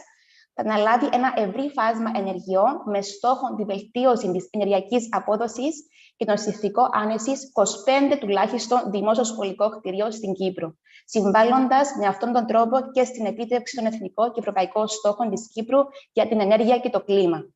Το έργο παιδεία θα ενεργοποιήσει δημόσιες και ιδιωτικές επενδύσεις ύψους 7,5 εκατομμυρίων και θα αναπτύξει μια στρατηγική ενεργειακής ανακαίνησης για όλα τα δημόσια σχολικά κτίρια, εισάγοντας ένα διαδικαστικό πλαίσιο ενεργειακές αναβαθμίσεις βασισμένο σε περιβαλλοντικά, ενεργειακά, κοινωνικά και οικονομικά κριτήρια. Επιπλέον, ένα άλλο πιλωτικό πρόγραμμα το οποίο πραγματοποιείται στην Κύπρο, το έργο Polysynergies, διασυνοριακές συνέργειες για την εξοικονόμηση ενέργειας σε κτίρια της αστυνομίας, που εγκρίθηκε από το πρόγραμμα Interreg Ελλάδα-Κύπρος 2014-2020, αποτελεί αφορμή για διεύρυνση της υφιστάμενης συνεργασίας των αστυνομικών σταθμών των δύο χωρών υπό το συντονισμό του Κέντρου Ανανεώσιμων Πηγών και Εξοικονόμησης Ενέργειας, σε συνεργασία με την Αστυνομία Κύπρου για την προώθηση της εξοικονόμησης ενέργειας στο μεγάλο αριθμό ενεργειακά υποβαθμισμένων κτηρίων της ελληνικής και κυπριακής αστυνομίας. Συγκεκριμένα, το έργο στοχεύει στην υλοποίηση επιδεικτικών έργων εξοικονόμησης ενέργειας σε 3 κεντρικά... Sula, could you sum up in 1 minute, please? Yes. Στο πλαίσιο των δράσεων του έργου θα γίνουν ενεργειακές αναβαθμίσεις σε 2 σταθμούς στην Κύπρο, τον αστυνομικό σταθμό Λακατάμιας και τον αστυνομικό σταθμό Αγίας Νάπας. Είναι εμφανές ότι υπάρχει μεγάλο περιθώριο και συνεπώς πολλές ευκαιρίες βελτίωσης της ενεργειακής απόδοσης στο κτηριακό τομέα. Thank you very much. So thanks, Sula. That was quick and on time. Perfect. That's how it works well. Okay, I would like to invite now our next speaker, Apostolos Michopoulos. You are the Deputy Director of the Energy and Environmental Design of Buildings Research at the University of Cyprus. And you will tell us about determining the cost-effective energy efficiency measures in buildings. That's always the key question. So Apostolos, the floor is yours. Happy to have you with us. Thank you very much, Mr. Gaze. I'm going to change my presentation into English language. Η παρουσίασή μου, όπως αναφέρθηκε, έχει ως αντικείμενο στα ελληνικά. I'm going to speak in Greek. Η παρουσίασή μου έχει ως τίτλο, όπως αναφέρθηκε, τον καθορισμό των οικονομικά αποδοτικών μέτρων ενεργειακής απόδοσης στα κτίρια. Όταν μου προτάθηκε από τους διοργανωτές να έχω αυτή την παρουσίαση σήμερα, πραγματικά προβληματίστηκα το τι θα μπορούσα να πω, γιατί είμαστε σε μια κατάσταση της αγοράς όπου τόσο οι τιμές της ενέργειας ανεβαίνουν, όσο και το κόστος κατασκευής, το κόστος των επεμβάσεων στα κτίρια ανεβαίνουν. Ως εργαστήριο, παρακολουθώντας την κατάσταση στην αγορά, έχουμε δει ότι τους τελευταίους μήνες στην Κύπρο έχουμε μια αύξηση του κόστους ενέργειας, η οποία μάλλον προσεγγίζει το 30% σήμερα, και αντίστοιχη μια αύξηση του κόστους κατασκευής, ειδικά στον τομέα των ανακαινήσεων με τα έργα τα οποία τρέχουμε, η οποία ίσως είναι και λίγο ψηλότερη. Για τον λόγο αυτό προτίμησα να εστιάσω λίγο την παρουσίασή μου σε κάποια αποτελέσματα τα οποία είχαμε παράξει πριν από την κατάσταση του κορονοϊού, πριν από 2 περίπου χρόνια, για την υπηρεσία ενέργειας στο πλαίσιο μιας τεχνικής βοήθειας, όπου τότε οι συνθήκες της αγοράς ήταν πιο εξομαλυμένες και θεωρούμε ότι είναι οι συνθήκες αυτές τις οποίες θα έχουμε μετά το πέρας αυτής της αναταραχής που βιώνουμε σήμερα. Χωρίς να θέλω να γίνω γραφικός, θα ήθελα απλά να σημειώσω αυτά τα οποία οι προαλήσαντες, ο κύριος Τοπέμπτου, ο κύριος Χατζηνικολάου και η κυρία Καρά έχουν ήδη τονίσει, ότι στην Κύπρο σήμερα έχουμε ένα σημαντικό απόθεμα παλαιών κτηρίων, τα οποία δεν χαρακτηρίζονται από ενεργειακή απόδοση. Σύμφωνα με εκτιμήσεις, καθότι περιμένουμε την απογραφή των κτηρίων να ανακοινωθεί μέσα στους επόμενους μήνες, ο οικιστικός τομέας της Κύπρου πρέπει να έχει περίπου 460.000 κτίρια, και άλλα περίπου 47.000 κτίρια πρέπει να υπάρχουν, τα οποία ανήκουν στον μη οικιστικό τομέα, κτίρια γραφείων, κτίριο υπηρεσιών κτλ. Βλέπουμε δηλαδή το μεγαλύτερο κτηριακό απόθεμα αφορά τα οικιστικά κτίρια και, όπως επίσης που αναφέρθηκε από τους προηγούμενους ομιλητές, περίπου το 90% αυτών των κτίριων έχει κατασκευαστεί πριν την εφαρμογή των κανονισμών ελάχιστης ενεργειακής απόδοσης στα κτίρια. Άρα, κατά κανόνα, μιλούμε για κτίρια τα οποία δεν έχουν την επιθυμητή ή την αναμενόμενη ή την προσδοκόμενη ενεργειακή συμπεριφορά σήμερα. Συνεχίζοντας αυτή την παρουσίαση, θα ήθελα λίγο να αναφερθώ στα στοιχεία τα οποία οδήγησαν στα αποτελέσματα τα οποία θα δούμε στις δύο επόμενες διαφάνειες. Τα αποτελέσματα έχουν παραχθεί με τη χρήση του αλγορίθμου EUFORES, είναι το Energy Estimation Model for Residential Sector. Είναι ένας αλγόριθμος ο οποίος αναπτύχθηκε για λογαριασμό της υπηρεσίας ενέργειας, όπως σας είπα, στο πλαίσιο μιας τεχνικής βοήθειας, και ο στόχος αυτού του αλγορίθμου ήταν ακριβώς αυτό που ζητάει και η συγκεκριμένη παρουσίαση, να εντοπίσει ποια είναι τα βέλτιστα μέτρα από πλευράς οικονομικής απόδοσης, τα οποία εμφανίζουν χαμηλό κόστος σε σχέση με το όφελος το οποίο ουσιαστικά δίδουν για τον τελικό καταναλωτή. Ο συγκεκριμένος αλγόριθμος βασίζεται στο εργαλείο δυναμικής προσομοίωσης, το Energy Plus, και χρησιμοποιεί μια εκτεταμένη βάση τυπικών κτηρίων της Κύπρου. Αν δεν με απατάει η μνήμη μου, αυτή τη στιγμή έχουμε περίπου 84 κτίρια τα οποία τρέχουν πίσω, και με τη βοήθεια μιας ανωδικής προσέγγισης, μιας μεθοδολογίας bottom-up, όπως λέμε, ερχόμαστε και οδηγούμαστε σε αυτή την αξιολόγηση.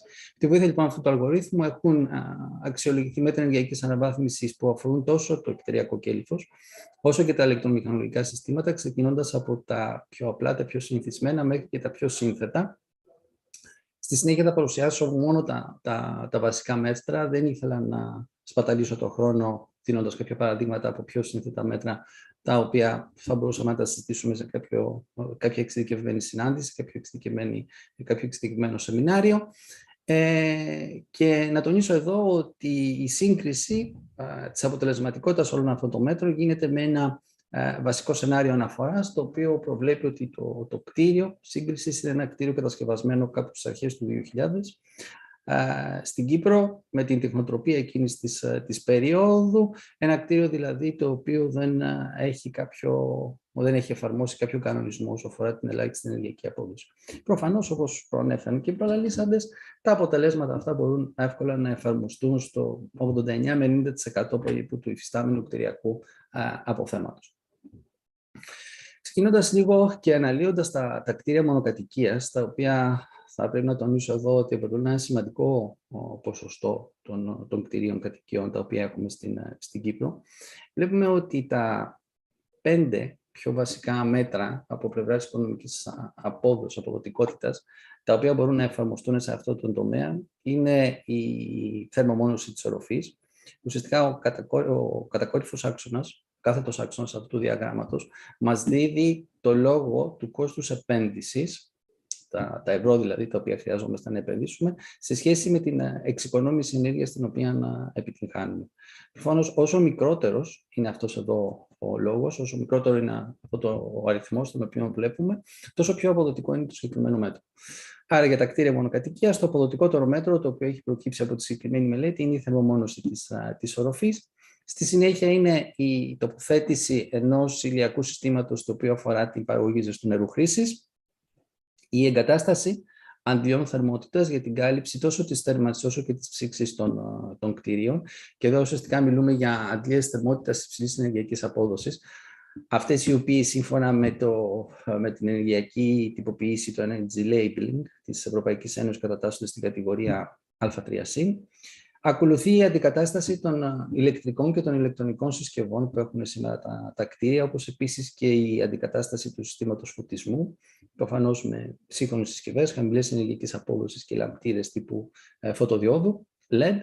Και από εκεί και πέρα ακολουθεί η θερμομόνωση των όψεων ενός κτιρίου. Βλέπουμε ότι έχουμε μεγάλη διαφορά μεταξύ της αποδοτικότητας των 4 πρώτων μέτρων σε σχέση με την αποδοτικότητα της θερμομόνωσης στην όψη, και αυτό γιατί από τεχνικούς καθαρά λόγους η θερμομόνωση της όψης μας βοηθά μόνο κατά την περίοδο της θέρμανσης, ενώ στην Κύπρο έχουμε εκτεταμένη περίοδο ψήξης.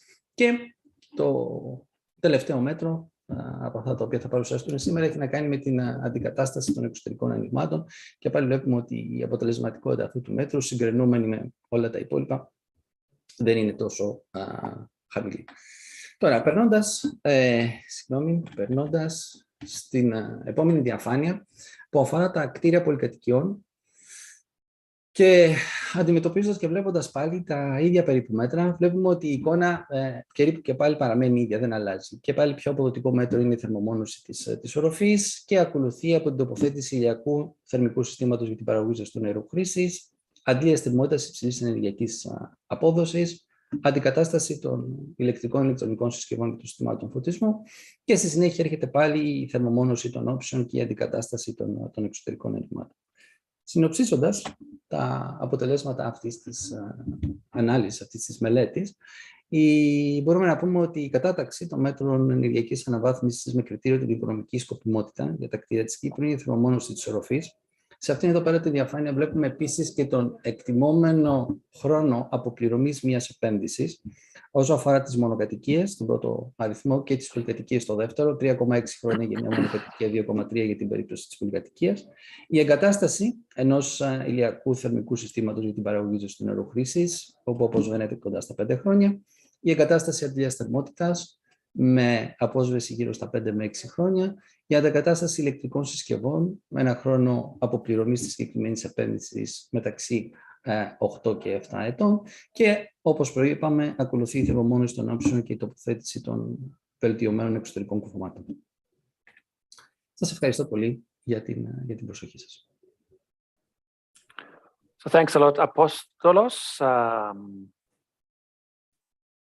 Would you switch off, or I will switch off your presentation? Stop share. Okay, good.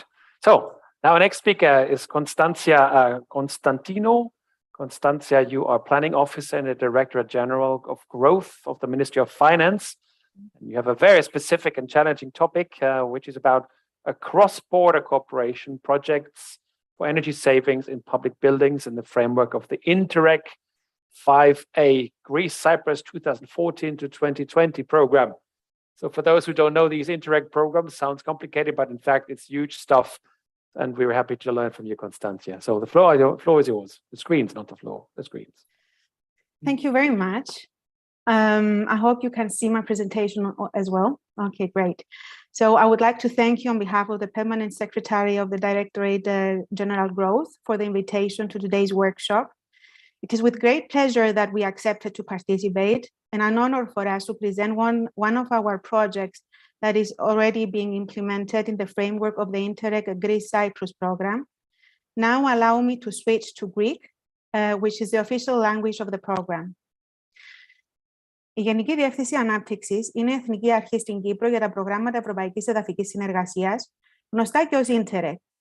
Ενημερωτικά αναφέρεται ότι η Ευρωπαϊκή Εδαφική Συνεργασία αποτελεί ένα από τους στόχους της πολιτικής συνοχής της Ευρωπαϊκής Ένωσης και αποσκοπεί στην προώθηση της οικονομικής, κοινωνικής και εδαφικής συνοχής μεταξύ των κρατών μελών της Ευρωπαϊκής Ένωσης, συμβάλλοντας με τον τρόπο αυτό στην αρμονική ανάπτυξη σε ολόκληρη την Ένωση. Σκοπός της Ευρωπαϊκής Εδαφικής Συνεργασίας είναι η συνεργασία χωρίς σύνορα, παρέχοντας το πλαίσιο για την υλοποίηση κοινών δράσεων και ανταλλαγών πολιτικών μεταξύ των εθνικών, περιφερειακών και τοπικών φορέων από τα διάφορα κράτη-μέλη της Ευρωπαϊκής Ένωσης, με σκοπό την αντιμετώπιση κοινών προβλημάτων και προκλήσεων. Επιπλέον, στηρίζει και τη συνεργασία κρατών μελών με χώρες μη κράτη-μέλη, καθώς και υποένταξη στην Ευρωπαϊκή Ένωση χώρες. Η Ευρωπαϊκή Εδαφική Συνεργασία συγχρηματοδοτείται από τα Ευρωπαϊκά Διαρθρωτικά και Επενδυτικά Ταμεία μέσω του Ευρωπαϊκού Ταμείου Περιφερειακής Ανάπτυξης και στηρίζει προγράμματα διασυνοριακής, διακρατικής και διαπεριφερειακής συνεργασίας. Στο πλαίσιο αυτών των προγραμμάτων, η Κύπρος συμμετείχε σε 8 προγράμματα για την προγραμματική περίοδο 2014-2020. Ένα εξ αυτών είναι και το πρόγραμμα Ελλάδα-Κύπρος. Όπως μπορείτε να δείτε, ο συνολικός προϋπολογισμός του προγράμματος ανέρχεται σε 64,5 εκατομμύρια ευρώ και επιλέξιμες περιοχές είναι οι περιφέρειες της Κρήτης, Νοτίου και Βορείου Αιγαίου και η Κύπρος. Η διαχειριστική αρχή του προγράμματος εδρεύει στη Θεσσαλονίκη. Το ποσοστό συγχρηματοδότησης ανέρχεται σε 85% από το Ευρωπαϊκό Ταμείο Περιφερειακής Ανάπτυξης και 15% από εθνικούς πόρους της Ελλάδας και της Κύπρου. Επιλέξιμοι φορείς για συμμετοχή στο πρόγραμμα είναι οι δημόσιοι φορείς, οργανισμοί δημοσίου δικαίου, αρχές τοπικής αυτοδιοίκησης και μη κερδοσκοπικοί οργανισμοί ιδιωτικού δικαίου. Το πρόγραμμα αποφάσισε να διανύμει τον προϋπολογισμό του σε 3 άξονες προτεραιότητας, με το δεύτερο να αφορά στην αποδοτική χρήση ενέργειας και τις βιώσιμες μεταφορές. Αυτός ο άξονας προτεραιότητας εστίασε σε 3 ειδικούς στόχους, με τον πρώτο, όπως βλέπετε στον πίνακα, να αφορά στην αύξηση της εξοικονόμησης της ενέργειας στα δημόσια κτίρια. Αξιοσημείωτο είναι το γεγονός ότι ο προϋπολογισμός για αυτόν τον ειδικό στόχο απορροφά το 66% του συνολικού προϋπολογισμού του άξονα προτεραιότητας, δεικνύοντας τη σημαντικότητα του συγκεκριμένου θέματος για το πρόγραμμα.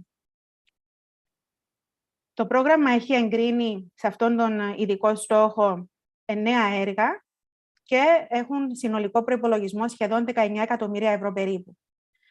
Ο λόγος που αναφέρω το συνολικό εγκεκριμένο προϋπολογισμό των εν λόγω έργων είναι για να τονίσω τη σημαντικότητα που προσδίδει το πρόγραμμα σε αυτή τη θεματική, καθώς έχει ουσιαστικά εγκρίνει υπερδέσμευση ύψους σχεδόν 32%. Ένα από αυτά τα έργα που υλοποιούνται είναι το έργο μακρονίμιο Αναβαθμίζω, το οποίο θα αποτελέσει και το κυρίως αντικείμενο της σημερινής παρέμβασης. Ολοκληρωμένος τίτλος του έργου είναι «Ενεργειακή αναβάθμιση των ιστορικών κτηρίων του Προεδρικού Μεγάρου και της Λότζιας Δημαρχείου Ηρακλείου». Ο στόχος του έργου είναι, όπως δεικνύει και ο τίτλος του, η ενεργειακή αναβάθμιση των 2 κτηρίων και η μετατροπή τους σε πρότυπα επιδεικτικά κτίρια υψηλής ενεργειακής απόδοσης. Ο συνολικός στόχος του έργου εντάσσεται και υπηρετεί τους ευρωπαϊκούς και εθνικούς στόχους για τη μετάβαση προς μια οικονομία χαμηλού αποτυπώματος άνθρακα. Αποτέλεσμα θα είναι η αύξηση της ενεργειακής απόδοσης και της αξιοποίησης ανανεώσιμων πηγών ενέργειας στα 2 ιστορικά κτίρια και παράλληλα η ανάπτυξη και εφαρμογή καινοτόμων τεχνολογιών και μεταφέρσιμων κατασκευαστικών πρακτικών. Οι κύριες αναμενόμενες εκροές είναι τα 2 πρότυπα έργα ενεργειακής αναβάθμισης των 2 ιστορικών κτηρίων, ένα σταθμός φόρτισης στο Προεδρικό Μέγαρο, δράσεις διάχυσης της γνώσης και ευαισθητοποίησης, η θεσμοθέτηση κοινού στρατηγικού πλαισίου Ελλάδας-Κύπρου για την αύξηση της ενεργειακής απόδοσης δημοσίων κτηρίων σημαντικής αρχιτεκτονικής, ιστορικής και κοινωνικής αξίας και ένας οδηγός έργων. Οι επεμβάσεις στα 2 ιστορικά κτίρια θα γίνουν στη βάση συνολικού ενεργειακού σχεδιασμού, στο πλαίσιο διεπιστημονικής διασυνοριακής προσέγγισης και συνεργασίας. Ιδιαιτέρως σημαντική κρίνεται η ανταλλαγή πρακτικών διαχείρισης της αρχιτεκτονικής κληρονομιάς ανάμεσα στις 2 χώρες. Η προτυποποίηση των επιλύσεων θα γίνει με στόχο τη μεταφερσιμότητα και τη διευκόλυνση επόμενων παρεμβάσεων στο μεγάλο αριθμό τέτοιων κτηρίων σε Ελλάδα και Κύπρο. Το νέο στοιχείο που φέρνει το Αναβαθμίζω είναι ακριβώς αυτή η προτυποποίηση στην αντιμετώπιση του δύσκολου ζητήματος των επεμβάσεων σε κτίρια αρχιτεκτονικής κληρονομιάς. Το έργο υλοποιείται από κυπριακής πλευράς από το Πανεπιστήμιο Κύπρου ως κύριος δικαιούχος, το Τμήμα Ηλεκτρομηχανολογικών Υπηρεσιών, το Τμήμα Δημοσίων Έργων και την Προεδρία και το Προεδρικό Μέγαρο, ενώ από ελληνικής πλευράς από το Δήμο Ηρακλείου και το Ελληνικό Μεσογειακό Πανεπιστήμιο. Στη συνέχεια θα επικεντρωθούμε στις παρεμβάσεις που θα υλοποιηθούν στο Προεδρικό Μέγαρο της Κυπριακής Δημοκρατίας.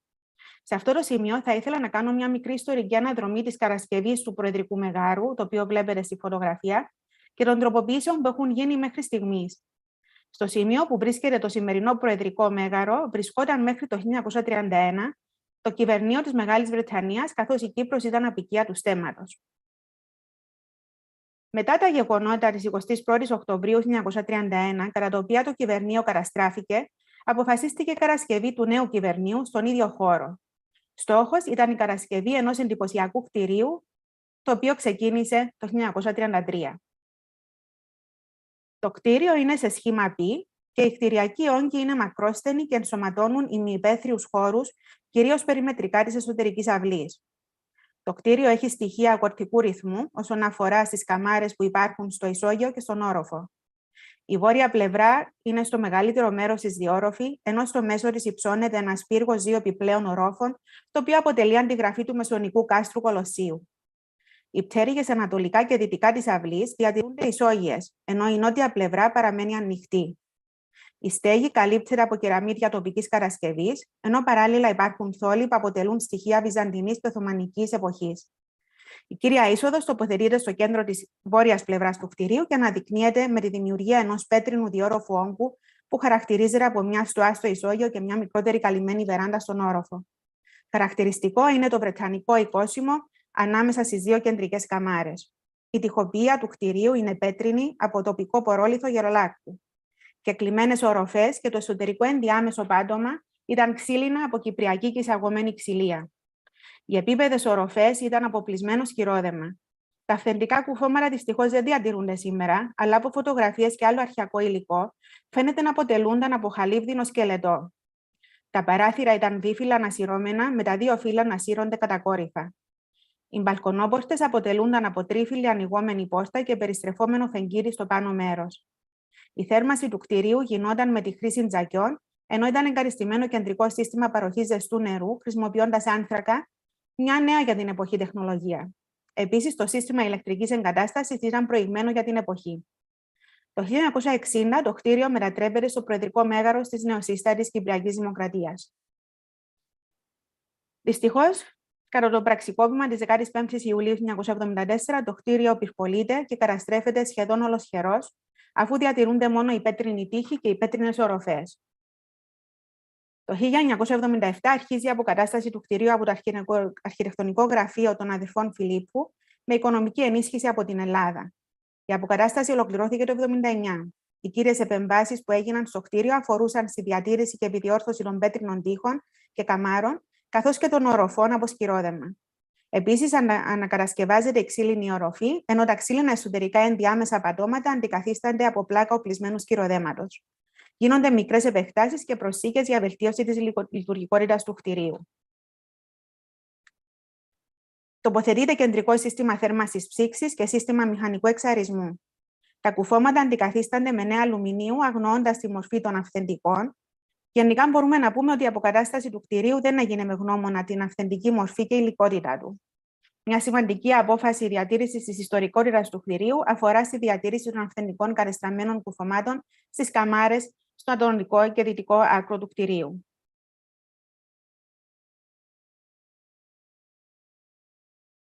Στο πλαίσιο της υλοποίησης του έργου αναβαθμίζω, στο πλαίσιο στις τελευταίες δεκαετίες έγιναν επιπλέον επεμβάσεις όπως η θερμομόνωση, εγκατάσταση λαμπτήρων LED, η εγκατάσταση συμπληρωματικών συστημάτων θέρμανσης και ψήξης και η αντεκατάσταση μέρος των κουφωμάτων. Στο πλαίσιο της υλοποίησης του έργου αναβαθμίζω, αποφασίστηκε όπως για την ενεργειακή αναβάθμιση του κτηρίου γίνει η αντικατάσταση των κουφωμάτων και βελτιωθούν ηλεκτρομηχανολογικές εγκαταστάσεις του κτηρίου. Για την αντικατάσταση των κουφωμάτων, το Πανεπιστήμιο Κύπρου, σε συνεργασία με τους άλλους εταίρους του έργου, εκπώνησε μελέτες οι οποίες είχαν ως ζητούμενο την εξακρίβωση της κατασκευής των αυθεντικών κουφωμάτων όσον αφορά στην υλικότητά τους, τη γεωμετρία, δηλαδή τις αναλογίες των διατομών και των κουφωμάτων, και τη λειτουργία, δηλαδή τον αριθμό των φύλων και τον τρόπο ανοίγματος. Στόχος είναι η κατασκευή νέων κουφωμάτων βελτιωμένης ενεργειακής απόδοσης με βάση τα αυθεντικά κουφώματα. Όπως προαναφέρθηκε, τα αυθεντικά κουφώματα φαίνεται να ήταν κατασκευασμένα από χάλιβα, σύμφωνα με διάφορες πηγές, όπως φαίνονται στη διαφάνεια.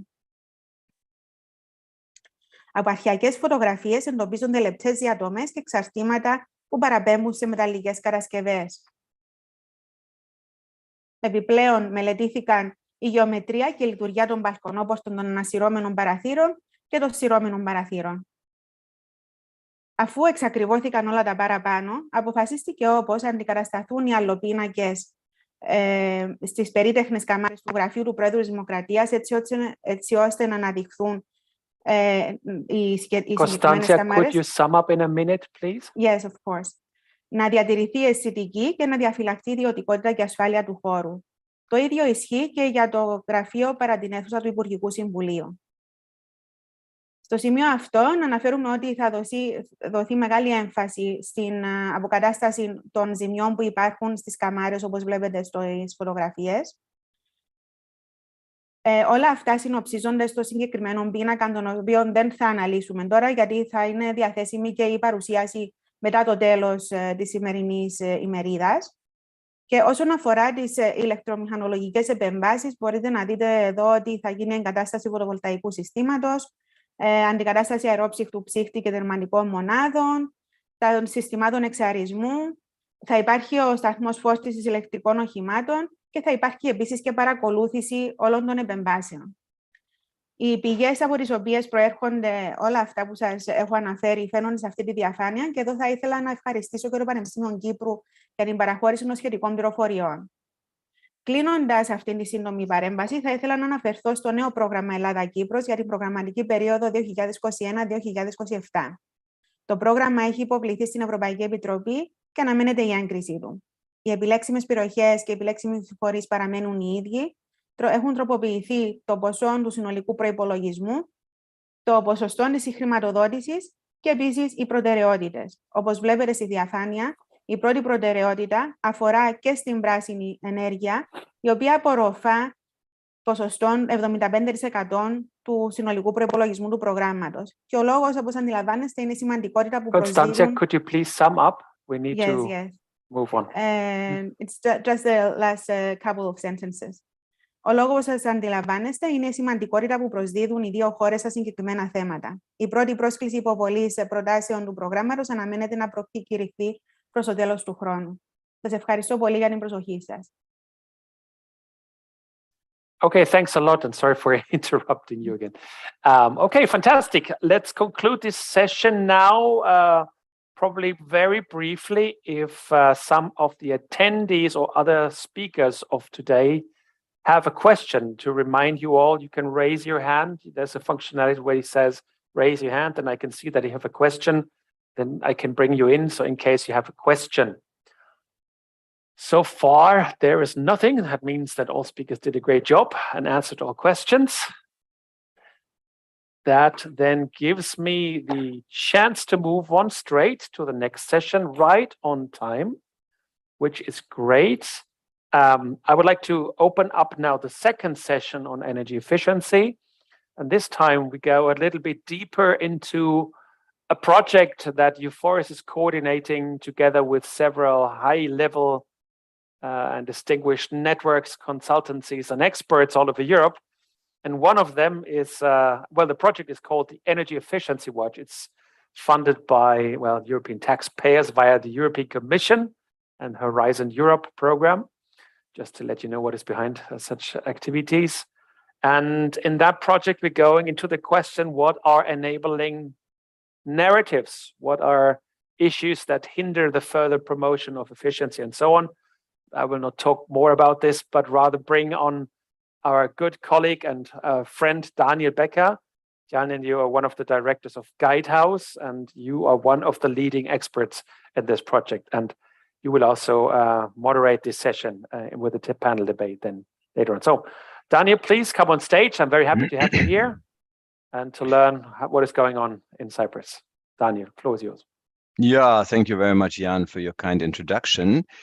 And I'm going to present to you all the results that we had on narratives that foster better implementation of energy efficiency policy instruments. So we did, under the project of Energy Efficiency Watch, a series of workshops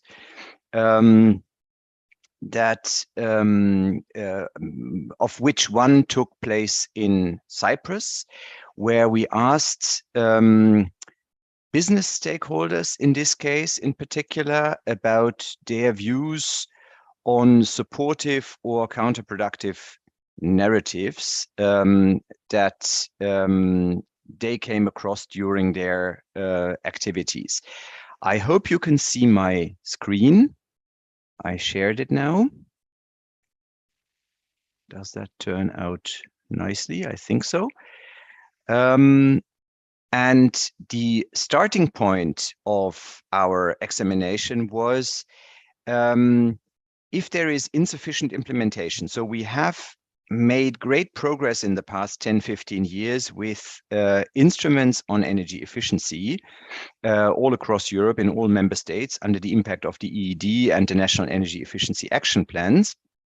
But often we still see a lack in implementation, and this requires an understanding of why are things not happening. And a key role here, that is what we figured out already in the previous watch, in the watch 3 at the very end, is if the perception and connotation of policy instruments is somehow weakish or taking the wrong path, then things are not happening. So this is also essential for the success of the Green Deal in a broader sense, that policymakers need a broader understanding of. Sorry, Daniel, one interruption. Could you put your presentation into full screen mode so that? Okay, if you just guide me, because I see it in full screen mode, but. Okay, then you have to share the full screen mode and not the PowerPoint back end.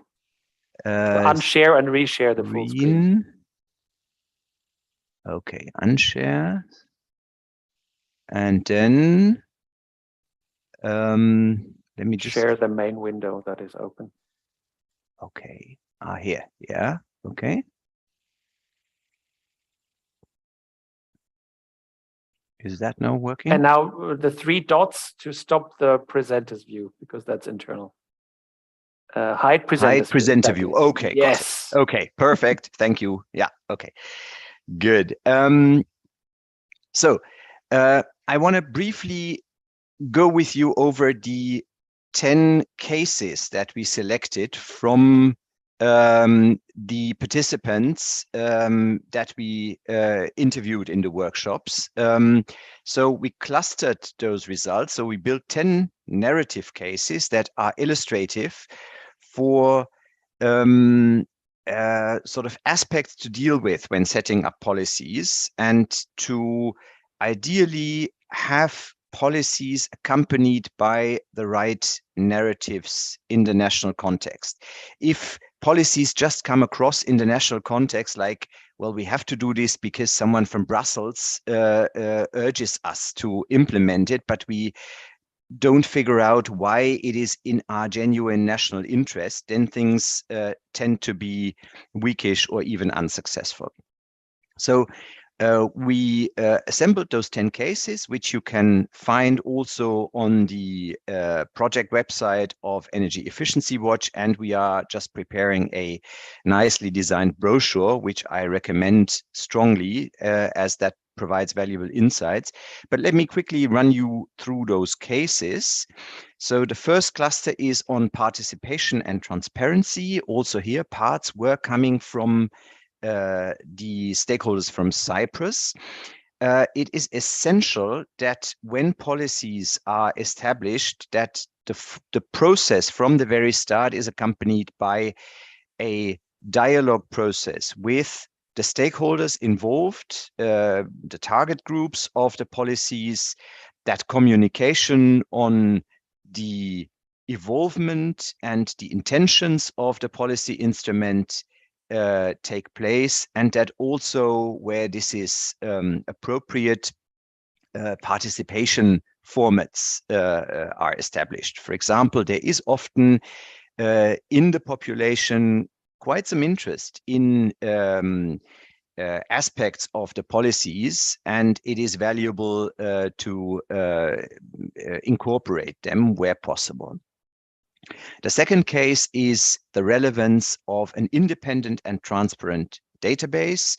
So often, although all sorts of statistical data exist, it is not made clear to the public which of those data are generated in which way.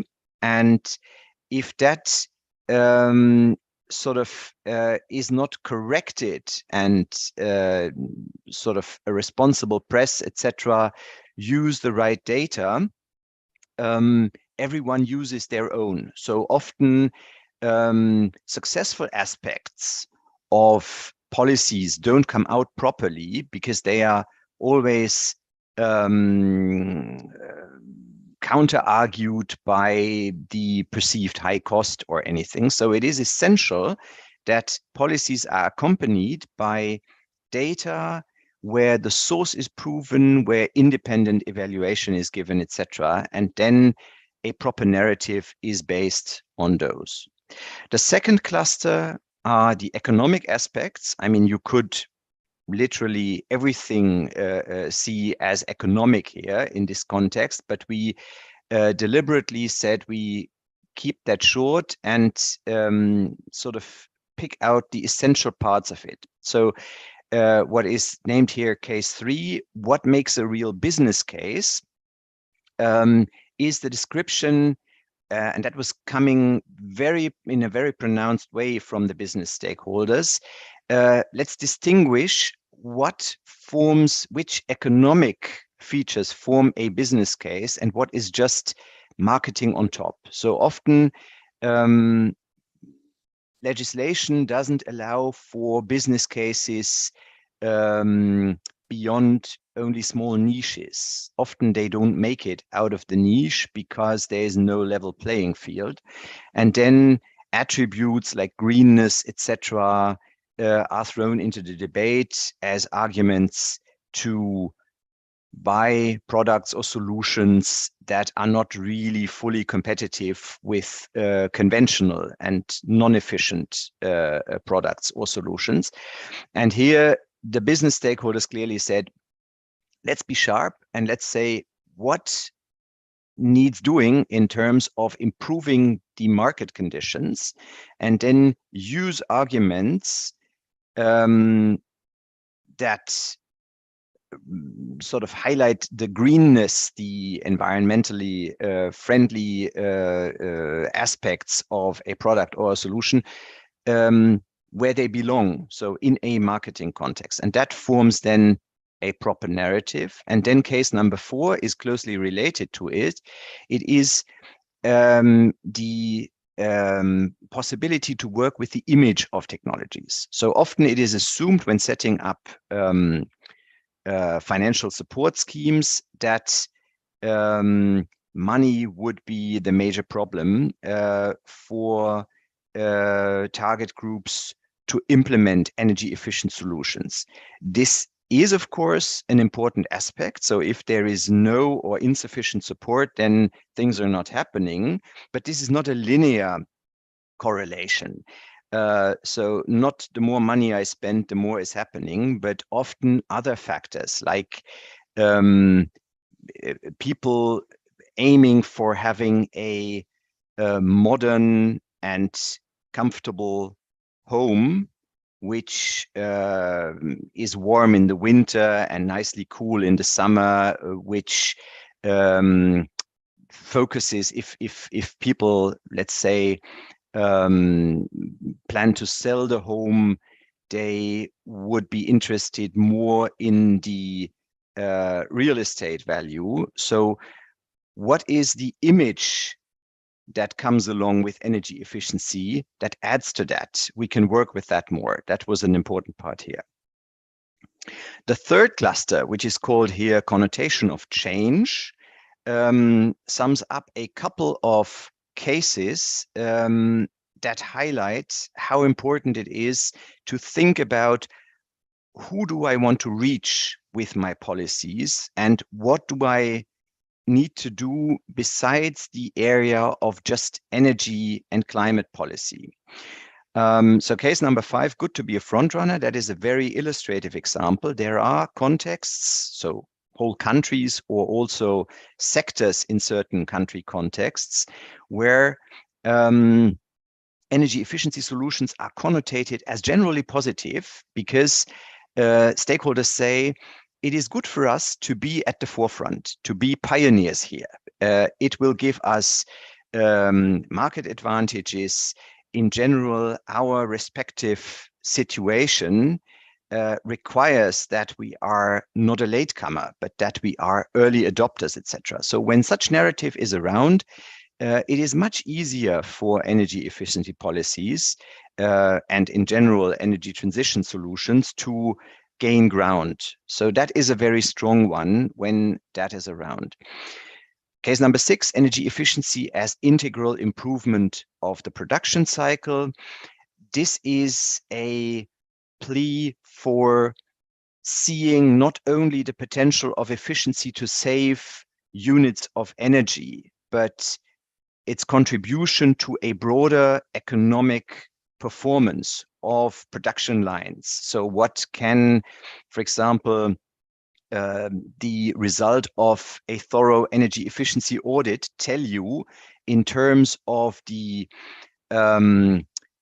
saving potential also for other raw materials, not only energy as a commodity, but also other elements in my production process that I can optimize? And also, how can it become part of the financial KPIs of your company? So what is the value of my company, of my business and my production line in terms of changing environments, potentially increasing energy prices, CO2 taxes upcoming, etc. So that is just the narrative here goes, think the economic aspects of energy efficiency broader than just the saving of energy. And then cases number 7 and 8, we can combine those. So research and innovation, completely different sector often than energy and climate, as it is run by different ministries, typically in the usual setup of a cabinet.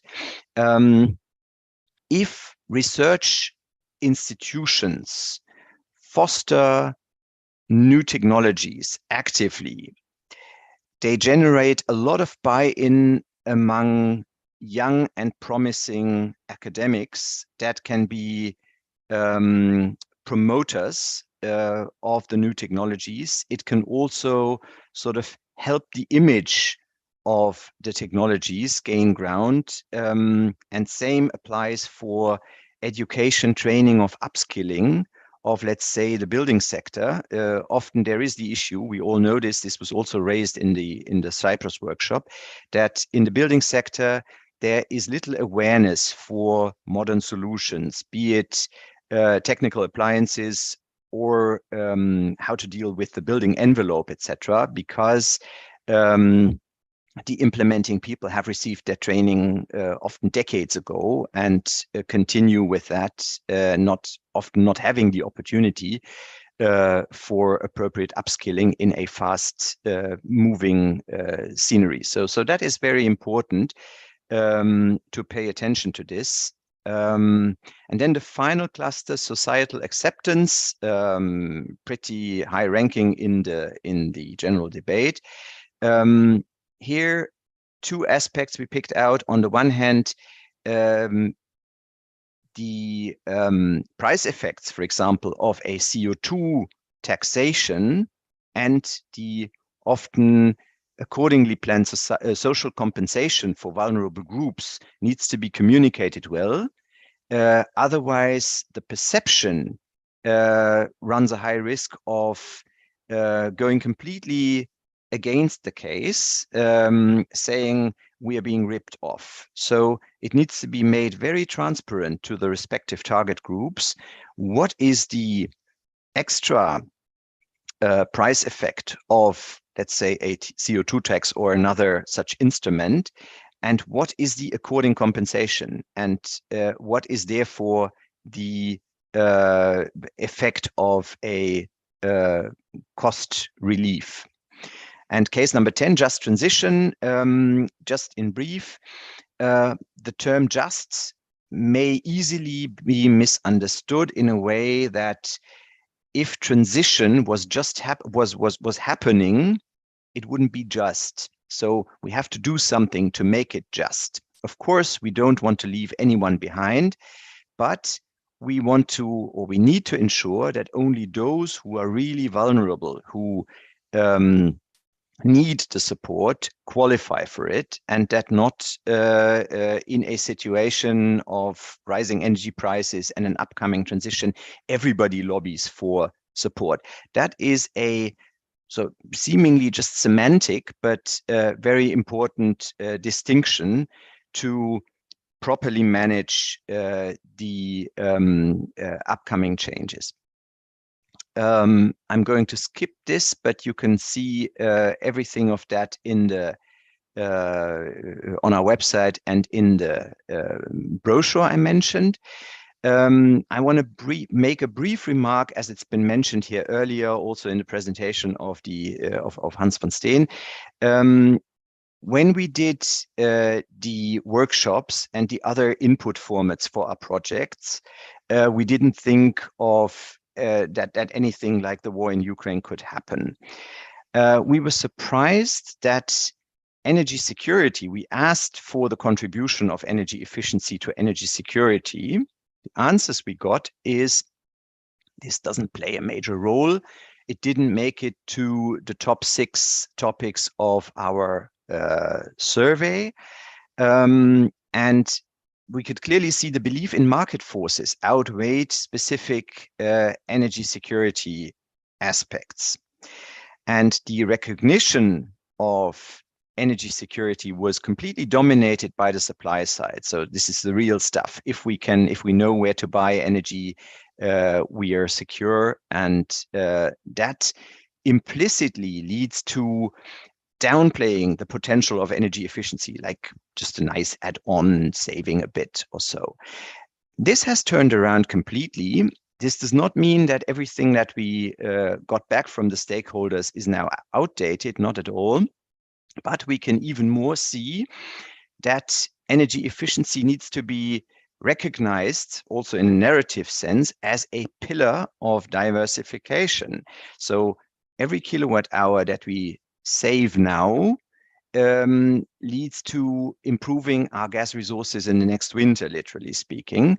So what is required right now is also from a narrative end, give energy efficiency the recognition that it deserves, and let it play a more important role. And then finally, some overarching policy recommendations, also here under 3 major sort of clusters.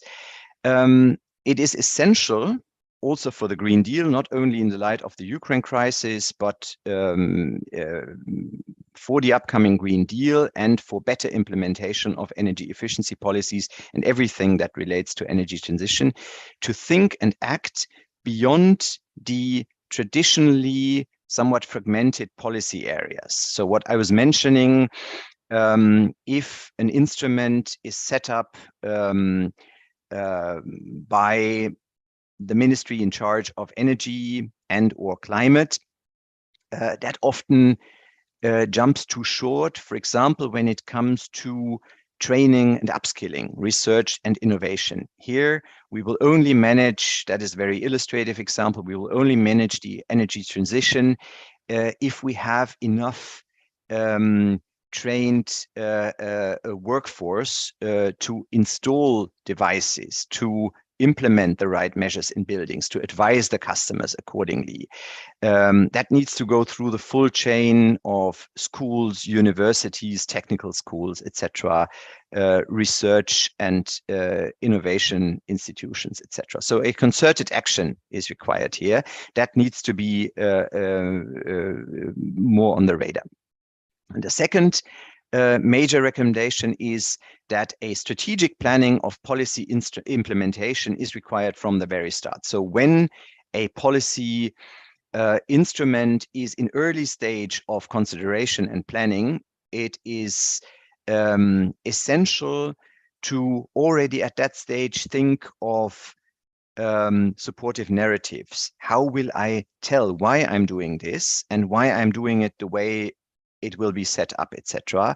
Otherwise, there is a high risk that public opinion turns against it, and we either do not implement or we lose time in the implementation process, or it is then a very shaky and unstable implementation process. And here, again, participation and dialogue plays an important role. And then the third and last aspect is that the economic relevance of energy efficiency needs to be strengthened, and it needs to adopt a wider perspective than just the microeconomic savings perspective, assuming that everybody is a homo economicus, which of course to some parts is true, but this is not the full picture, also in the light of the security debate. Daniel, please check the time. Just to yes, I'm about to finish. So we need to overcome the predominance of the supply side, and we need to foster the evolvement of new business models to be sure that we are not missing out the full potential of energy efficiency. With that, I want to close. Thank you very much, and I'm looking forward to the discussion we are going to have. Thanks, Jan. So thanks a lot, Daniel. Please unshare your screen. And well, the next one is not that I could call him on stage because he's not here live, but Ronald Diab, who is Managing Director of the Energy Efficiency Group, is unfortunately busy right now, but he prepared a video for a video message. I created a new word. Okay, well, Ronald created this video about an insight from within the island on the barriers for the development of energy efficiency. So Ronald has tons of experience with that, and I asked my colleague Rachel to start the video. Hello everyone, this is Ronald Diab from EEG. I would like first to start by thanking you to give me the opportunity to do this presentation. I would have loved to be present with you. Unfortunately, I couldn't do it, so I'm recording it. In this presentation, I'll try to give you an insight from within the island on the barriers for the development of energy efficiency in Cyprus. The perspective of our company, EEG, who has been in the market for more than 2 decades. I'll start with a quick bio of EEG. So we've started our first business in Lebanon in 1996, and energy services is our only business. So we're not coming from general consulting or contracting or trading. And we've been working on the ESCO business concept since our inception, which means we've covered all sorts of contracts, from guaranteed saving contracts to energy performance contract or any other mutually agreed contract with the client. Today, we have 4 legal entities, 2 in Cyprus, 1 in Lebanon, and 1 in Saudi Arabia. And we work across all vertical sectors. Now, as an energy services company, we do cover all the life cycle of the projects, from the consulting works until the implementation of the efficiency measures and the measurement and verification of the savings. To date, we have performed more than 850 energy audits in 31 countries, among them more than 80 in Cyprus, and we've implemented more than 320 projects of energy efficiency, among them more than 30 in Cyprus. In Cyprus, we have started, as I mentioned, the company more than 2 decades ago, and EEG teamed up with one of the leading industrial and trading group, which is Mercedes Group, which has really helped us to have a good networking into the island and helping us into commercializing our business model. These are some of our clients in the island. Lots of hospitality names, but also banking, corporates, commercial entities, and industrial entities. The way I wanted to share with you my insight on the market is by taking you throughout our journey in the Cypriot market. And then we'll reach the point of what are the barriers today. And I have divided this into several specific timelines, 4 timelines, which are very distinct in terms of the transitions that the island had in terms of energy efficiency applications and energy efficiency market. I'll start with the first one, which covers the time of 2000 to 2004, and that was our early stages of the company. And at that time, when we entered, we were, I think, the first, or maybe among the 2 first companies doing energy efficiency in the market. And energy efficiency was more like a curiosity with very low awareness among end users. There were no proper legislations in place and no proper financial mechanism in place. So the market was all about individual push and networking, because obviously you need to have the trust factor between you and the prospect so that you end up selling him the project. And we ended up actually having some successful energy audits and, I would say, small-scale energy efficiency projects implementation. Now, 2004 came a big change for Cyprus as it entered into the EU, and that was really the beginning of the change in terms of policy and funding of energy efficiency. So as I mentioned then, the policies and funding started really to accelerate as of 2004. And the main one that relates to our sector is the Law 33/2003, which was then replaced by Law 112/2013, which relates to the creation of the fund to promote energy efficiency and renewable energy with up to 30% subsidies. And in this scheme, more than 100 million euro were allocated during this period, 17% of which are for the non-residential sector, and the bulk of the money actually went, or the fund went, into the residential sector. Now, the private companies like us, like EEG, one of the key thing in this time was that we had access, or relatively easy access, to project financing through our own banks. However, these were at normal interest rate and without any advantages, green funding or energy efficiency funding or climate mitigation funding interest rate. During this period, the market grew a lot because of the 30% subsidies. At the same time, the interest from the private sector increased, and we were able to undertake deep retrofit projects because of all these movements from the subsidies and the banking financing. One example was the St. Raphael Hotel, where we did deep retrofit of its chilled water plant. Now, in 2013, obviously, we had the big milestone of the financial crisis, but before that, two important or several important directives and steps were, or policies or laws were enacted. One of them is the European Directive 27/2012, which pushed the mandatory energy audit for non-SMEs, and then we had the energy performance certificates, and then we have a new fund, which was the iSave, iUpgrade fund that complemented the previous fund. So all of these were ready by 2012, but then in 2013 we had the financial crisis, which had really a long-lasting impact across all sectors, definitely including our own sector of energy efficiency. And that's why all these 3 points that I mentioned before were delayed as application till after the financial crisis. Now, one of the key elements of the, or outcome of the financial crisis is that there were no banking funding available at the end. And that is really, I would say, defining moment for ESCOs, because without banking support, there are no projects possible or possibility to fund projects.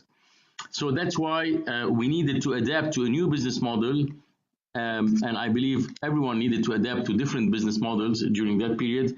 In terms of energy efficiency, we thought that we will not take the risk into implementing efficiency projects, but rather focus on energy consulting and specifically on the taking advantage of the mandatory energy audits. Now, why I'm writing market creation or destruction? Because the mandatory energy audits was supposed to push the market positively forward in creating the interest in energy efficiency.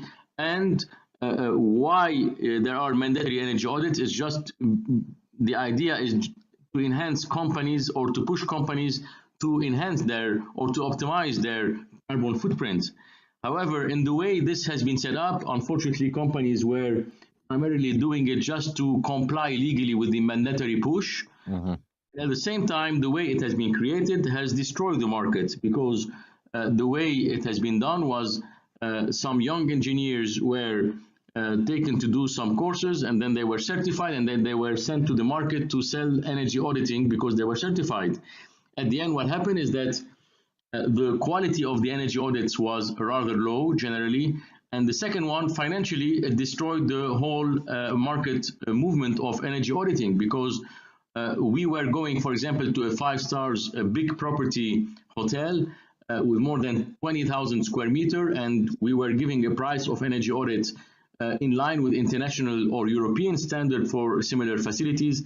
And then we were faced by a certified energy auditor who has virtually no experience in the market, but he's certified and selling it at 2,000 euros. So at the end, we were obliged to drop our prices significantly just to be able to compete among, I would say, between bracket certified energy auditors. And the result was that most of these audits were in the drawers. And I don't think that the impact of the mandatory energy audit reached its goals of reducing the energy consumption of the island. And that's why in my perspective, that was really more like a destruction of the market than the creation of the market. And at the end, if you see today who are the players, I mean, who were doing energy audits and what they were doing in the market before and now, you would see that most of them disappeared from the market. So it wasn't self-sustainable. And then between 2020 to date, obviously we have 2 years very difficult from COVID, and that has virtually killed the market, all markets, but specifically ours in energy efficiency, because the hospitality sector, which is, I would say, the spinal cord of energy efficiency in the commercial sector, was into a standstill. And today, to be sincere, it's more like sit and watch or wait what's going to happen, and waiting for a true rebound to see how we can really reinvest and grow the company in Cyprus. All this takes us to the barriers for the development of energy efficiency and ESCO market in Cyprus. And I have several points. The first one is that it is a relatively small market. Although I would say there are some big potential generally, but the market can be described as rather small in terms of size. The second is there is a lack of trust from end users, and that could be coming from all the bad experiences they had and low quality of maybe some of the services they got. The third point is very important, because I truly believe that subsidies are not really the solution for a sustainable industry future of energy efficiency. In order to make a self-sustained energy efficiency industry, you need to try to find a financial mechanism that is adapted to fund projects, but not subsidies. The day subsidies stop, the market collapses. And that's why we need to move from the subsidies and build something which is smarter in terms of finding some financial mechanisms and funding of ESCOs or private companies to do energy efficiency projects. And that should be the core focus of any future plan into developing the EERE market. The other point is that there is a market instability that's general. COVID has created more instability, and now we have the Russia-Ukraine war, which is not really helping to build good plans and to plan forward mid and long term. And finally, the energy services businesses has to be financially attractive to have funding in it, and to have interest in investing in this whole business. And due to all what I've described in the previous slides, there are no real incentives, no real, I would say, financial incentives to invest currently in this sector. On the final note, I would like to answer some of the questions that have been raised in this session. I would say that the most important public debate in Cyprus should be between trade unions and all these associations of industries, hospitality, etc. These are the core people who are able to drive the market or their specific vertical market, and that's where the focus should be. I believe also that in terms of what would work best to encourage effective energy efficiency policy development in Cyprus, the focus is on competitivity. Competitivity is equal to reducing the cost, and now with the tariffs, energy tariffs hiking so high, it's very important to focus on the competitivity by focusing on the reduction of the energy cost and taking this angle for energy efficiency. And obviously, last but not least, I think there is a big movement of ESG and all the sustainability, corporate sustainability movement that is supposed to also be helping positively the application of energy efficiency. All of these should really be the narratives to push forward the market. And I would say at the end, as conclusion, if there is a financial mechanism in place a correct one that is able to smartly fund ESCOs or fund directly end users. If the quality of the services is raised, I would definitely see a good progress in energy efficiency in Cyprus. There is a good market across all sectors. Even the newly built buildings will have definitely also a prospect of energy efficiency in terms of optimizing all the technologies in place. What is important to drive things forward is to ensure that there is a stability, financial mechanism, and to have an attractive market for ESCOs to invest in the country. Thank you, and if you have any query, I would love to answer them by email.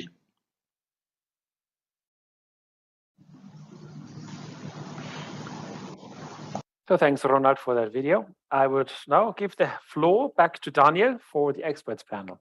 Daniel, just go ahead. Yeah, thank you very much, Jan. And yeah, that was a very pointed statement on the combination of market deployment and narratives. And with that, I would like to start. This is good input for our expert panel, on which we have, on the one hand, Caterina Piripizzi, energy efficiency expert from the Ministry of Energy, Commerce and Industry, and then Fanos Karantonis, chairman of the Cyprus Association of Renewable Energy Enterprises, CPEC. So to start with Caterina,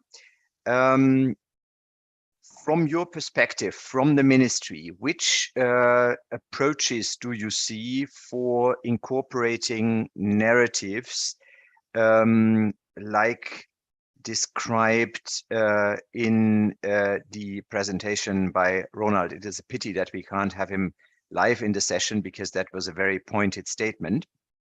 But maybe you can elaborate a bit your thoughts and reactions on this. Okay, thank you. And it's glad to be here and talk about energy efficiency. And it was very interesting to see also the first presentation of the project results, and also what Ronald have said. I'm a little bit concerned about what Ronald have said, because I don't see his company to be registered energy ESCO company, energy service company in Cyprus, and I don't know if he talks as an energy service company that performs audits in other countries. So, okay.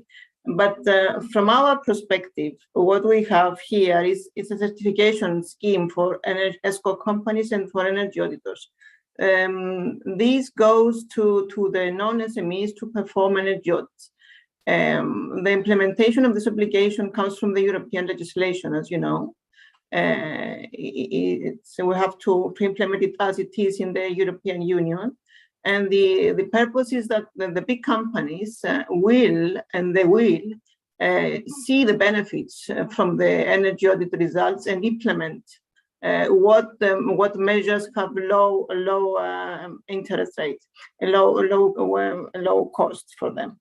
So we have examples from big companies like the airports, like cement, that they do implement the results.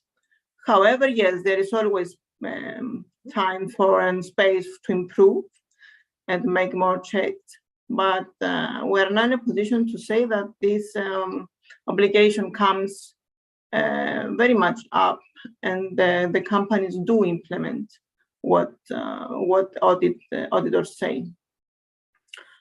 On the other hand, we are here trying to see what are the problems also for the companies, also for the households to implement energy efficiency measures. We are now seeking ways to see how they respond and why they respond. We are trying to get an assistance and to see what's the problem.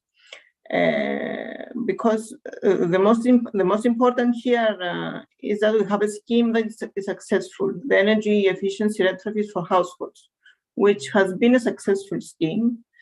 And the aim and the effort is to have this scheme repeated every year. Beyond that, we have schemes for individual measures for the roof insulation, as Apostolos said, which is the most effective measure, combined also with photovoltaics. And the effort now has been to increase the subsidy for the insulation, so as the people will manage to go there, and also much more increase for mountain areas and the energy poor people. Most of that we are let's say upfronting the efforts with some more schemes for the public sector, which is now a scheme for 100% financing for public sectors that go for deep renovations and small renovation rates. There is also a scheme for the businesses, small business, to make energy efficiency investments based on energy audits or energy performance certificates. There are many things going there. I don't want to tell them one by one. There are many projects in the RRF and in the cohesion funds that go all over the government, and also for buildings and for transport. And the effort here is to make also a big campaign. We are now at the final stages of having them.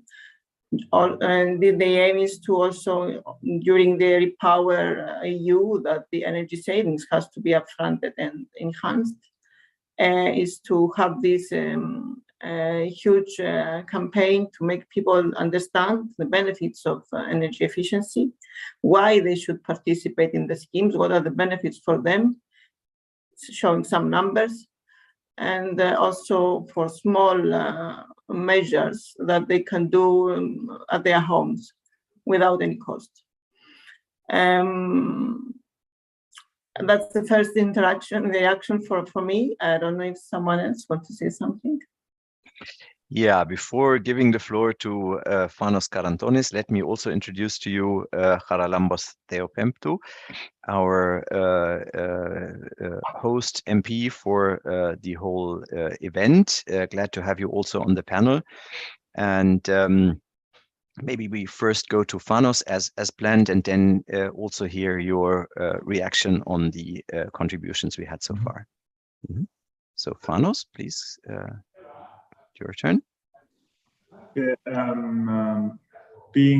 coming from the industry and from the professionals of the sector, we believe that there's a lot of room for building awareness in the local community of the benefits of these energy auditing and energy efficiency measures. As Katerina mentioned, the legislation is such that there is an obligation for the non-SMEs, but living in a country where the vast majority of the enterprises and the activities goes under the SME frames, let's say, so in sizes, the big gain for the country would be how to motivate these SMEs to move forward to this direction and execute energy audits and then implement the outcomes and the findings from these energy audits in the benefit of their own consumption and viability. At the same time, there's some very critical milestones that we have never met. And for me, very important is the smartness of the grid and the smart metering, because this will give information back to the consumer and will trigger this energy management awareness on demand side management, so that we will push the consumer to become an active consumer when it comes that they have renewables on their roof and they can change and manage their consumption in such a way that they shift loads during the hours that we have energy coming from renewables. So smart meters is missing from our country, and it's very crucial to have them as soon as possible. The massive rollout from the system operator, from DSO and TSOs, and educate people that having a passive executing passive measures on building envelopes to become an nearly zero or an active and dueling doesn't necessarily mean that if you don't use this properly and accordingly that the effect would be to be an active prosumer, let's say. So yeah, I'm very glad to hear that there is a big communication strategy that is being prepared now by the ministry to go out once again. And let's hope that time by time and generation by generation we'll win this challenge to educate our community to move forward to that direction. Yeah, thank you very much, Panos, for that intervention. Now coming to Charalambos Theopemptou with a reaction on what has been said so far. Thank you very much. I can tell you from my experience when I was a commissioner for the environment, people seek and they need the information. I remember when I was doing presentations all over Cyprus about energy saving measures in the house, in their homes, I was talking to full houses. And because energy is expensive and everybody's looking for ways to save on energy. So this is missing from Cyprus. We don't have any campaigns, awareness raising, advice, etc. And we need to do that. And I think it's one of the big issues that we should pay attention to. The other thing is that it's not always that people know of the schemes that government has with regards to funding, the opportunities that they have, etc. So we need to come out and explain to people what they can have, what they can do, how the application is done. We also need to have an association of all the people that can actually help, because it's very difficult. For instance, I know from myself, when people come and say to you, "Oh, this is a great idea. Can you recommend somebody to do this?" We should have a list of people, companies that I can go out and say, go to this website and you find there the list of people qualified to do this. So that will actually make it very, very easy. The other thing is that we need to get funding. I had it mentioned before. It's very important.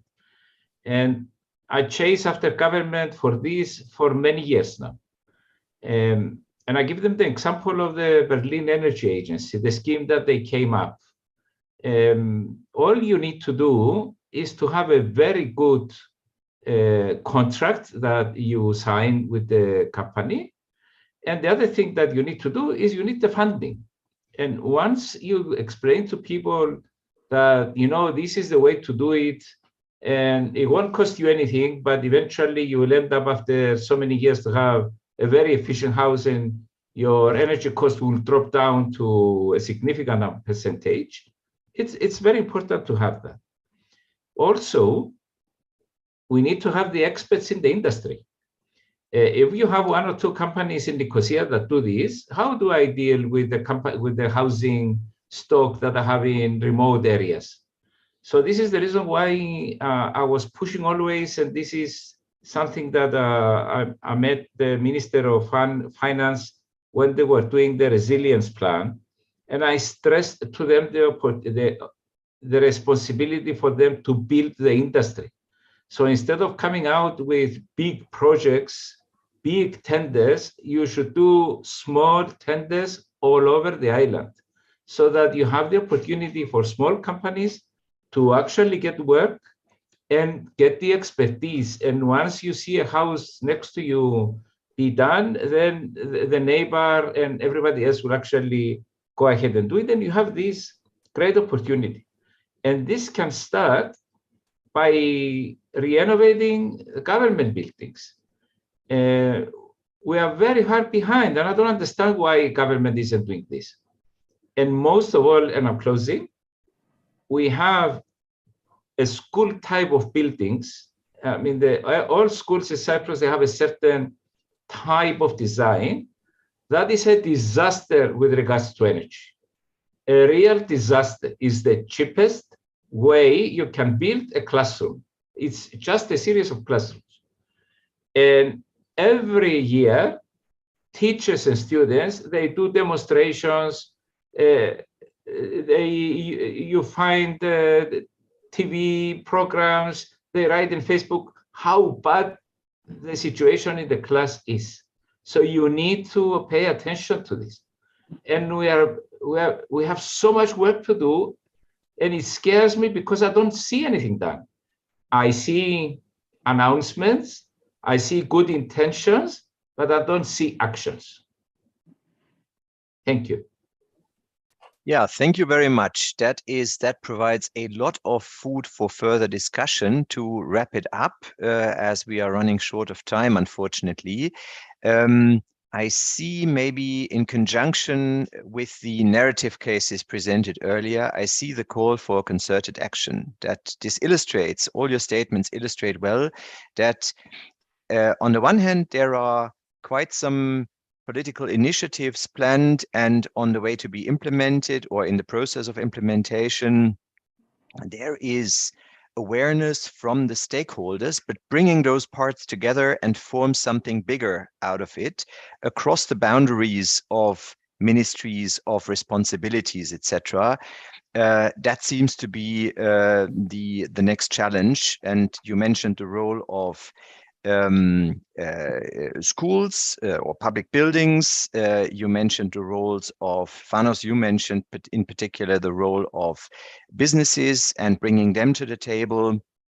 Then the smart meter problematics, that implies also the potential prosumers, that connects then very nicely to the lack of popularization, so the potential for the end consumer, or the role that an end consumer can play here, also in becoming then a prosumer potentially, the saving potential for citizens, same as entrepreneurs, etc. So maybe that is then, if we can think of something to continue, that concerted action is maybe something that should be brought more high on the agenda. That is just from what I heard, my conclusion. I'm afraid, if I look at Jan as a timekeeper here, that we cannot go more into depth here, which is a pity, but I hope we'll have future opportunities. And it's been a pleasure to hear your very pointed and elaborate statements on that. So would be glad if you have some interest in the findings of the Energy Efficiency Watch, and hope to have future opportunities. Thank you to you. Thank you. Thanks, Tanya. Indeed, that's the point, that we make use of the project findings, because that's really a critical point also in other parliaments, as we have heard. Okay, dear friends, really time is running, and as I see, there are no burning questions from the attendees, so I would say let's make use of a short break and come back, let's say at 12:30. I think we can make this 15 minutes for a short break, and then we go into the renewables side of everything and go more deeply into the discussion there. So thanks a lot, and see you in 15 minutes. Thanks a lot. Bye-bye.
Good, everyone. Intense day. We are moving now to the final session, but also a very, very important one, which is about the renewable energy side of the energy transition. As we always say, efficiency and renewables are the two sides of the same coin and should work hand in hand. So super high efficiency with 100% renewables as soon as we can. That's the final goal. So let's see what the renewable side can deliver on that. And before we go into a panel debate, I would like to invite on stage Marios Panaides, Permanent Secretary of the Ministry of Energy, Commerce and Industry.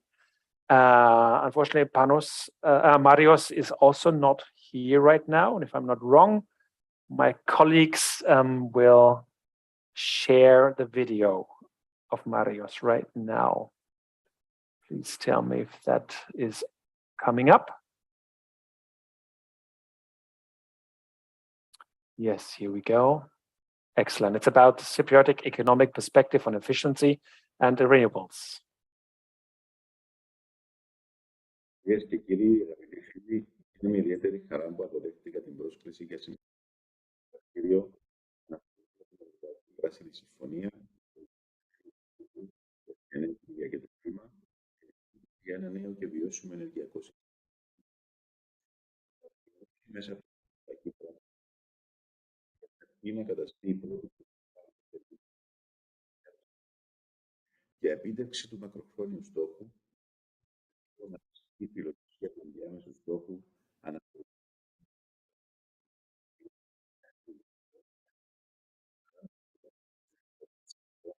σύγκριση με τα επίπεδα του 1990.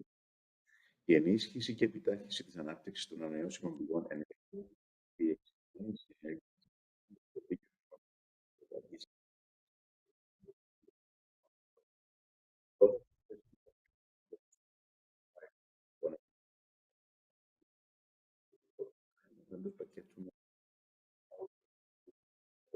στη μείωση των εκπομπών αερίων θερμοκηπίου και την εξάρτηση από τα ρωσικά συμβατικά καύσιμα, τίθενται νέοι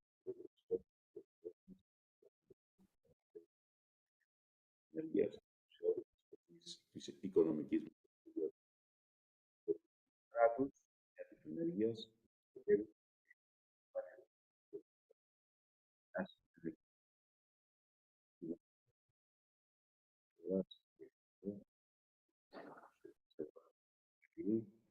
ενίσχυση του ρόλου του ενέργειας τεχνολογιών όπως τα συστήματα αποθήκευσης.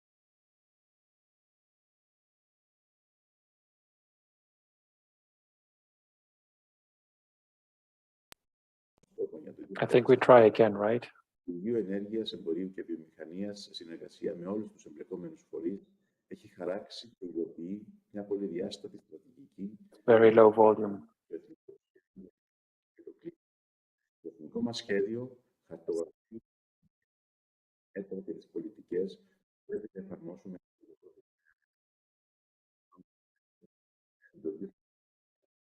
θέτοντας παράλληλα για διαμόρφωση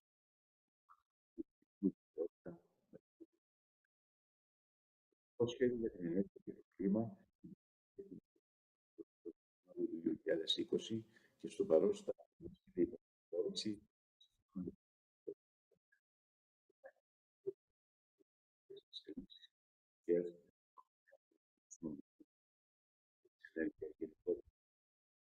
Φίβολα, νέα μέτρα για τη μετάβαση στην πράσινη ενέργεια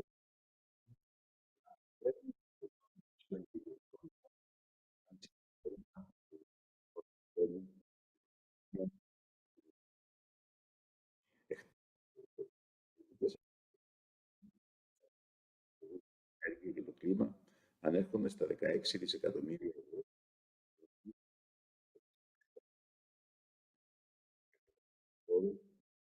Δισεκατομμύρια.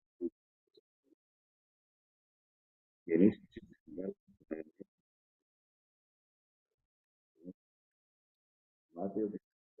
500 εκατομμύρια καθαρό όφελος στο τέλος της δεκαετίας.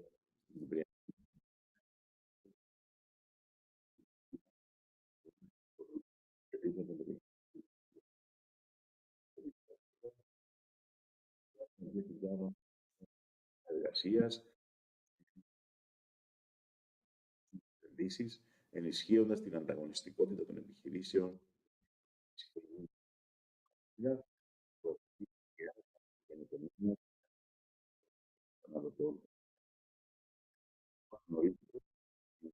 πηγές ενέργειας,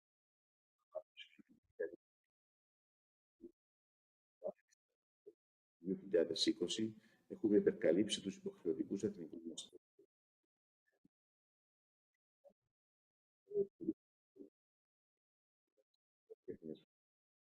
Ενέργειας στην τελική ενέργειας.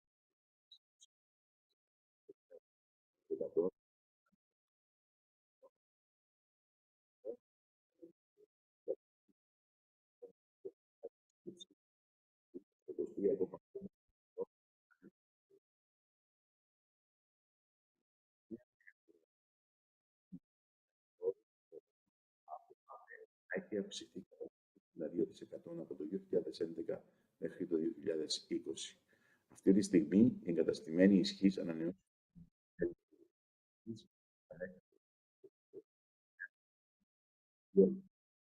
21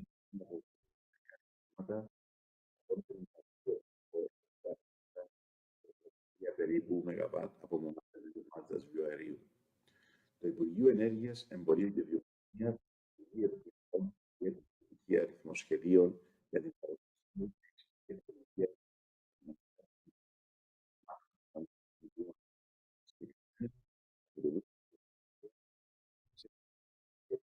ηλεκτρικής ενέργειας από ΑΠΕ για ίδια παράγουν για να χρήση φωτοβολταϊκών ή για άλλους συστημάτων.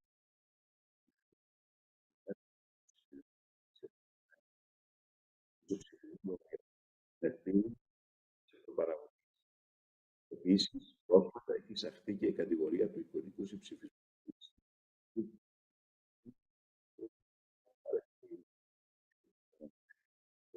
Γεωργούς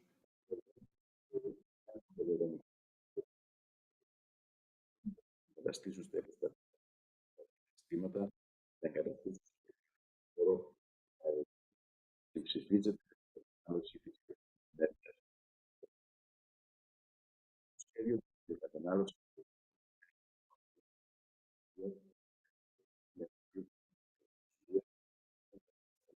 από 26 φωτοβολταϊκών συστημάτων με συνολική ισχύ 108 ΜΒ στην κατηγορία του net metering, 23 ΜΒ περίπου στην κατηγορία του net billing και στην αυτοπαραγωγή. Επιπρόσθετα, έχει εγκατασταθεί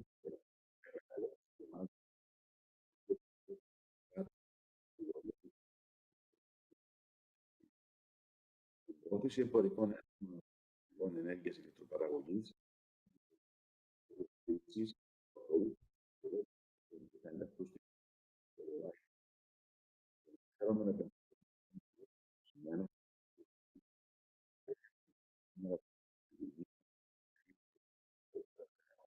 φωτοβολταϊκών συστημάτων και άλλα 221 ΜΒ. Τελικά, πέραν από 250 έργα, επιπρόσθετα, εφαρμόζεται αριθμός και μηχανισμών τα οποία προσφέρουν σε κυρίως της κατανάλωσης ενέργειας και κατά συνέπεια οικογενειακών.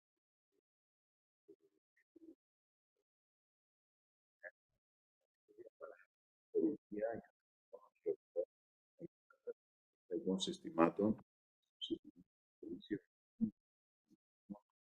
στις κατοικίες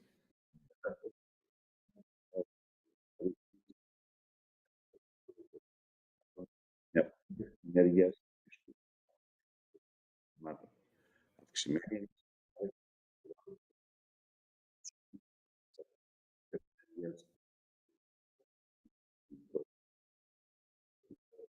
να αναφέρω μόνο την απλοποίηση και επιτάχυνση των διαδικασιών αδειοδότησης έργων ΑΠΕ και 100%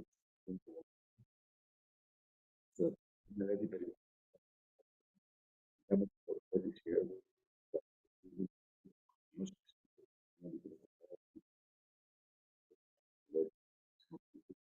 για την αναθεώρηση της έργου. Επίσης, βρίσκεται η προετοιμασία, η σύσταση ενός one-stop shop για την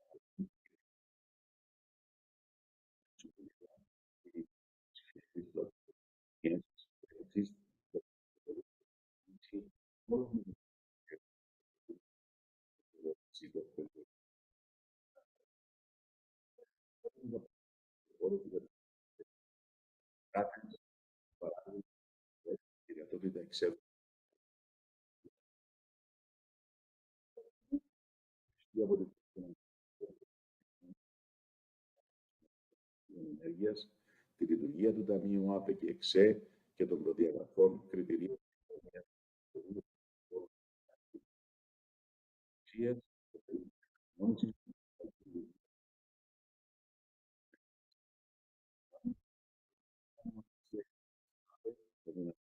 και συμμετοχή των πολιτών της αυτοκατανάλωσης και κοινοτήτων. Επίσης, τίθενται υποχρεώσεις για την της έργων ανανεώσιμων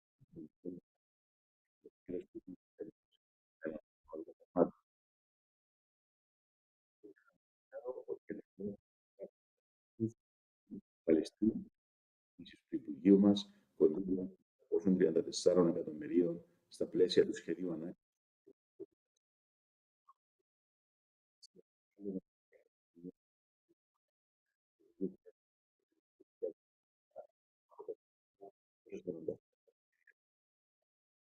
Ολόκληρη την επταετία.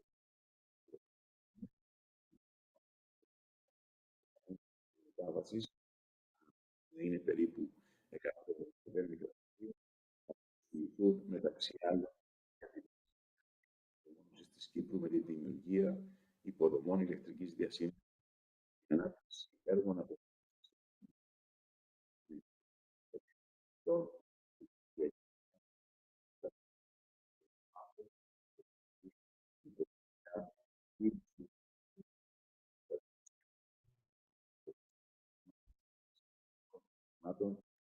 ή έργων την ανάπτυξη του Υπουργείου κατόπιν των εξουσιών για τα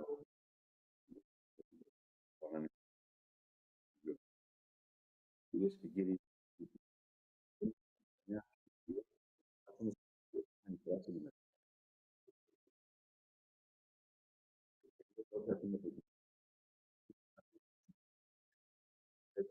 έχουμε πολύ πιο φιλόδοξους στόχους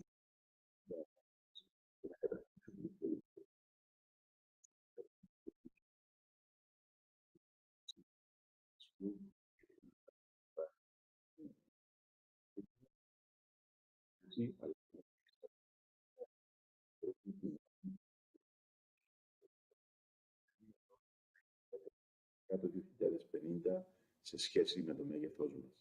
Παρ' όλα αυτά, είναι στην κατεύθυνση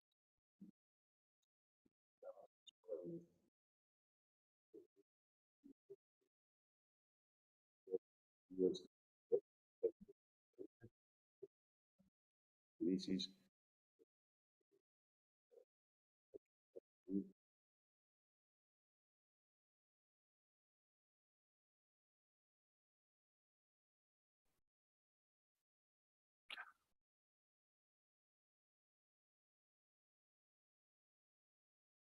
So let me stop the video. Okay, back. Here, back again. Good. Thanks a lot for that input, Marios, from remotely. I would like to open now the experts panel discussion and individual contributions. And the first one, it's my honor to invite now Natasha Ioannou. Natasha, you are energy and fossil-free campaigner of Friends of the Earth of Cyprus. So I'm super happy to have you here and get some good perspective on what's going on with renewables, if you're happy, or what is missing. The screens Thank are yours. Thank you very much, Jan, for the introduction and for this amazing workshop. It's really important for us as an NGO to have input and also space to share our concerns and what is our vision for Cyprus. Just to give a brief introduction, Friends of the Earth Cyprus is a registered NGO based in Limassol. We have a lot of campaigns, and our work dates back to 1989. We are members of the Friends of the Earth Europe network, and of course we are participating in many events at the European and at the international level. What our values and our goals are is to work towards environmental, climate, and social justice. And our focus obviously is pushing forward and towards a new and sustainable energy system away from fossil fuels. So what we demand and what we know is possible is that the fossil fuel era must end. And we need a very much urgent and just transformation to a fossil-free Cyprus, which is the main value and aim of our campaign.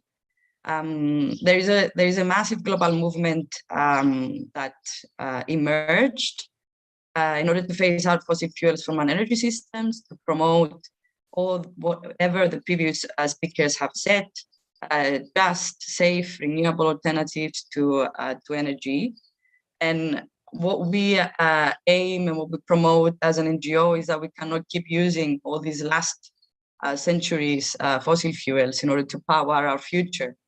And this is what we need to focus. We need to see how we can repower our communities with new things, with clean things, with safe things, away from all these political colors that we see happening.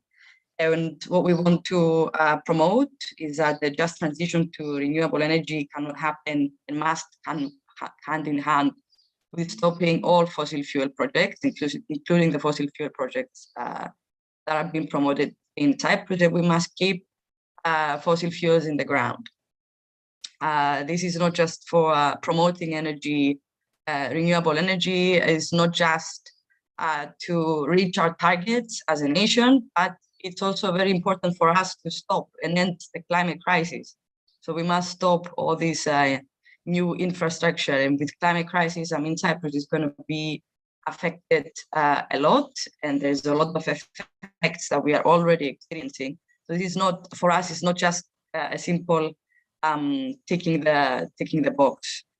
Especially for fossil gas, what we are mainly concerned in Cyprus is that currently we don't have any infrastructure for fossil gas, unless someone is taking into account the individual fossil small gas tanks that are used for household cooking and stoves that I hope are not.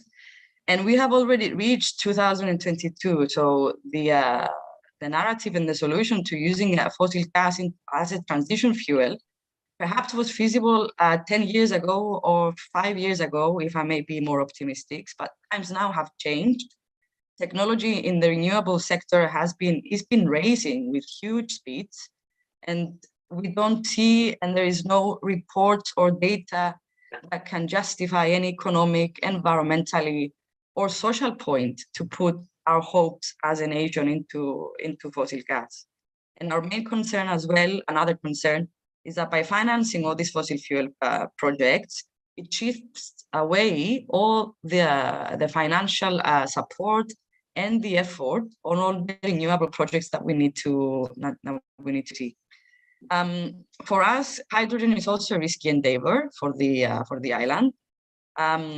We still hear that there's issues with the electricity grid on integrating renewables, and we need to fix all these simple issues or these big issues, I don't know, before venturing into new, highly expensive projects that might not be able to provide the return that we need and that we want.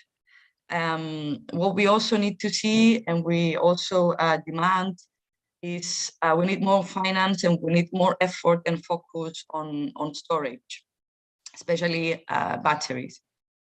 In another event that took place in the Parliament, in the National Parliament, we had professors from Greece that mentioned that with an investment of 40 million euros in storage, renewable energies will thrive in Cyprus.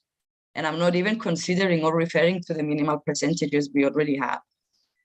We might be able, with fixing the grid and also providing storage, to reach massive amounts on percentage in renewables. And for the Euro-Asia connector, this is a very highly prestigious project. We understand that. Connecting the grids of other countries and providing it to Europe. So Cyprus might have the opportunity to export renewable energy. But these opportunities also available to the other countries that would be on the line of the Euro-Asia connector. So I'm not sure how this will work, but since experts have supported the benefits of that, we will see that in due time. What we are worried about with Euro-Asia is that we don't want to be locked in as an island and as a nation to produce energy in order to just feed these mega projects, instead of using our renewable energy potential for the people, or depending on Euro-Asia for our energy independence, security, and supply, depending only on that, sorry, and we keep households running on fossil fuels. I think all the economic and financial opportunities for renewable energy sources in Cyprus have been mentioned.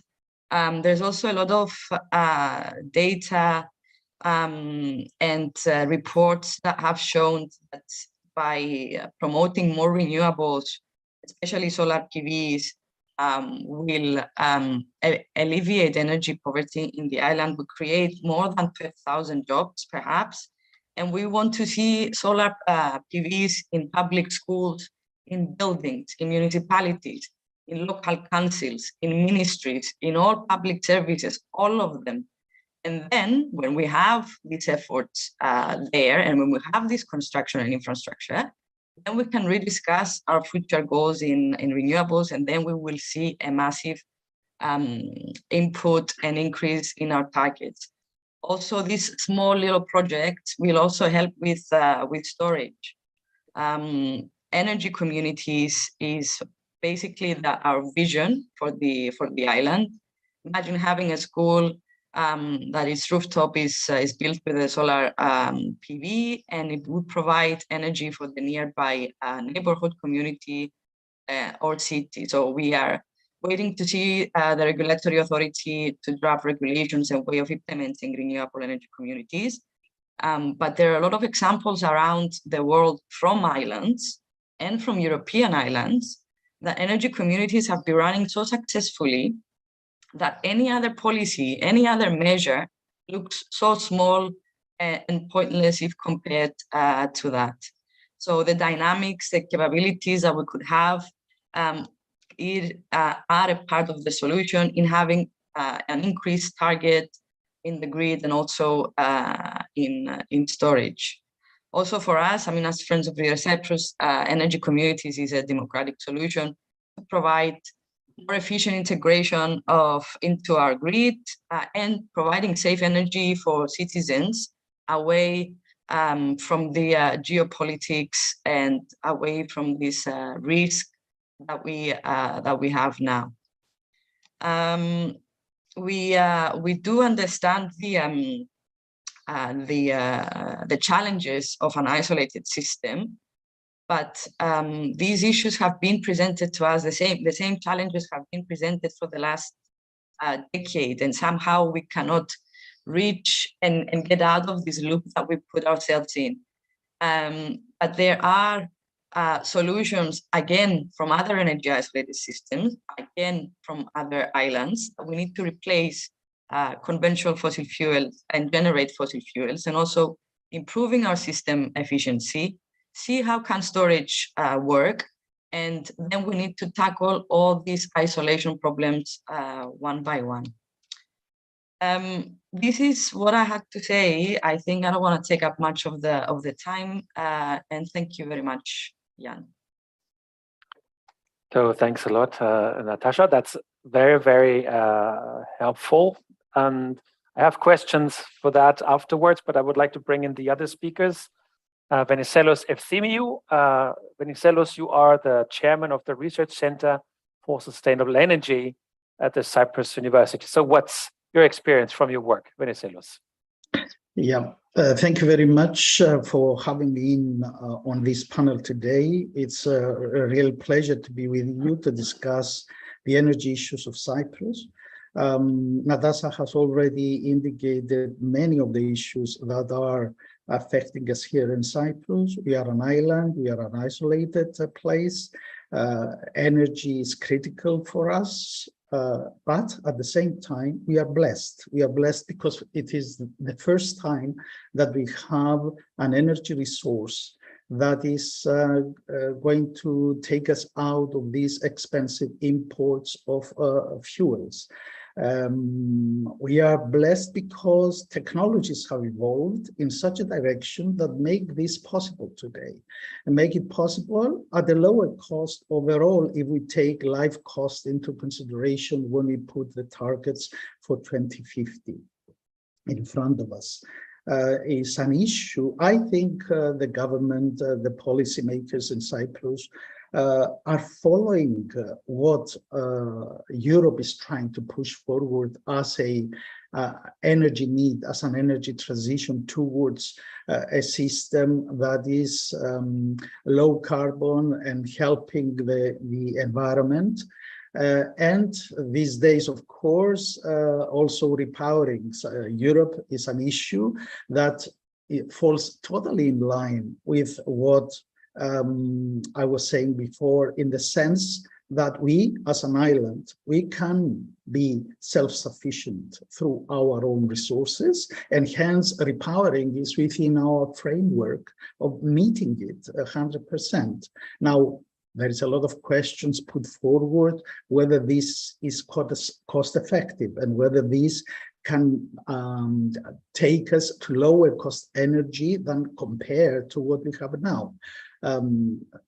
Studies, complete studies that have been conducted elsewhere have shown that if we put everything into the equation and we do a life cost evaluation of where we are now with what technologies we have, that we do all that is required to make our system smart grids evolution, digitalization and visual connectivity throughout the system, utilizing the transformation of the mobility into being electric and utilizing the benefits of the storage on board vehicles.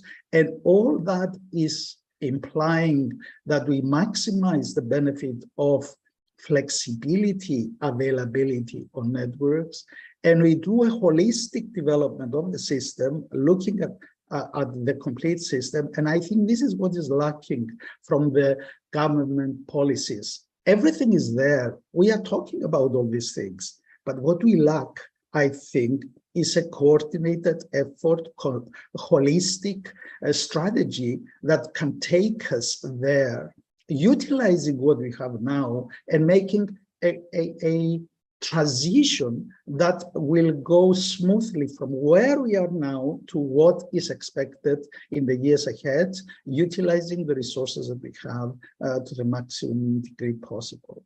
So I think we are not short of technologies.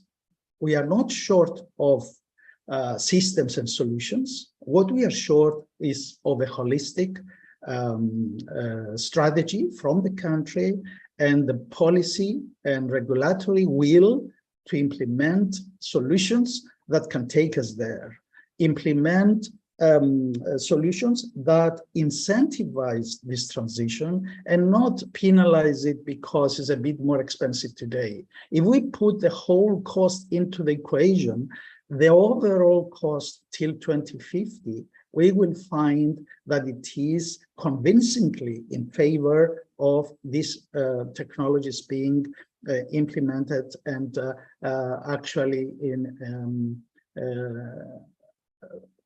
helping the whole community evolving. I think Natasha has correctly indicated the extremely beneficial policy of transforming the communities into energy communities and maximizing local energy resources in an optimal way.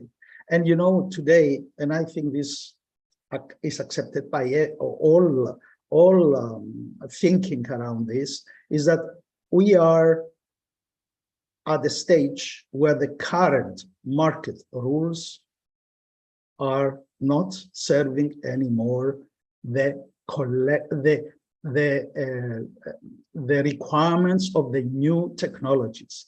Is not going to lead us to optimally solve the energy issues and take us to the low-cost solutions that will bring us optimally to balancing the system and not ending up balancing, rebalancing, rescheduling of all the resources in order to reach the economic solutions of tomorrow.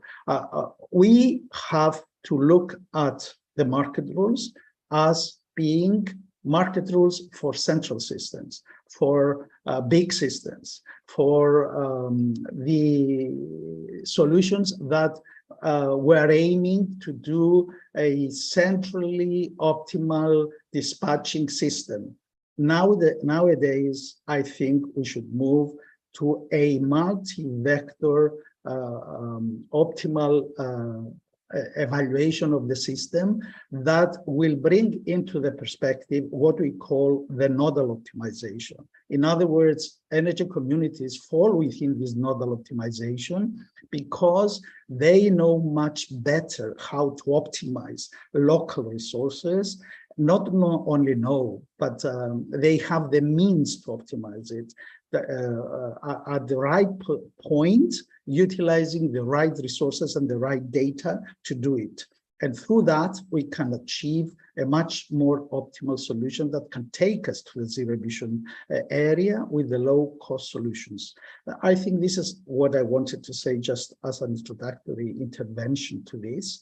And I'm sure that I'm looking forward to this discussion that we are having. Thanks, Vasilos. That's also extremely helpful and important to say exactly what you said. I think that's the issue all over Europe right now. Before I bring Marina in, just to tell all the participants, be it the attendees or all the other speakers, please come into the debate, raise your hand. There's a functionality to raise your hand. Then I see that you have a contribution, I can bring you in. But Marina, what's your perspective? You're from the Aspen Trust Group. What's your analysis? Hi there. Thank you very much for inviting me in the workshop and congratulations for the excellent initiative and the organization. Without being a real expert in the field, I'm originally a chartered accountant managing my consulting and corporate services practice in Cyprus. I'll try to shed some light on the issues faced by potential investors from the side of their inquiries to us and my personal conversations with them. To start with, I would like to highlight that there is great interest from foreign investors into the field of renewable energies in Cyprus, because there is plenty of predictability of sun in the island, more so than wind. This interest is quite great indeed, though there are some obstacles that they stumble, which I will highlight below. The first obstacle that they see is the scale of the potential project. Cyprus, being a small country, obviously does not cater for very big, renewable energy projects. The second problem that they face is the route or the access to the market and the high opportunity cost in Cyprus, which is still considered an unsophisticated market in the area of renewable energies. The bankability and the lack of financing opportunities of such projects, it's a major issue, but also the fact that we kind of lost the transition between the heavy fossil fuel to gas and then to renewable energies. So now we are kind of forced to run and sort of substitute the heavy fossil fuel with the renewables. Cyprus, being such a small, it caters more for small projects in comparison with the projects in the bigger countries. Also finding a big piece of land in Cyprus that doesn't have predetermined restrictions can also be a challenge. And this is something that a lot of investors say. These factors contribute to the high opportunity cost of generation of energy in Cyprus as an unsophisticated system. The above, coupled with the fact that the route and the access to the market is not very clear at the moment, it makes it very difficult for the investors to budget their income and to assess the viability of the project. The very limited finance is another factor that needs to be really addressed. As a result of the scale of the market and the unclear or limited access to the market, the banks did not invest up to now to the very specialized expertise and technical knowledge in order to provide limited recourse financing to the local and the foreign investors. And any investor wouldn't be interested in balance sheet financing. They would be interested in financing on the specific project at hand. So these factors make investing in Cyprus renewables quite challenging for the investors. What the investors are suggesting at the moment very strongly is the opening of the market. You know, the market as it is at the moment, it's very closed. We have a monopolistic environment with mainly one provider that aids for the closing rather than the opening of the market for new players to come in and compete fairly. On the positive side, the investors do find it very encouraging that Cyprus is promoting the interconnection projects to connect its grid to the grid of the other countries, and in order to speed up the transition and also create long-term opportunities. And they do also highlight to me quite a few times that because of its small size, it actually caters for innovative projects in relation to storage of energy and hydrogen. They don't normally share a lot of you know, ins and outs of these projects because it's their know-how and they don't particularly want to share them with us, but they are quite clear that Cyprus offers itself for innovative projects. I suppose the takeaway from what I had to say should be the strong message to the government or whoever is responsible to try and open the market for the new investors to come, because the investors are there and they're willing to invest. And this interest of the investors and gaining their trust will actually make the banks see their own potential in financing this project, and they will put the investment into the proper expertise and technical know-how to be able to fund these projects, which will take us forward. Thank you very much. Thanks a lot, Marina. Again, I would like to involve everyone who is still online. We're still quite a few, both attendees and other panelists. If not, I would start with my own question. So again, feel free to raise your hand. To the three of you, okay, what is the reason that there's still this lack of moving forward? Because I think if there was a central movement in government institutions and society, you would find the fields. You would find the grid connections. You would find the market instruments. What do you think is the background? Is it like in many cases that there's still a lack of systemic thinking, that one ministry does one thing and other one does another thing? Or is it other vested interests? I'm not an expert about Cyprus at all, but I would like to know, for example, I mean, now that everybody is looking for gas alternatives, I know that around Cyprus, there is some under the ground, obviously, under the sea, also meaning lots of additional tensions coming up. Is that interest for that business model for the gas fields blocking a renewables and efficiency revolution? In politics, I don't know, it's a very delicate question, but what are the main reasons? Is it just systemic thinking lack? I don't know, who wants to go first? Well, if I can say a few words, because I think you have touched on the two main reasons. The systemic issue is that we see and we realize every day that the government, although they are trying to bring together all the interested parties to find a common way forward, they fail in doing that. And I think this systemic issue of bringing everybody within the same strategic objective, Cyprus is failing in that, is failing to put a perspective that is achieving all the sectors moving in the same direction and one building on the other. we didn't achieve that. And I think one of the reasons is that the government didn't succeed in building a supporting scientific evidence behind them in order to help the process. I think this is one important issue. And the other issue, you have touched on it as well, is that we are not clearing in our minds what it means 2050 zero emissions. And 2050 zero emissions, it means we are in 2022. Any investments we do today that lasts 30, 35 years cannot be anything else apart from sustainable investments. Anything else is just stranded investments. And this is not clear in our policies. I think these are the two main issues behind this slow pickup in the direction that will take us.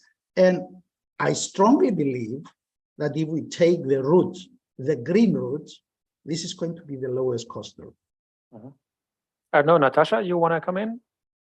Yeah, of course. I mean, well, regarding the gas fields and all this effort on fossil gas, the fields, the extractions, all these projects. I mean, for us, it was like a strategy that didn't go well from our government.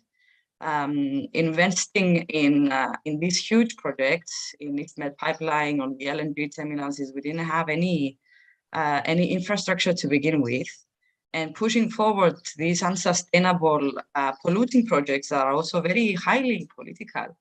These projects are not just fossil gas projects; they are very political projects, and this is something that we can feel it.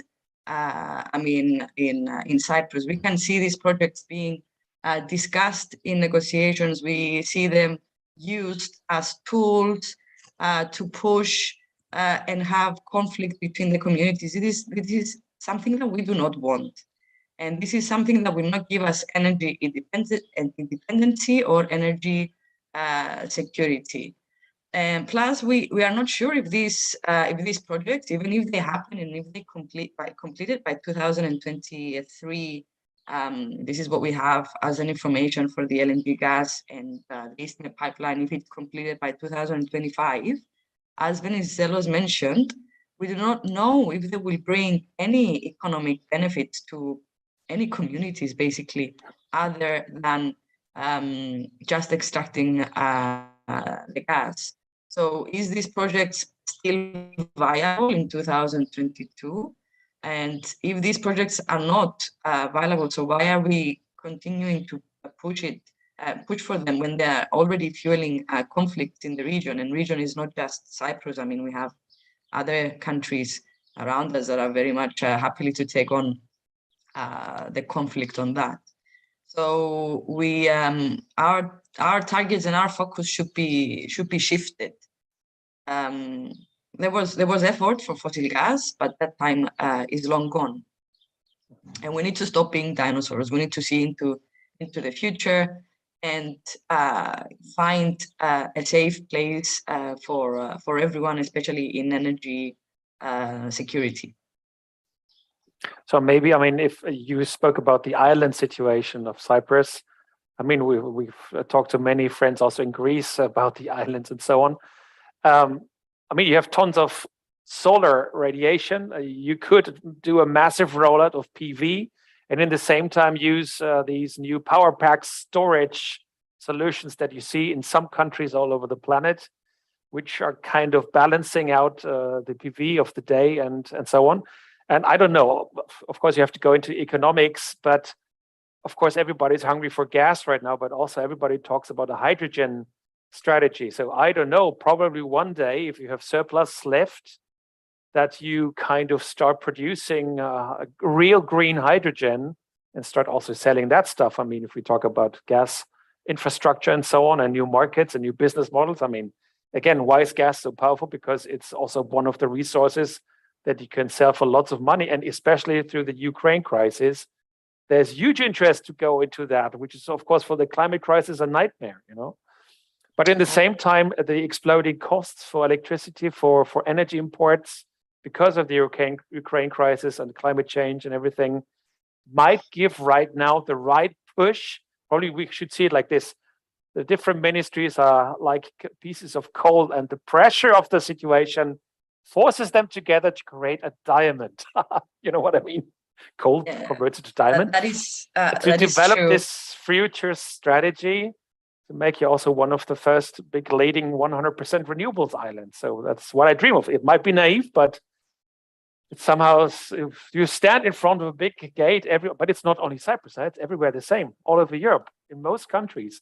Everybody's struggling with this silo thinking, lack of systemic thinking, and of course, vested interests all over Europe who still try to slow down this change. I mean, we all know it, but the question is now, does it pay off more and more to go the right way? I think that's the big thing. Sorry, I'm talking too much, but if I see in my country, Germany, the request for PV installations is now 4 times higher than half a year ago because the Ukraine crisis, you know. But I play back to you. I don't know, Marina. I mean, yeah, in my simple mind, a sense of energy has to be fueled by project management and the correct culture. And we have neither in Cyprus. I'm sorry, guys. We don't have I'm a chartered accountant. I project manage. I see something from the beginning to the end.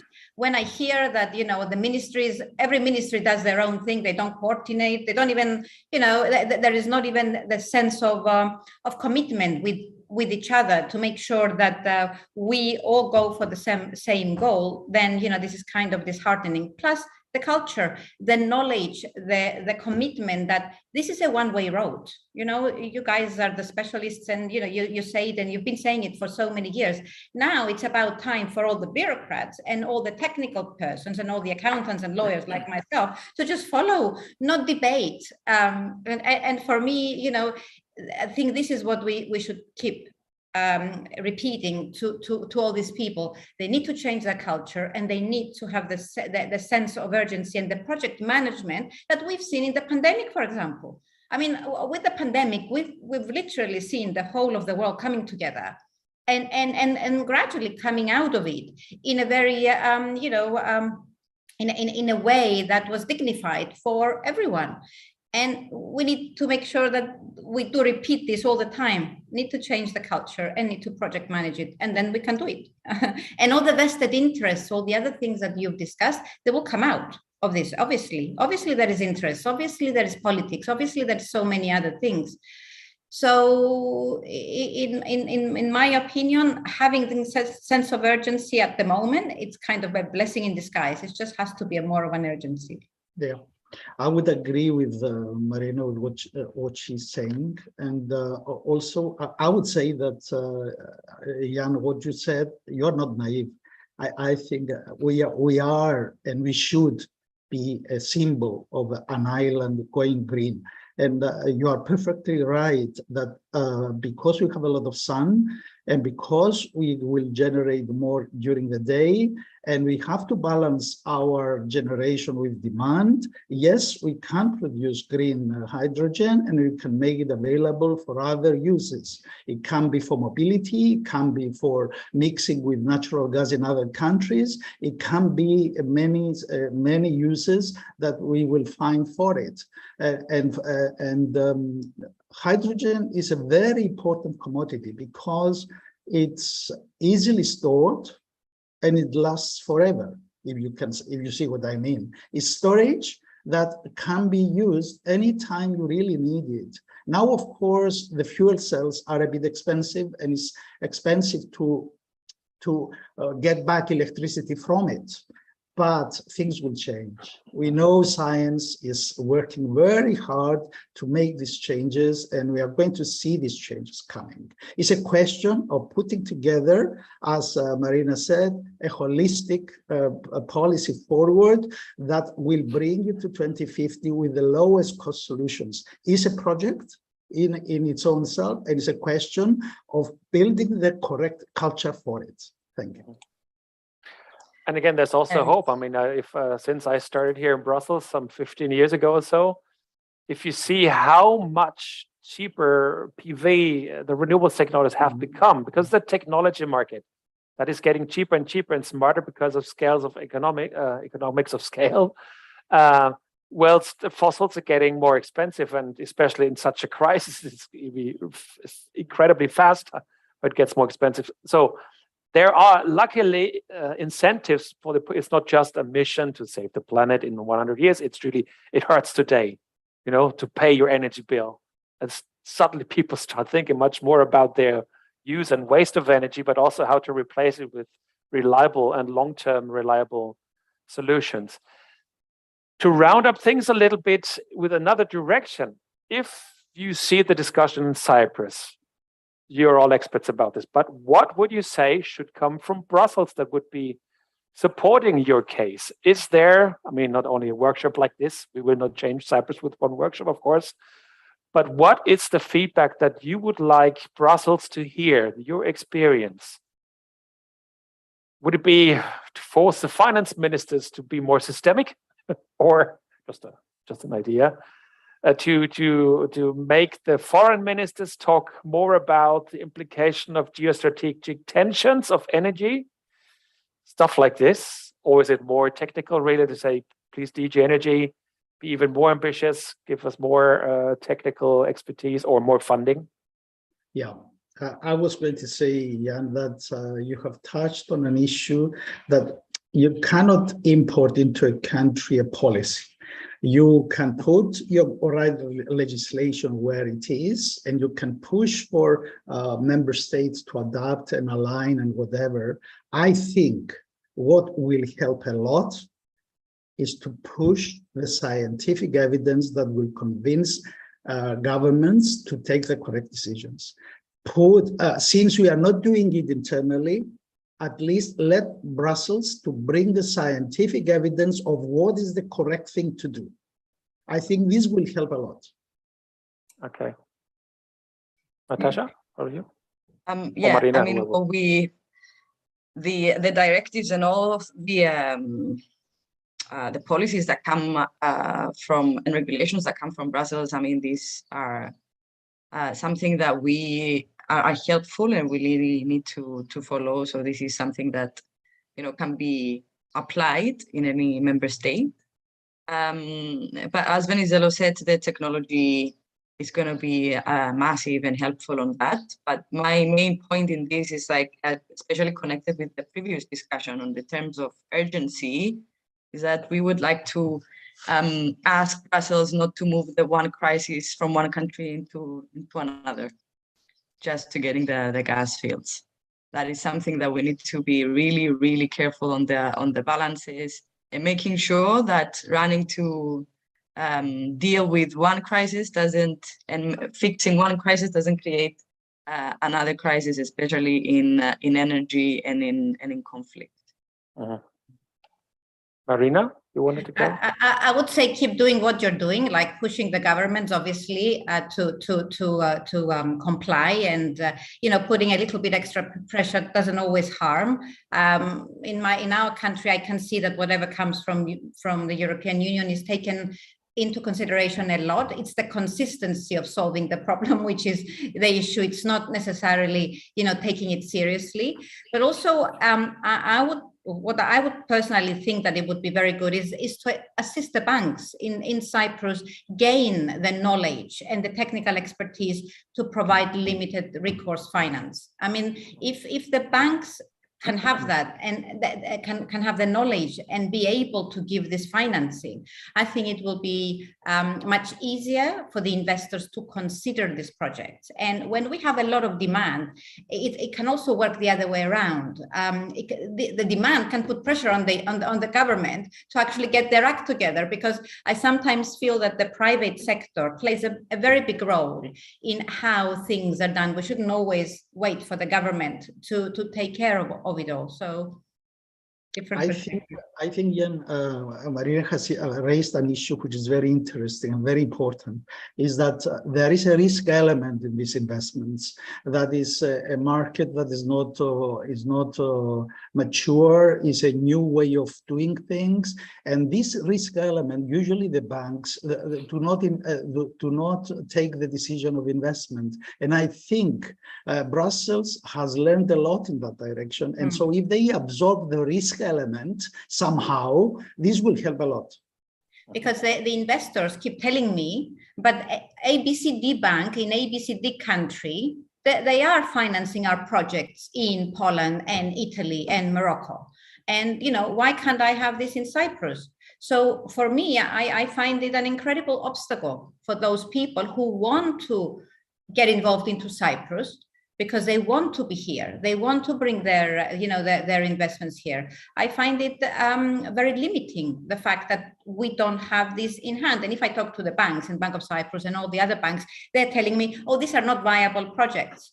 But, how can they be viable if they cannot predict their revenue because the market is very closed, and you don't approve loans which are on the viability of the project. You see, everything works hand in hand.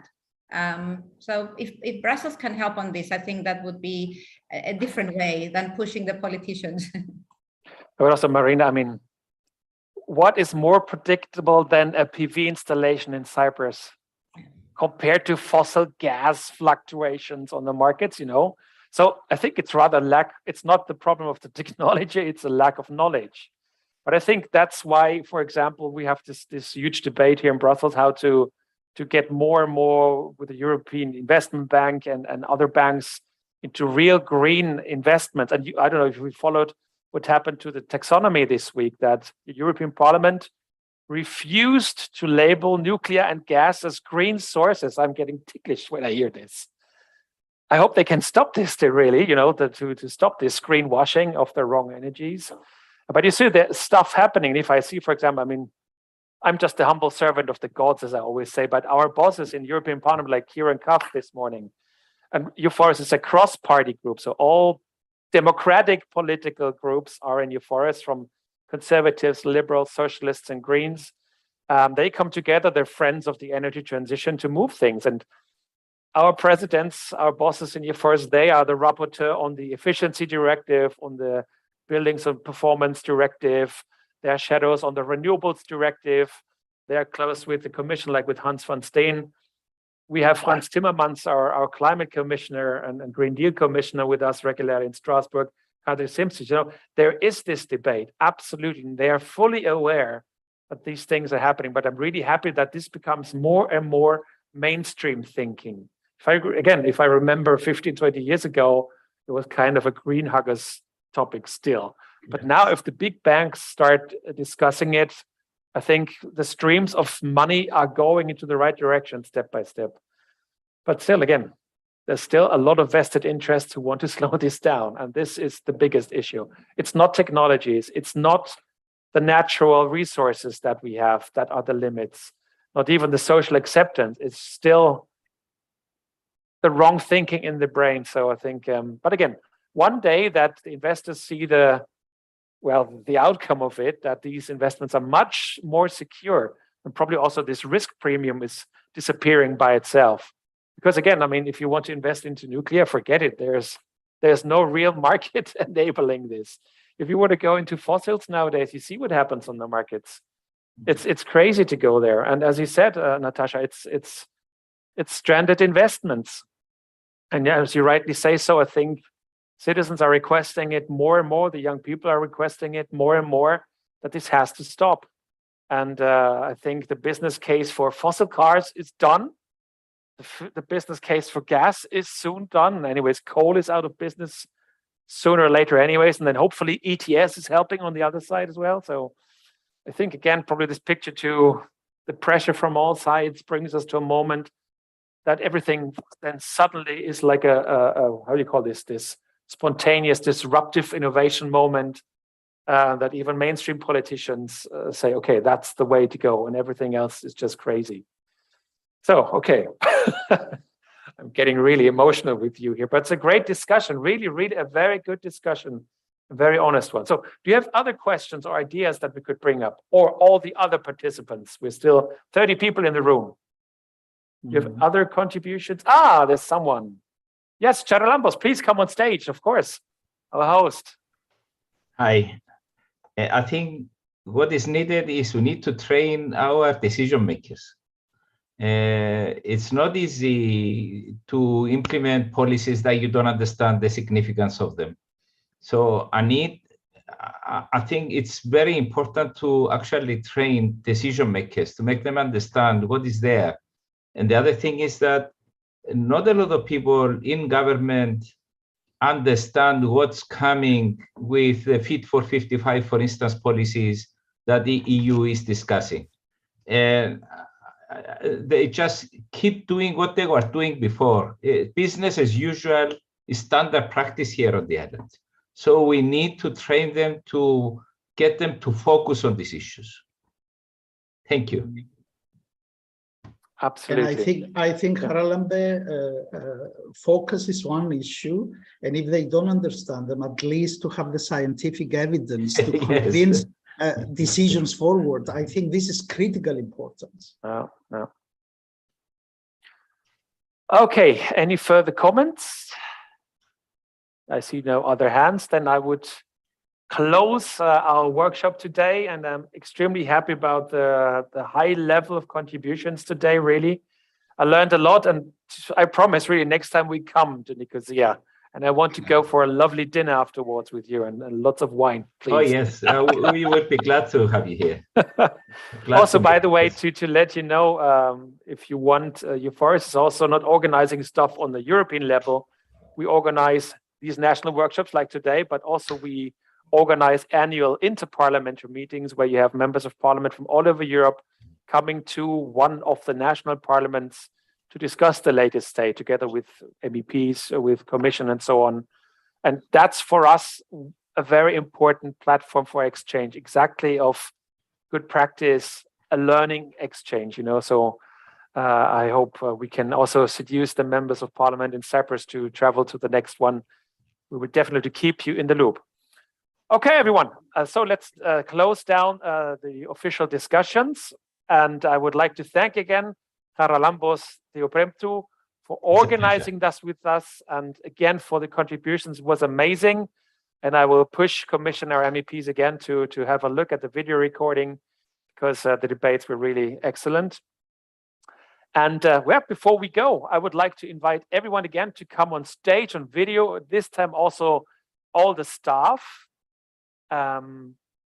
Because to be honest, I am not the one behind the scene to do all the work. It's my team. It's Virginia Petetti and Rachel Hajab that you see now who did all the work behind it. I'm just coming on stage, show my face and drink coffee with you. But the real monthly work to prepare this, that's the ladies in my office. Fantastic colleagues. Okay, so thank you so much for your contribution, all of you, and your great patience and collaboration and positive moods all the time in these exchanges. Thank you so much also. Yeah. Okay, everyone, whoever listens to us, who wants to be on the final family photo, please give us your biggest smile. I'll count down again to 0, and at 0 we smile. So 5, 4, 3, 2, 1. Good. Wow, that was a good shot. Okay, everyone. Now I wish that you all stay healthy and safe, that we will all see a more peaceful time soon again, hopefully in Europe and the world. And well, we haven't met physically this time, but we are all part of one big thing, which is the mission of the century and the mission for our kids. I have 2 young boys at home and I feel not pretty well right now about what is going on, but this is a mission and this can be won. And I think we're not far away from a real breakthrough that we are able to manage the climate crisis plus energy and poverty crisis, which is linked to it. So dear friends, thanks a lot. Hope to see you soon again. Hope to see you in Brussels or in other parliaments. If not, we will be back soon again in Nicosia, hopefully. Okay, thanks a lot. Thank you. Have Bye-bye. a great week. Thank you. Thank you for see the you great soon work again. that Thank you. did. Bye. Thank you. Bye-bye. Bye.